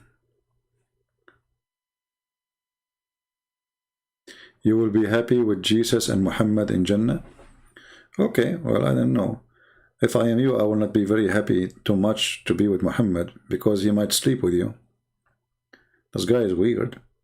Didn't you hear he said that in the heaven there is images of boys and men and women? And if you like an image, you will go inside the image? What if Allah made you one of those images? Just think about it.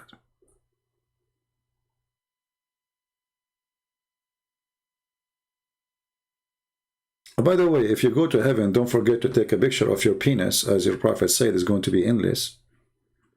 Do you think your phone will be capable to take a picture of endless penis, brother? I mean, I don't know how you can't capture that penis. But maybe, I mean, you never know. Until that time, they might find a way. Like time travel camera, go with endless penis. So Abdullah will be in heaven. And, and then we will see, we Christian, we will be in hell, supposedly. And then we will see the penis of Abdullah, like, going. And we look, it says, Abdullah penis. Your name will be written on it, by the way. Hey, Abdullah, if you don't mind, please, when you go to heaven, so just we can recognize your penis from other penises. Don't forget, like, put a number and give us a sign, Just, anything. Because how will we know which one is you? Right? Obviously, Islam is from God. What is your thought about Sister Maggie Kuzam? I don't know who is this Maggie Kuzam.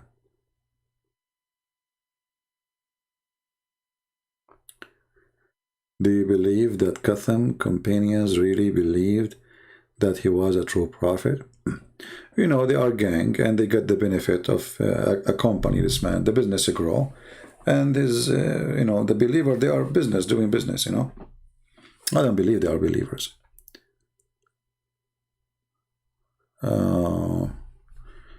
Let us see how we can read those comments. Brother, can you someday take a Christian callers? My friend, I'm not here seeking fan, with my respect to you. You know, for me, I have a family here. I love you all. But I'm not really interested in the word fans, you know. I want you to be only a fan for the truth. Always side with the truth, not with the person. Do you believe? I answered you, Zachariah, already. I don't know. Maybe you don't hear me. Are you going to broadcast in quality of life and Christmas? Maybe we can make a day broadcast in there for Christmas time. Why not? Or maybe here. Why not? Yeah. What do you want me to do for Christmas? Come to you as Santa Claus? You know, I don't know if you saw those videos in YouTube. The Muslims, each time in Christmas, they warn Muslims not to celebrate Christmas.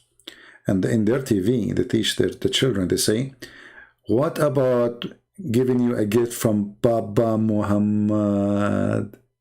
Baba Muhammad? Hold on.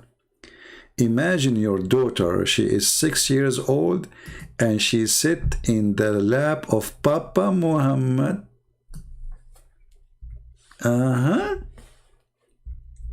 Papa Muhammad. Here we go. They found the solution for Papa Noel. Papa Muhammad. Are you going to let your child to sit in the lap of Papa Muhammad? That's a good thing. Have fun. I think it's going to work. Papa Muhammad. Yeah.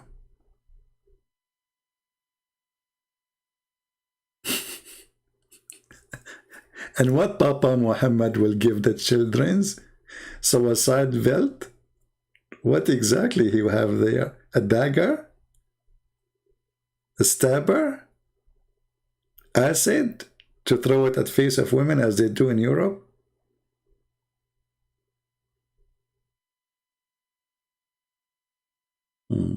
Papa Muhammad.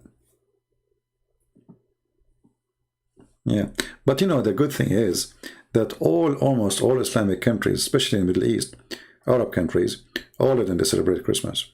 You know, they try to oppose it, but I mean, Christmas go. This is why I encourage really people that Christmas is something really powerful, and it worked gratefully to bring Christ to the life of Muhammadans.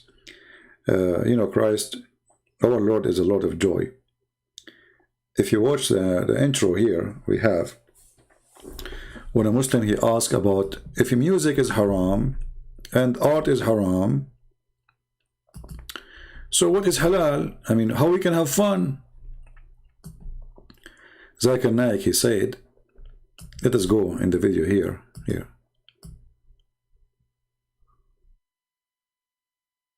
Yeah, this part. Watch and love.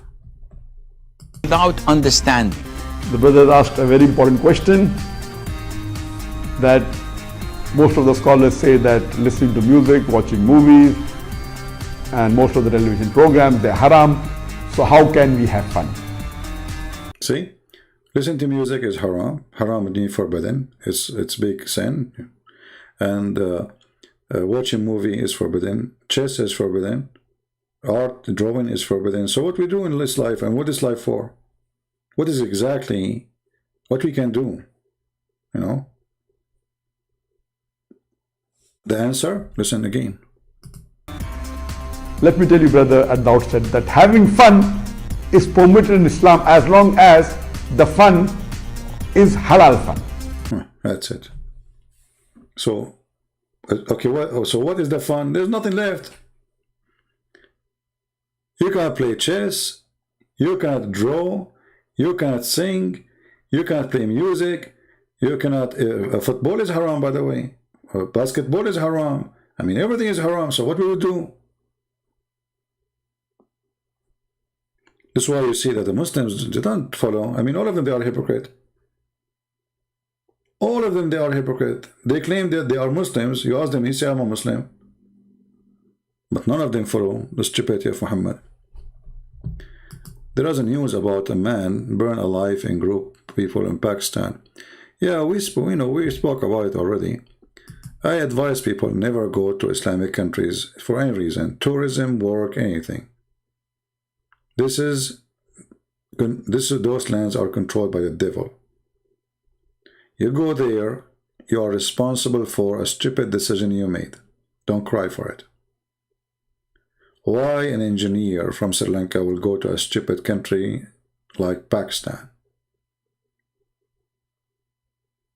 I prefer to stay in Sri Lanka and take $200 salary with my family and kids having a good time, even if it's not too much money, from living in such a filthy country.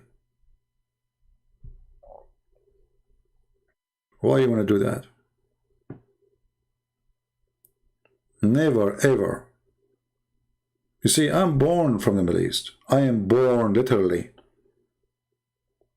Which means the blood I have is from there. I will never go there.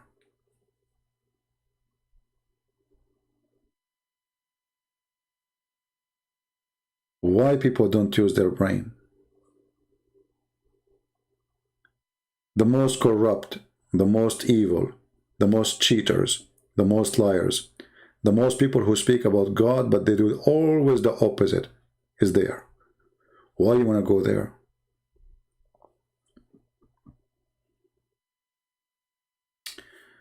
Daniel, he is saying, Christian Prince is a hypocrite and bigot. Ah, okay. Well, Daniel, let us talk about hypocrite. Your prophet, he says, don't touch women when they have their period. But your prophet was having sex with them when they have their period. Who is the hypocrite? Are you there, Daniel? And about bigot, let us see the bigot. The bully prophet. He was bullying even his uncle. He promised to kill all the Christians and the Jews, and he called them animals, pigs, filthy, najis, you name it. Are you there, Daniel? Why you don't call me Daniel so we can laugh? You're upset?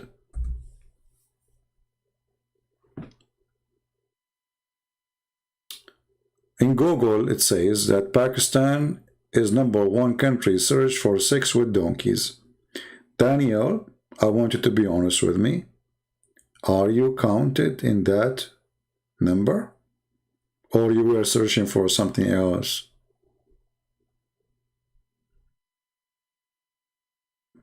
Daniel, is it true that #1 country search for sex with donkey is Pakistan? Or I'm making things up? You can search it right now in Google. And by the way, I mean, you are beating everybody else. Nobody can. #1. I mean, you must be proud. With donkey? I mean, what about goat? What happened to the goat? You people lost your interest? What's wrong with goats? They have nice hair. I mean, donkey? I mean, what is exactly is tempting you?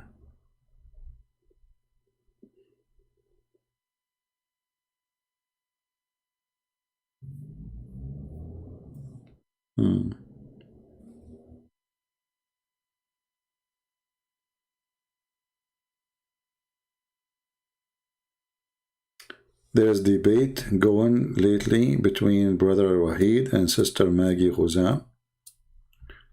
Why they are debating, and they both are those Christians. Secondly, who is this Maggie?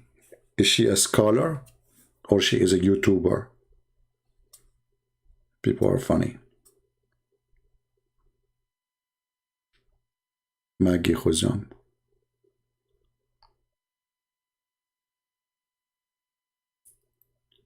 Don't give the bread to someone who never been in the kitchen. He will burn it.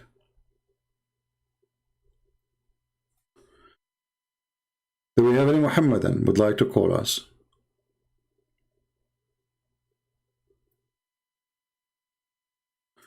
I'm asking about your claim the prophet is sleeping with women in her menses. Oh, this is very easy. He's asking his prophet to prove his claim. Okay, I will put your request here. This is your request, Mr. Daniel. I'm asking about the donkey. He's talking about Muhammad. I'm asking about your claim of the prophet sleeping with women in her menses. Do you like to call me, Daniel, to show it, to make you read it, or you want me to read it for you? First of all, this is the Quran. It says, chapter 2, verse 222. Look how many 2, my friend. You are a 2-2. It says, concerning women and their courses, stay away from them. It's a hurt. Okay? Keep away from your women when they have a menstruation. Don't approach them. Don't approach them. Let us go to the hadith. And now you will see that your prophet was a donkey.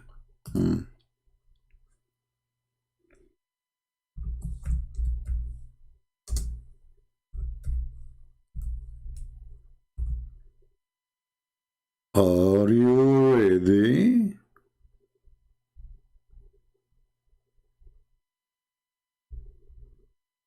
Okay, here we go. Your prophet, he used to fondle Aisha. He ordered her to put an izar between her legs so the blood will not be all over him when she have her menstruation. And it says, Yubashiruni, he F her.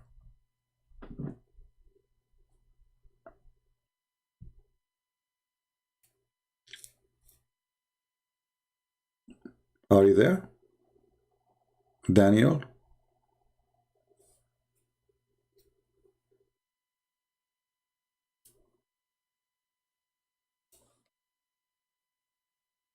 Are you? Now who is the donkey?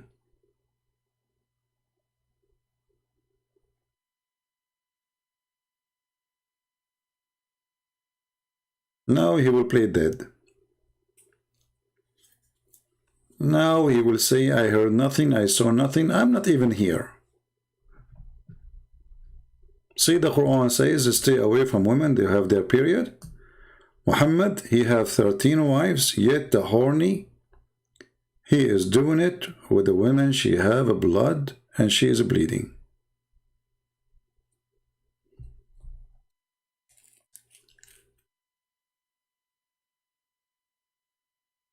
Are you there, Daniel? Never change Christian Prince because you will lose.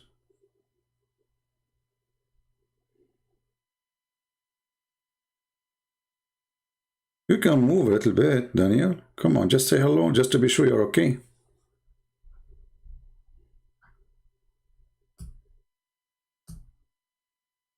Okay, Daniel, I think his battery is dead now, so it's okay. He will charge later. I mean, he will go home. He will charge it, and then he will give us. Yep.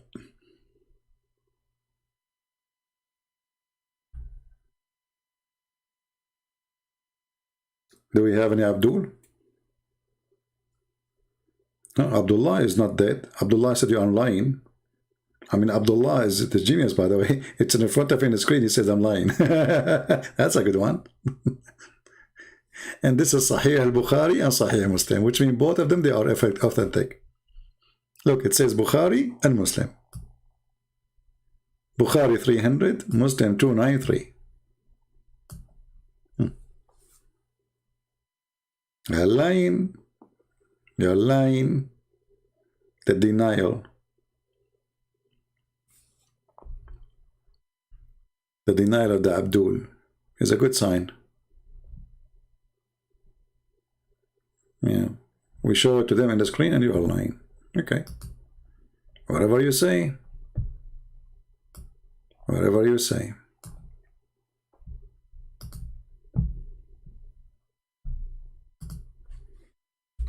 You remind me of your prophet when the guy, he keep asking him to give his brother honey, and the brother is getting sick more and more. So the prophet said to him, the prophet, look at the word prophet, when the guy, he came more than once, twice, 3 times, and his brother is dying.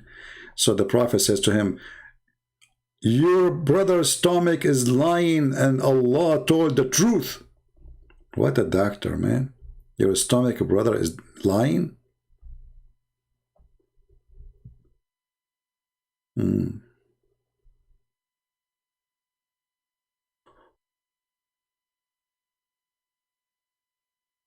Any Abdul?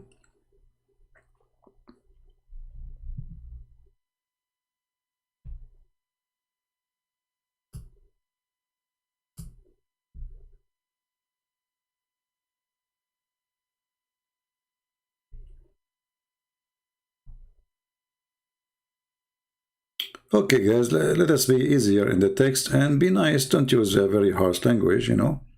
Just focus on the topic, not in the person.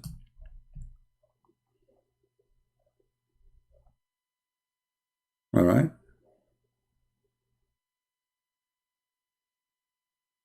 No, actually, translation here says fondling is not correct because it says yubashir, yubashir.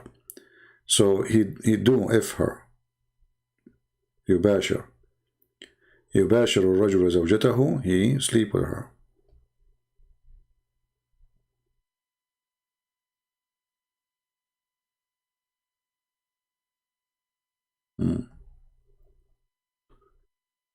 CP, let us hear some stories of how you become a Christian. How I become a Christian? Yeah. How I become a Christian? That's a good question. Yeah, you know, I don't really like to talk about myself. I never claimed that I am like, I don't know, I mean, there's nothing to be proud about as me, you know. Maybe most of you are better Christian than me, I don't know. And I find that a person, when he speaks good about himself, is not doing good. You know what I mean? So I avoid speaking about myself. Because I don't find the reason for that. At the same time, the only good is God, you know. So why you want to talk about me when I am not the good God? I'm not, right? There's some people, they like to talk about themselves. They like, you know, they like to be the topic, actually. For me, I don't like it, so really, because who care? I mean, if I'm good or bad, who care? At the end of the day, it's the Lord who see what we hide, right? The Lord, he knew what you do and what you don't want to do. What people think about you is not really important. How many people they are in jail and they never commit a crime? Why? Because according to the court, they commit a crime. And like you hear from time to time, a guy, he just left jail after 38 years, and they found out that he is not the one who killed that person. So there's no justice will come from a human being. And when I say no justice will come from a human being, which means nobody can be justice with you, regardless what you do. Nobody can appreciate what you do except the Lord, because the only one who really know your heart is the Lord. So I advise people not to speak too much about themselves. Like people, they say to me, tell us your testimony. I don't like those things, really, testimony. Me, myself, I don't like it. For whatever I say to you is meaningless to you unless you live it. It's like somebody says to you, let us say a person who lost an arm, and he explained to you how hard it is to live without an arm. But it doesn't matter how much he explained to you, you do not know really what he's talking about because you have two arms. You will understand only when you have one. So nobody will understand except the person who lived the experience. You were a Muslim, I became a Christian? No, I never been a Muslim. I'm too smart to be a Muslim for a second. I believe it's an insult to be a Muslim for a second. Because how in the world I want to believe there's a God who will make my penis endless? That alone will make me leave this religion, even if it's true.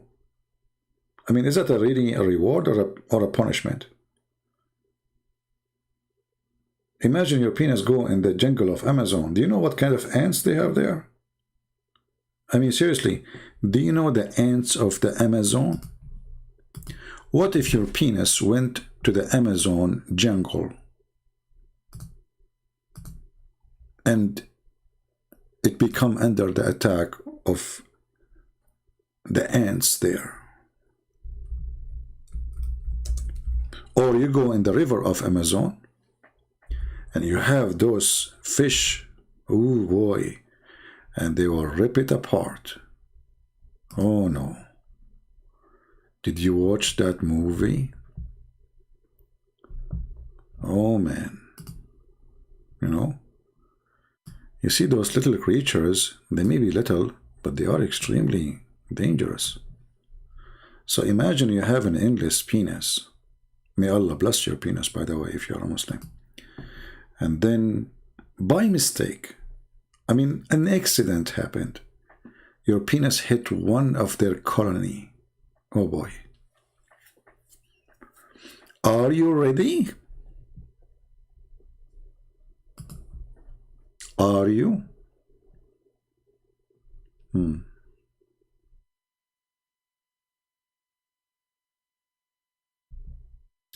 How stupid do you think is Quran 12:36 regard to what Muhammad could remember when he heard original story of a Christian?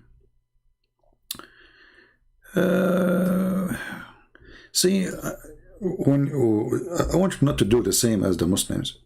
The Muslim, they take one verse and they say, okay, this is this is stupid. If you want to enjoy more stupidity of the Quran, you better read the whole story.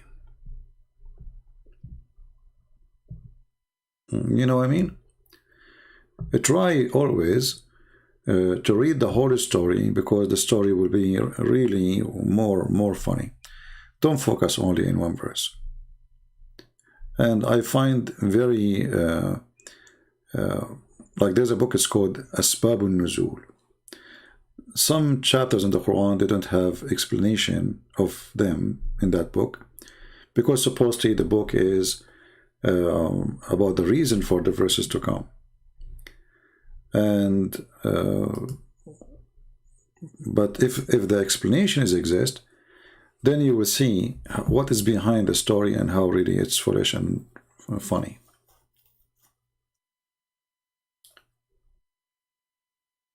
But anyway, if you read that verse, you will understand nothing. It doesn't make any sense. Nothing there makes sense.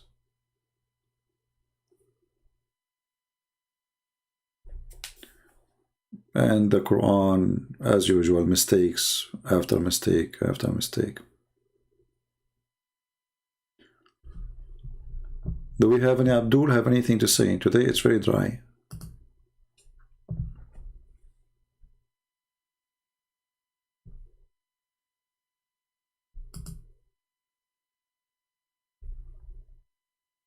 Anyone? I will buy and read your translation for the Quran. Okay. Now I have a reason to translate. Before I don't. Thank you for giving me a reason to translate.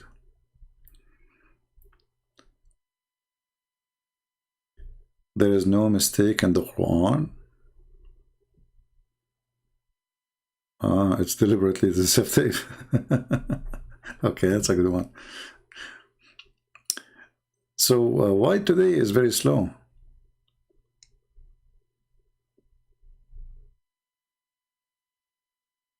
Where is the Muslims? What happened? There's like any special movie in TV?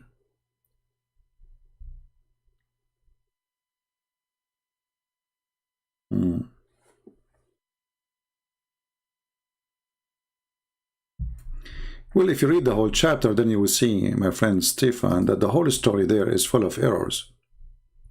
Muhammad is a person, he do not know really what he's talking about.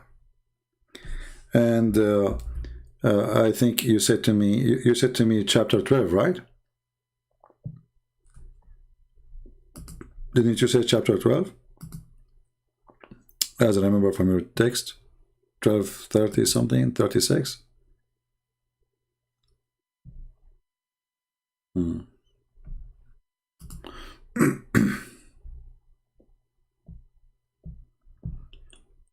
Always Muhammad is a person he copy from other books and he add his own spices. And when he do that, you know, this is where the problems start.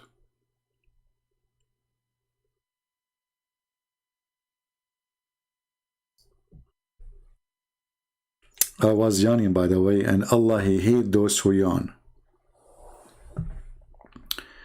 Why you don't play commercial break? No.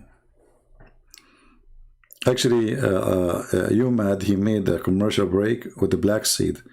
You can see it in his video, in his channel. It's very funny.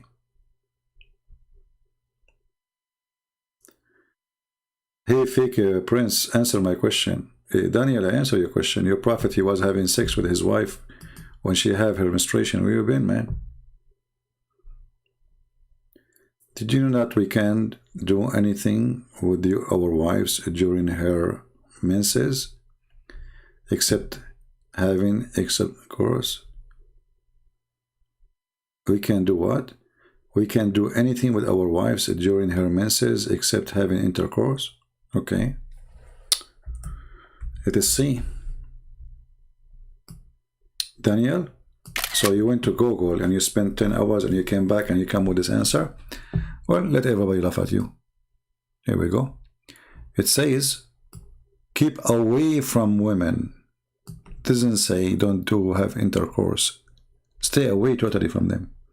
And don't approach them until they are clean. So Daniel, again, you are a donkey. Guys, does it say stay away and don't approach them? Don't get close to them. Stay away. Keep away. So you are a certified idiot again. So this is your text. And now he will go for 10 hours. He will come back to retain his honor, which is shattered everywhere. Christian Prince, don't you know that we can't do anything with our wives? No. The Quran says, stay away from your wives. The Quran never says, don't do intercourse. It says, stay away from your wife and don't even keep close. So again, you are a certified idiot. The verse in front of you.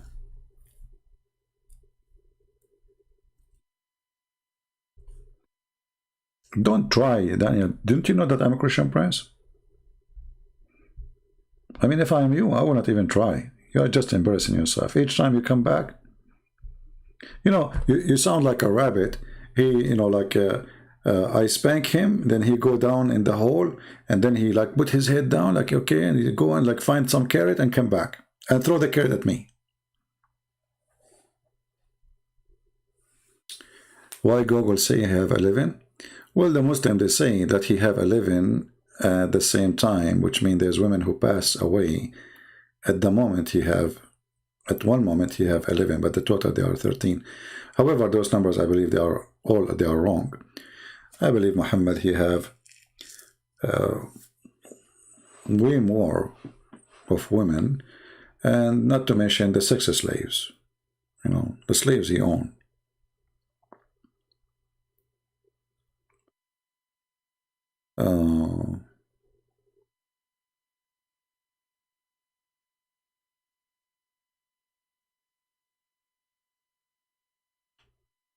Well, don't blame him, because the Muslims, they try to justify what Muhammad do, you know, because how the Quran says stay away from them, they will have to come and say, no, we can't, the Prophet, he did, you know.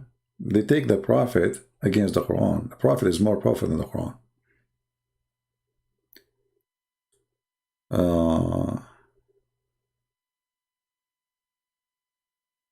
Yeah, for sure he do not know what Daniel mean.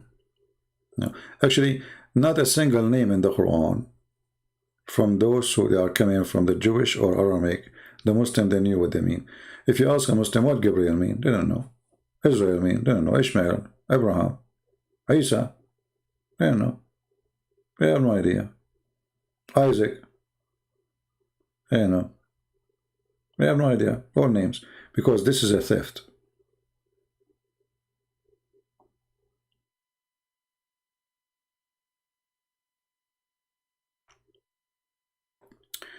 Where you can find my books? If you want my books in English, you can find them in Amazon. If you are a person who speaks other languages, we give them for free, like Indonesian, Russian, Chinese, etc.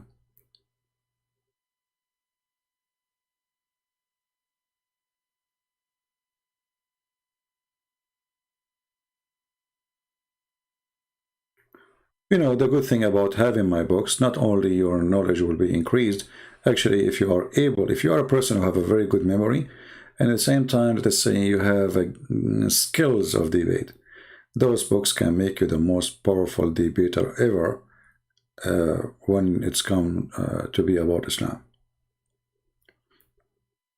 You know, when I made my first two books, I wanted them to be an enough weapon to wipe the floor with Muhammad.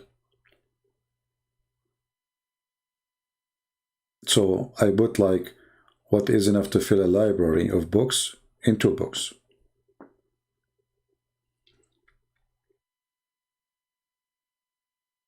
Yeah, you can, all of you are welcome to download my videos, any of them. Anyway, I have thousands of videos. They are made for you, my friend. They are not for me. Those are not for me. Those are for you. All my videos is just to serve you. I'm here to teach you. And I hope not only you will take my videos, you will learn from them, and then you teach your people, right?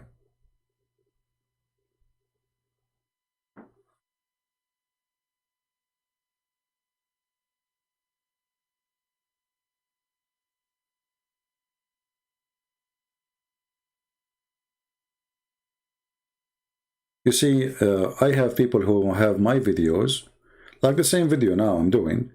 Another channel, he will have like 80,000 in maybe 2 days. I will have, for some reason, 30. I don't get upset. That's wonderful. For me, I don't really... you might even have my videos and you have more subscribers from me. That's wonderful. I'm not here to be about me. I don't care really. I mean, for me, I am just serving, and as long we can spread the truth. That's why I keep asking people, please download my videos and put them in your channel. Actually, the funny is that people who download my videos, YouTube allow them to monetize and even receive donation. I cannot. Imagine, it's my video, I cannot monetize it here, they can. Yeah, because they fight me bad, you know, they hate me. So they target my channel, and they don't want me to have any, let us say, any benefit. They thought if they stop me from being able to have monetization or donation, this guy will stop coming to YouTube. And actually it worked. There's many, you know, the second you take away from them this ability to take a donation and YouTube, etc., they stop coming, they stop making videos because they were motivated by money, you know. But this is not the case for me. I don't care, you know. Always I was doing it for free, and nothing will change. Yeah. The Lord is our provider. But this is what they thought. They thought if we stop him from being able to receive a donation, the guy will not go online every day. And actually what's happened is the opposite. I'm here many hours every day, almost. I mean, the last 24 hours, I think we stayed online. If I say 13, 14 hours, I'm not exaggerating. In just within 2 days, but 24 hours.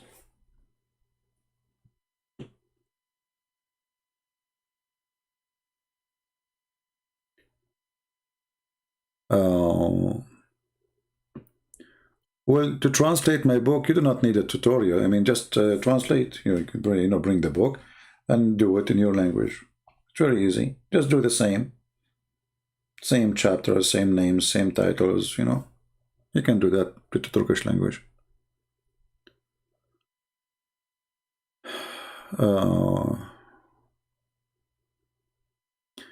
does Muhammad has 6 slaves or when he was Khadija arrived? No, I believe the coward Muhammad, when Khadija was alive, he did not dare to do to play with his penis around, because she is the rich woman and she is in control. You know, he was her puppy. But the second Khadija, she's gone, Muhammad now is free and he got the money.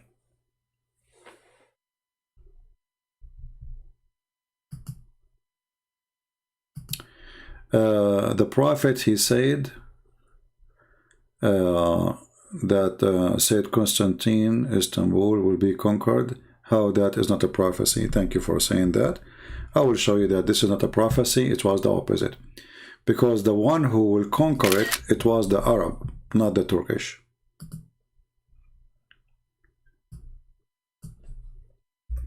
Your prophet was speaking to the Arab in front of him.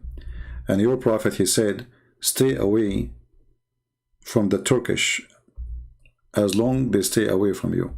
Muhammad, he never thought that the Turkish will become Muslims. Actually, your prophet, he believed that the Turkish are people of Gog and Magog.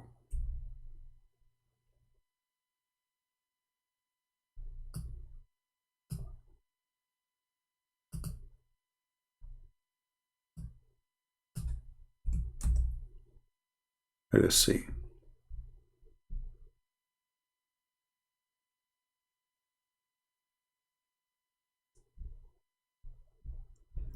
So it was a big failure for Muhammad. He said you will conquer Constantinople. He was just making encouragement. The same what happened in the Anfal. He said to them 100 can fight 1,000. They went to war, they lost. And Muhammad, he claimed that the Muslims, they will fight the Turks in the judgment day.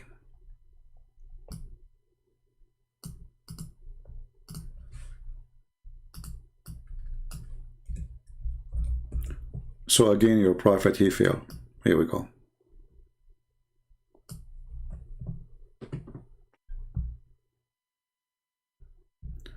So when Muhammad, he made the claim that you are going to conquer Constantinople, he was speaking to the Arab in front of him, and not a single Turkish was between them. Are you there? And not only that, actually, your prophet, he made fun of the Turkish, and he made fun of their look, and he claimed that the Turkish are from Gog and Magog. And let me find the hadith.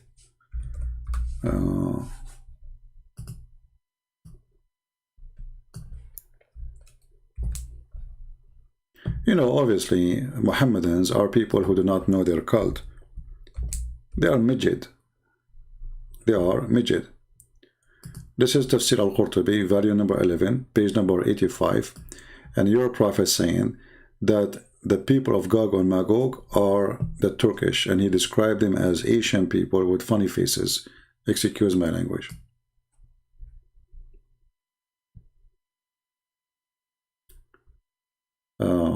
Here we go.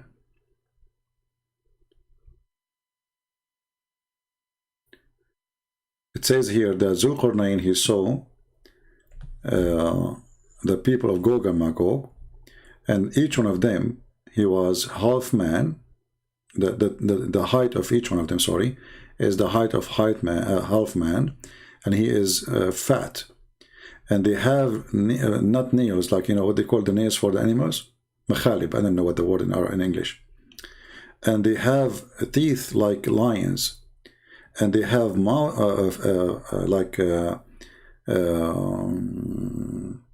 you know what? Let me use Google Translation, man.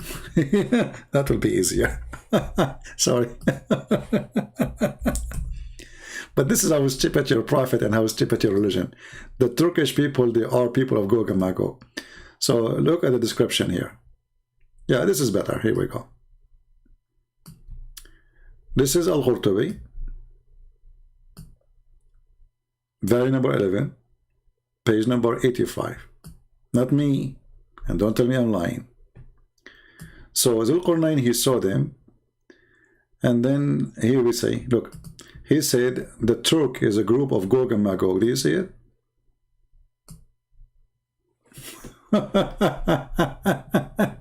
Don't try, Christian friends. I will smash you, literally. The Turkish are Gog and Magog. Yeah. And remember, the Turkish will be the enemy as long they are the Gog and Magog. They are the one who will attack even Mecca. They are the one who will conquer more of Islamic land, and they are the enemy of Allah. So how you said that the prophet, he prophesy that you are going to conquer Constantinople? Obviously he was not speaking about you, he was speaking about the Arab, because according to him the Turkish are the Gog and Magog. Are you still there? And let me see if I can give you the link. This one, the link have the title, have Arabic, so I need to shorten it. Okay, who want the link, guys? Do you see how easy to conquer their stupidity? Knowledge, my friend. Knowledge, not ignorance.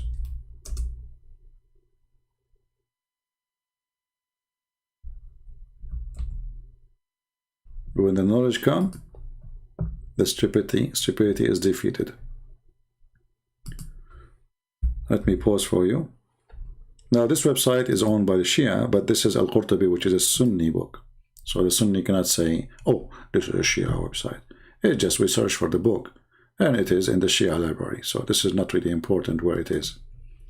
But as you see, we have the value number, we have the, the page number, and you can go and use the same. Use Google Translation, and you will find exactly what we are saying. Erdogan is Gog and Magog, my friend. Your Erdogan is Gog and Magog.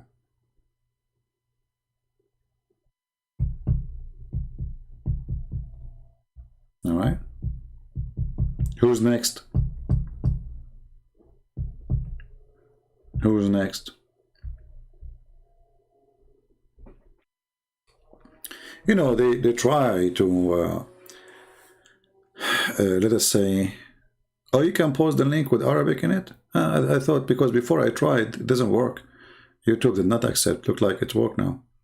All right. That's good.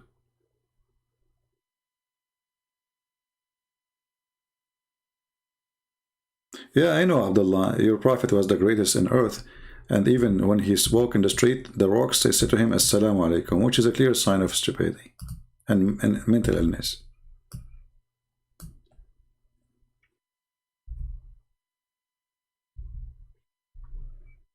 This is a clear sign of stupidity.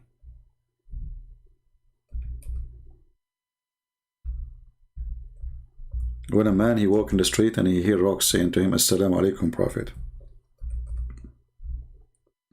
And remember, nobody hear it except him.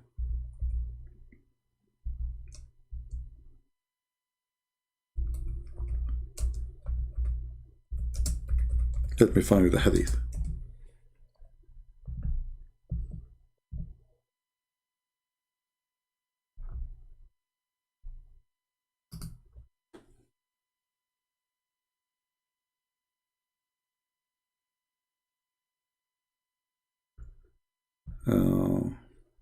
And actually there's a specific rock, not all rocks, they speak to Muhammad. Only one, just one rock. Because I think this is the only rock speak Arabic. Do you see it, Abdul? Obviously your prophet is mentally ill.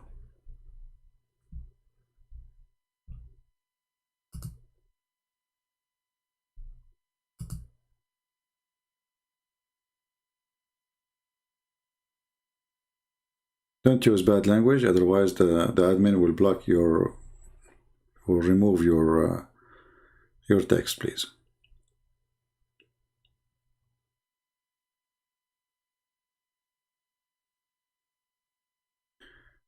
Abshir saying, I am a Muslim. Some would call it moderate. I know what is moderate. There's not such a thing. Either you are a Muslim, believe in everything, or you don't. What is moderate? Like, did you install new chips? Did you update your Quran? Do you have a new Quran? So as you see here, I recognize a stone in Mecca which used to pay me salutation. Isn't it a clear sign of stupidity? Only one rock in Mecca used to say Assalamu alaikum, Prophet, and the Prophet say back Assalamu alaikum.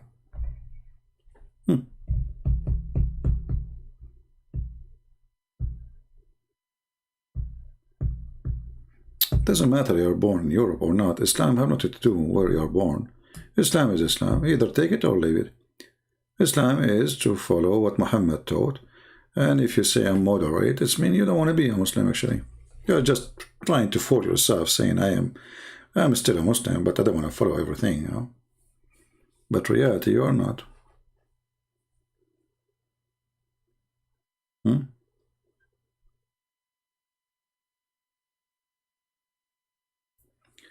Do you believe the original Kaaba located in Petra? Well, you know, that will not make any difference for me, really. I mean, who cares? It's in Petra or it is in the moon, who cares? You see, focus on the head of the snake, not in theories. If I am a historian, maybe that will make a difference for me. I have to be somebody who study, like I say, a certain kind of science, right, to check it out and see if it's true or not. But for me, I'm not here to do that. I'm here to prove their stupidity and their stupid prophet. And it's better for me not to go to theories, because theories will not change a faith of a person. Because maybe you can prove it, right?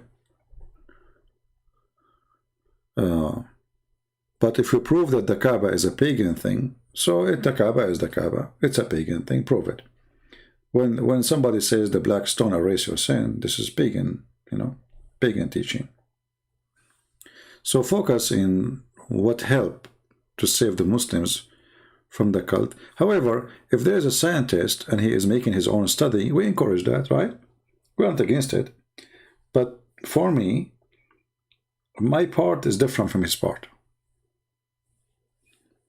I hope you understand what I'm saying.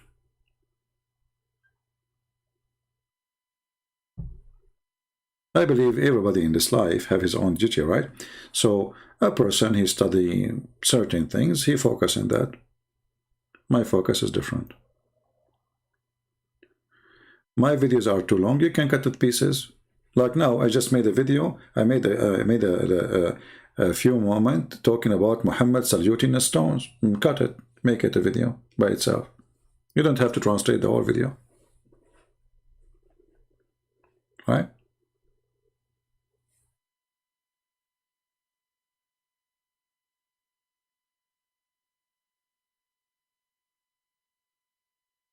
Not only Arab are racist, Muhammad is racist.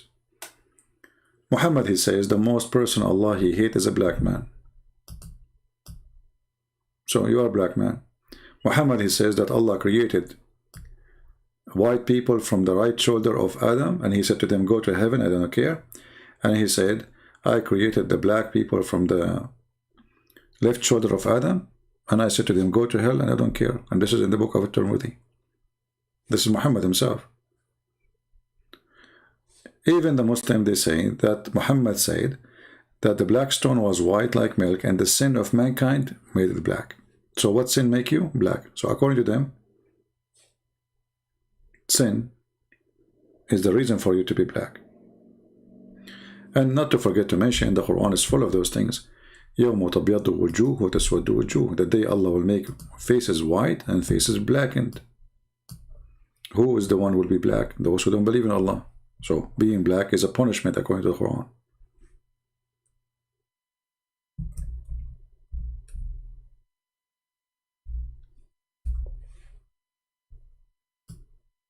You see it? All of this is racism. And the Muslim, they start adding things between brackets just to make it look nicer. But the Arabic says, the day Allah will make faces black and faces white. Okay?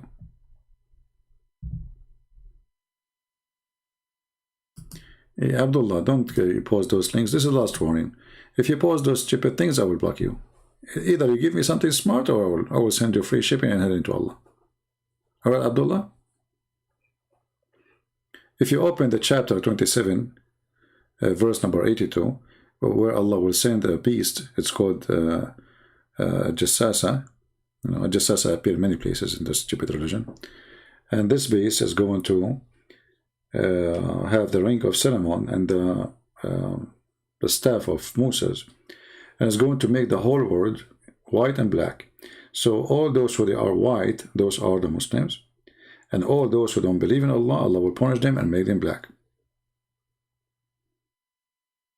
This is what Islam says. If you don't believe me, you can open the interpretation for the verse. Go to Ibn Kathir as an example.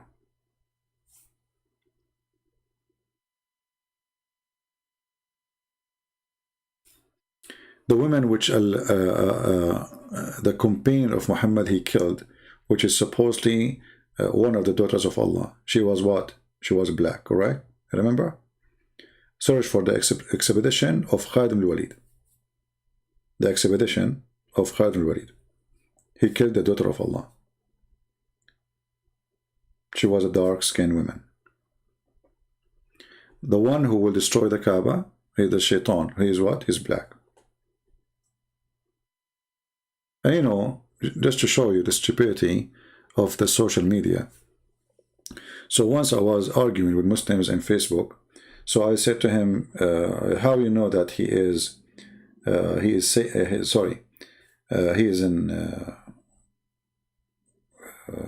Satan. So he said, the Muslim said, have you ever heard of an angel he is black?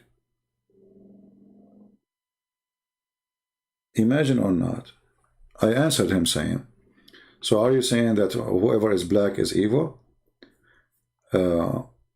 Facebook, they deleted my comment and they sent me a warning, and the Muslim comment is still there. And he is the one saying, have you ever seen an angel, or not only an angel, he said an angel or a good person, or someone sent by God, he is not, he's black?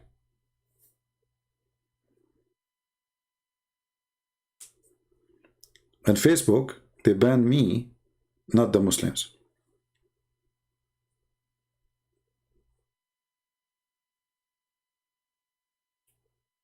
And this is why we see the Muslims always, they ask the atheists to help them.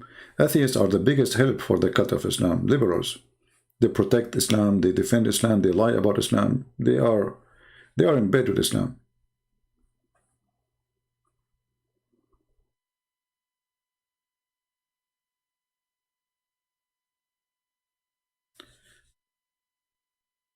But you know, we know that there is no different. Yes, there is bad people between everywhere. Maybe in some other, like because of people, they have no education from some certain ethnic group, but not because they are white or black, but because they have a problem in the society, drugs, no education, no jobs, etc. So crimes will be high. But there is wonderful people, they are black, and there is bad people. There's good people everywhere. There's wonderful people, they are white, and there's bad people. Same for Asian, everywhere. You go any country in the world, there's rapists. There's people who arrest the rapist from the same ethnic, correct? There's people who they are thieves, and there's people who arrest the thieves from the same ethnic. So it's not an ethnic thing. It is about individuals. And if you live in a poor country, usually always poor society bring a lot of problems. Poor, you know.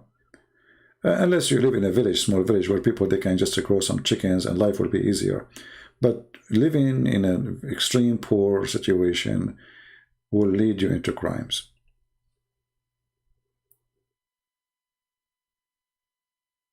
Harun, guys. Harun, the word black does not mean black. It's a metaphor. But this is about making their faces black, literally, Harun. Let me show you, Abdul. Potato. Guys, look what Harun is trying to fix it, you know. Muslims, they are smart. Genius. This is a metaphor. It's a metaphor. Okay, let's see if it's a metaphor or not. So we go to Ibn Kathir, in front of your eyes, Mr. Metaphor. How is Metaphor doing, by the way? Don't forget to say hello to him. Okay, this is Mr. Metaphor. And this is a chapter 27. Are you ready for the metaphor? I will give you a lot of metaphor. How many kilos you want? Okay, whatever you want. We are here to provide you with the metaphor. Okay, Mr. Metaphor, here we go. This is Ibn Kathir, chapter 27, verse number 82. You said this is a metaphor. Okay. Let us see the metaphor. Are you ready?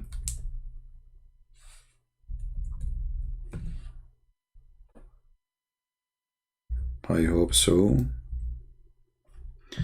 Okay. Read with me, brother. Okay. This is the beast who will come from the ground, brother. His head is like a head of a bull, his eyes like the ears of a pig, his ears like the ears of an elephant, his horn like the horn of a stag, his neck is neck like a neck of an ostrich, his chest like a chest of a lion, his color like the color of a tiger. I mean, stupid. Okay, and then he will come back. It will bring with it the staff of Moses and the ring of Solomon. Alhamdulillah, black magic, magic, the Solomon. And it will be no believer left without making a white spot in his face. Are you there, Mr. Metaphor? Harun, how is the metaphor going with you?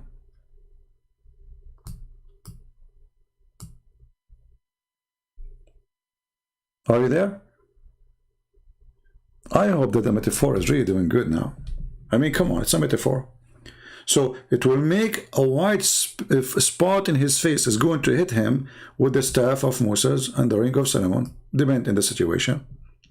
And then it says here, which will spread until his face shining white as a result. Hey, Mr. Metaphor, are you there? Harun? Harun, ya Harun. Do you know what Harun means, by the way? You are a big cat, that's all. You are just a cat. I'm sure you do not know even what Harun means. Cat, meow. So, spread until his face became shine. Those are the Muslims, okay? And then it says here, and then there will be no disbeliever left without making a black spot in his face. And it will be spread until his face turned to be black as a result. Are you there, Mr. Metaphor? I like metaphor.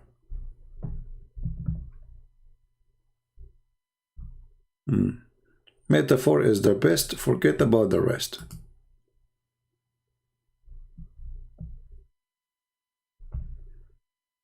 Don't text me in Skype unless you are a Muslim and debate me. Otherwise, I will block you.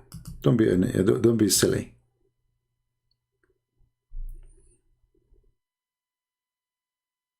Are you there, Harun, the cat? Should I continue? Because it's getting more funny, by the way. It's a metaphor, brother. It's a metaphor. Yeah. So here it says, the beast will emerge from the earth with the staff of Moses and the ring of Solomon, and then it will strike the nose of the disbelievers. It's a metaphor. The nose here, by the way, present penis. I think so. It's a metaphor for penis. And then after it hit the nose of the disbeliever with the staff of Moses, it will make it disbeliever, a face into a black, brother. I mean, you Muslims are silly. Silly as what silly mean?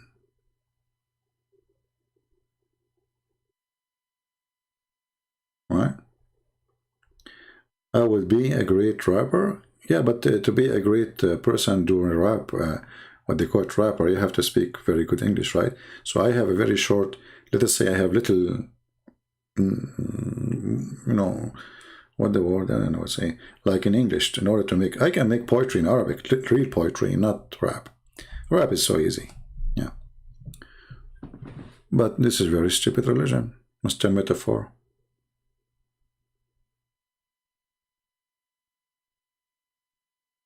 Are you there, Haroon? Haroon. Hachoon. Did Hachu? Hold on. Allah, He loved those who sneeze. Alhamdulillah. I mean, look at this genius God. This God, He loved those who sneeze. Is that a metaphor, by the way, Haroon? When Allah, He loved those who sneeze, is that metaphor or it's really sneezing? I heard that sneezing here is metaphor to Sleepy Joe. I don't know if it's true or not. I don't know. I heard rumors. What do you think?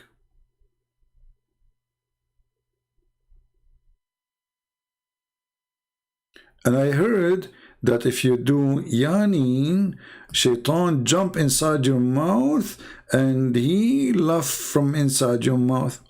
I heard that this is metaphor for Pepsi Cola. I'm not sure, by the way, if he meant Pepsi Cola or not, but it might be. I mean, something inside your mouth, what is going to be? I better think about something not bad. I mean, it's true. Shaitan, Allah, He loved those who sneeze. Thank you, Allah, for saying that. We sneeze a lot. Hachu, hachu, Actually, flu, you can imagine that Allah, He loved winter. Because in winter, a lot of people, they sneeze. Allah is so happy. It's like a happy season,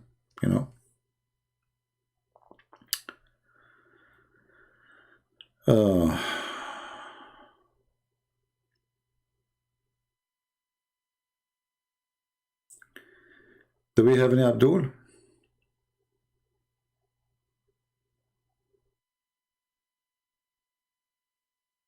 Anyone? Well, I think is enough for us today, and I will go do some sneezing just to make Allah happy. I don't want to make Allah upset from me.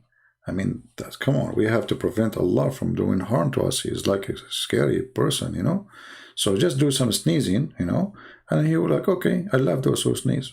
So Allah like is going to to punish me. I will do like hach, hach, hach, hach, hach, and Allah start like I love you. And do I hach you? And He say, I love you. Like Allah, listen, hachu, Allah, I love you. So you sneeze, this God, He loves those who sneeze. So we can say like, okay, Allah, for your sake, we are going to make some dance like a break. We will sneeze for you. We will make you barbecue. And after we sneeze, we do yawning, say hello. And then everybody go home, and Allah is so excited. He did not understand a word from what I said. He did not understand what barbecue mean, because Allah speaks Arabic anyway. So he will say, I heard him saying sneeze, and this is what I care for.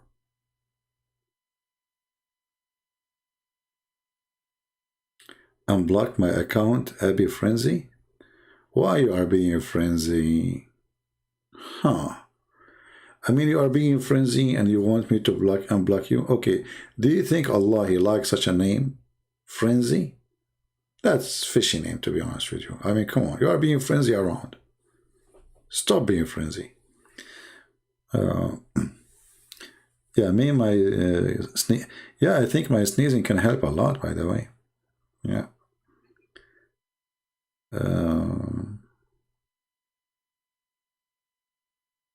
What happened to Harun and his friends? What happened to the Muslims? They are gone. That Jesus says about his death and resurrection. Yeah, Jesus, He says, Salamun alayya yawma amutu yawma walittu wa yawma amutu wa yawma ub'athu hayya. Peace be upon me, the day I am born, the day I die, and the day I will be resurrected. So yes.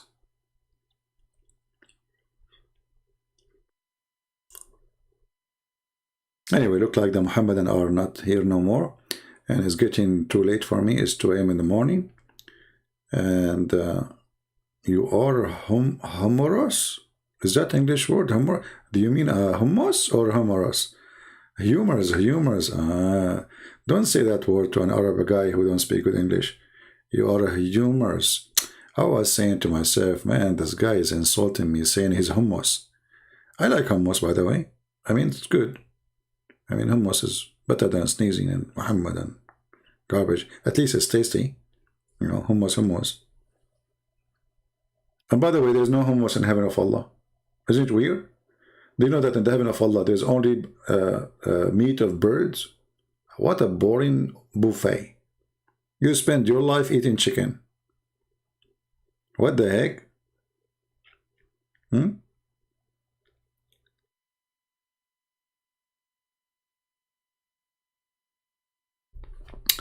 Does the Quran chapter 3 verse number 18 says the angels are gods?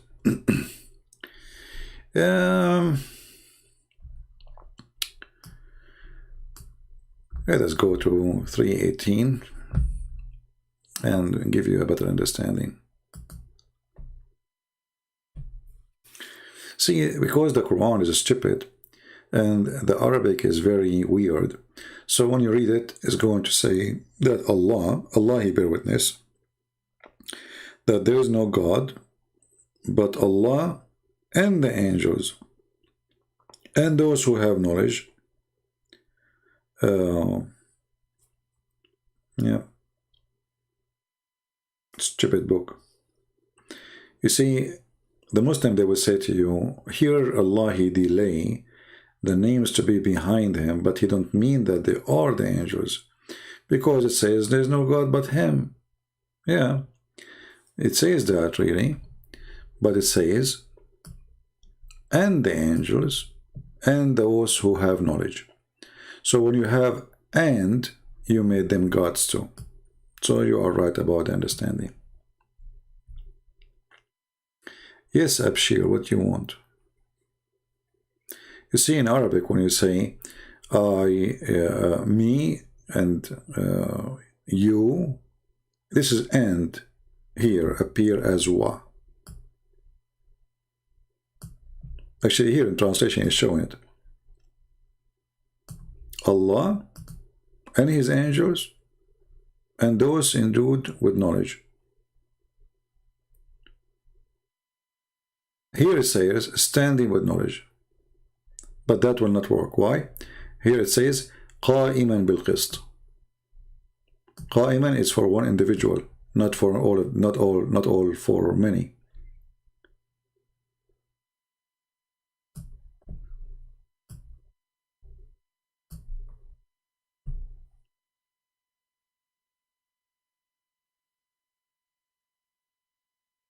I'm yawning. You believe it? For real? This is not me laughing, by the way. This is Shaitan. He jumped inside my mouth. As the Prophet, he said. I'm really yawning. I'm getting sleepy. I did not sleep good. You know, I'm staying late every day. I will try to go back and go in live on daytime so we can get more people to join us too. But, you know, for me, I'm trying to change to go live in different timings so we can get more people to be with us, because usually we go in the morning my time, and that will make it maybe limited for people in certain time to be with us. Why Allah promised the Muslim green silk? Very simple, because when you live in the desert, green is a beauty. You know what I mean? If you ask somebody, he said to you, I went to Dubai and I love the desert there. Why? Because he never saw a desert. So he find it amazing. But a person, or another person, he will feel disgusted from the desert. So if you ask me, I want to take you to the desert, I said, no way, you go. You know what I mean? So for a person who grow in the desert, green is life. Because it is grass, it is shade, it is food, it is wealth, you know. So this is why everybody in the heaven of Allah will be wearing green. But in the same time, that is very stupid. Why? Because imagine you will be wearing one color for the rest of your life. Or, sorry, eternity. And what make it more funny, this green dress is made in Iran, Persian. You saw your debate with Muhammad Hijab. Okay, well, he destroyed me, as you say. Well, whatever, you know better. But as I know, we did not debate. The guy who was asking me question hanging up on me.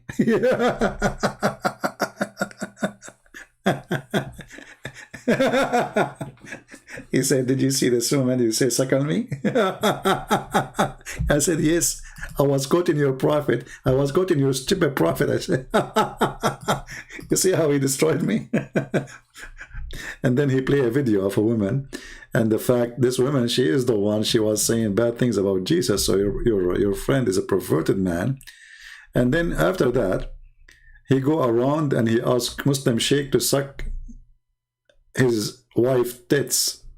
This is your friend. You don't dare to debate me. None of you dare to debate me. Discovered he was so much intimidated to the point he prepared himself to play an audio, hang up, play an audio, hang up. He never debate me, and he will never do. Never, ever. They are terrified. Very much intimidated. Did you ask yourself why all of them, they are willing to debate everybody? Suddenly, when it's come to me, no. Not with me. They fear. The fear is so strong. The tit boy. You know, Muhammad, he says a lot of things. Muhammad was like a crazy, mentally ill person who cannot shut up, and the more he talk, the more he make poo-poo. And we have to admit, I'm really grateful for the stupidity of Muhammad. Like now, okay, can I suck your wife tits? Where this coming from? Where this is about? This is Muhammad saying a woman, she can give herself to an adult man to suckle her. So we as a Christians, I'm really grateful that the Muslims, they wrote all the stupid, crazy stuff Muhammad, he said. This guy is a certified donkey. He cannot keep his mouth shut.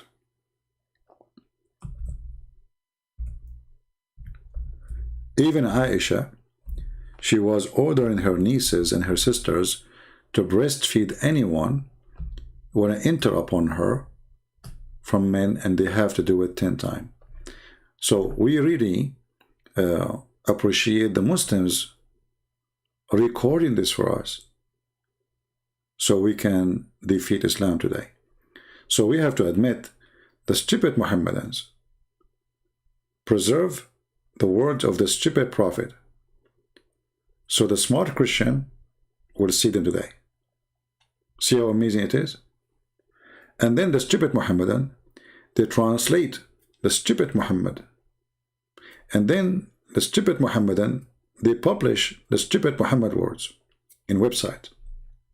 And then the smart Christian, he opened the stupid Muhammadan website and he read it for them. And then the stupid Muhammadan, they deny what the stupid Muhammad said. And they say, this is da'if. Then the smart Christian says, well, this is al-Bukhari. Then the stupid Muhammadan, he go more in denial. He say al-Bukhari is da'if too.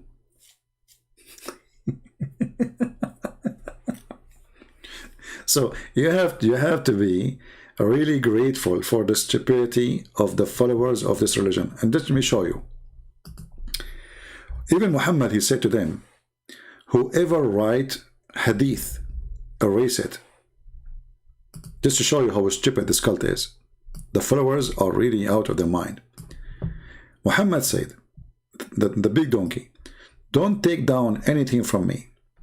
And he who took down anything from me except the Quran, he should efface it. Can you believe the stupidity? The guy, he just told them, don't write the hadith. They said the prophet, they wrote down, the prophet said, don't write the hadith. Donkeys. The guy, he just told you, don't write the hadith. He just said, don't write down the hadith. Alex, I don't know, I never saw one of them. However, you can search my videos and you will find thousands of Muslims leave Islam, you know. I don't see anyone leaving Islam after talking to Muhammad hijab. Do you have one? I know, I have thousands. Watch my videos. God, I don't like your prophet. So their stupid prophet, he just said to them, don't write the hadith. It's like saying to somebody, don't write in the wall. They go and he write in the wall. The prophet said, don't write in the wall. It's the stupidity is amazing. And imagine, after he told them, don't write the hadith, they keep writing.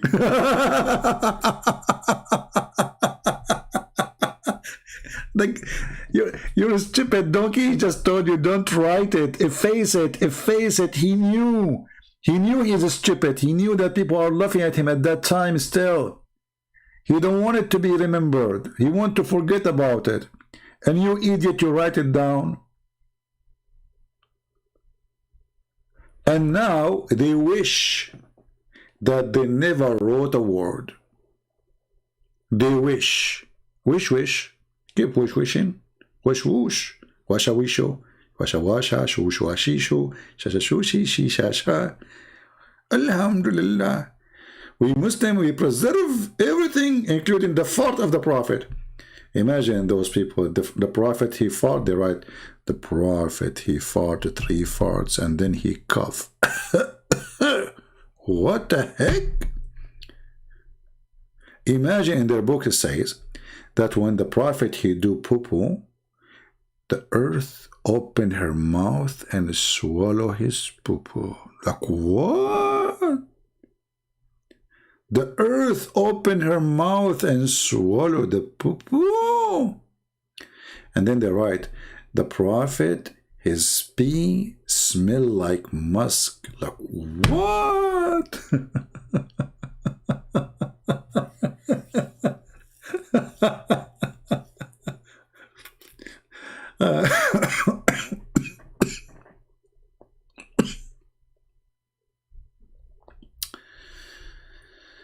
Oh, Lord have mercy.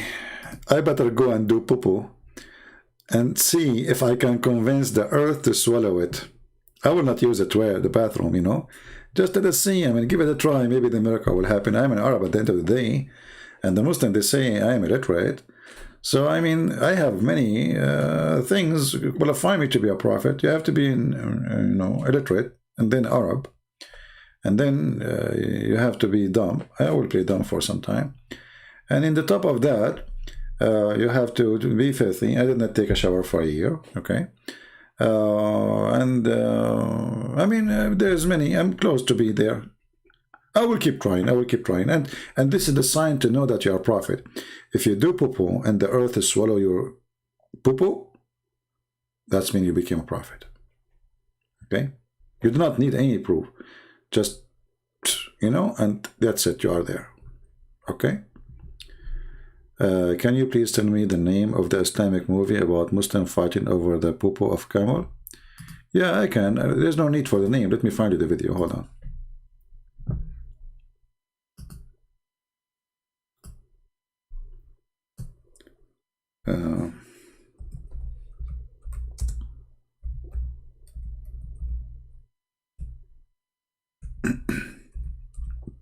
Imagine they are fighting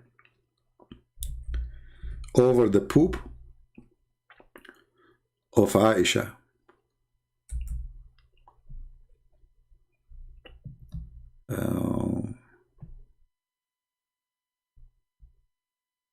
But let me see.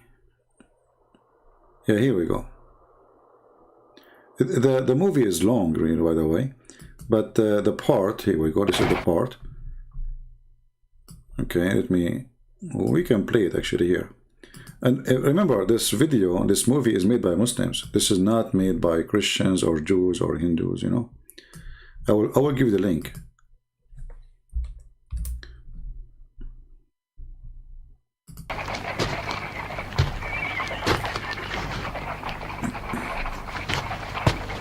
Those are the Muslims at that time, supposedly.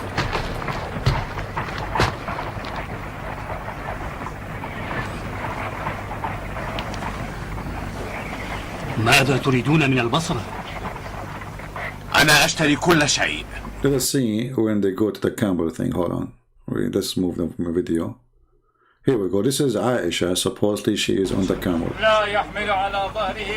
This is the camel of Aisha. This camel, he carry on his back only Muslims. He don't go to war except for jihad. This camel. This is the camel of Aisha. He don't scream except to worship Allah. Yeah, and he is, even the hair of him is blessing. His breath is healing. This is all about the camel. Yeah.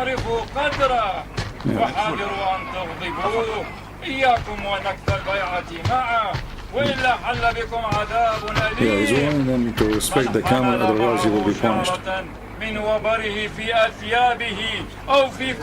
The one who take a hair or from, I don't know what he say next, he will be blessed. Here we go, the camel, he dropped popo, and now the Muslims are fighting over the popo of the camel of Aisha. Let's go back a little bit. You see, they are holding his tail from the back because he will do popo soon.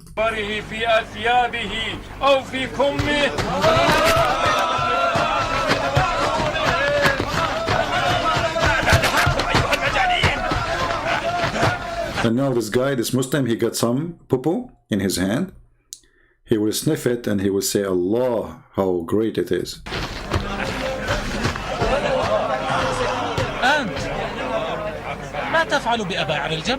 He is saying to him, what are you doing with the popo of the camel?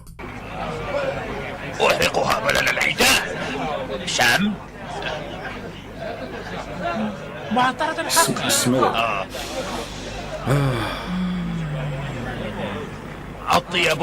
it. It is more tasty than musk. Way more. So anyway, this is the link. Let me pause for you, and you can save it. Remember, this is a video made by Muslims. You see, don't see Muslims going by millions to strike. This is made by them. So this is according to their books. So they cannot deny it. They cannot say it's not true. All right. No. This is what they believe. This is what they did. They used to fight over the shit of the, excuse my language, over the shit of the camel of Aisha, and they believe it was a blessing. This is if this is what they do to the shit of the camel of Aisha, what they do with the shit with Muhammad? This is the shit of the camel, not the.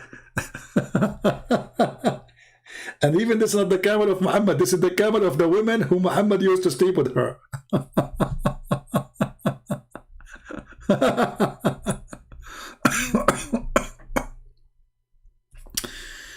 Yeah, Horizon, how are you, my friend? Yeah, welcome. Anyway, I leave you with this comedy, and you can watch it and enjoy yourself, see nice dreams. I will go now sleep, I will try to sleep, and I will imagine myself like I'm in the desert, and suddenly the Aisha camel walk by, and he drops some bombs around me. Smell unbelievable. Wow, so wonderful. Heaven, it's heaven. It's like more than musk. I mean, imagine if we can get like 1 ounce of this shit. I mean, not even 1 ounce. I mean, just little. How much blessing will be in your life. I mean, face it. Did you see the guy when he said, hold on. Let's go back. Look here.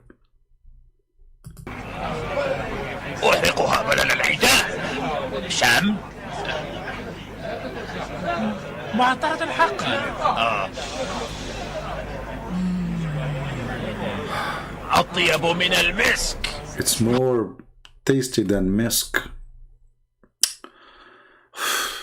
Brother, it's really beautiful, and it's very touchy. And with the shit of Muhammad, we leave you in peace. Sorry to say. Forgive me.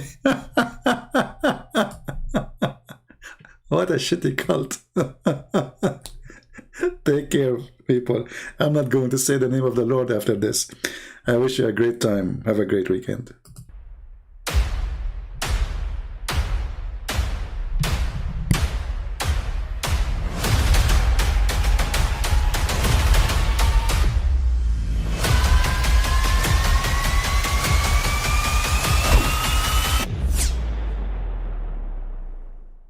But I mean, again, he doesn't know who Gabriel is, right? Because he didn't come from an Abrahamic faith. The people of Mecca were pagan. Quran is mentioned, if this book was from other than God, they would have found in it many contradictions. If a book is without contradictions, that has no bearing on whether it comes from God or not. I've had phone books that are inerrant, but I certainly don't think God gave them. That we believe without understanding. The brother asked a very important question, that most of the scholars say that listening to music, watching movies, and most of the television programs, they're haram. So how can we have fun? Let me tell you, brother, at the outset that having fun is permitted in Islam as long as the fun is halal fun. That the standard narrative has holes in it. The Prophet tells us because Satan or the devil sleeps over our nostrils. Those who oversleep and not pray Fajr on time, Satan urinates in their ears. I really do think Jesus was crucified and that he really was dead and buried. He thought that he was a son of God in the sense that he was specially chosen by God. I think Jesus really did think he was going to be the Messiah, the future king of Israel. I mean, that is, after all, why they crucified him.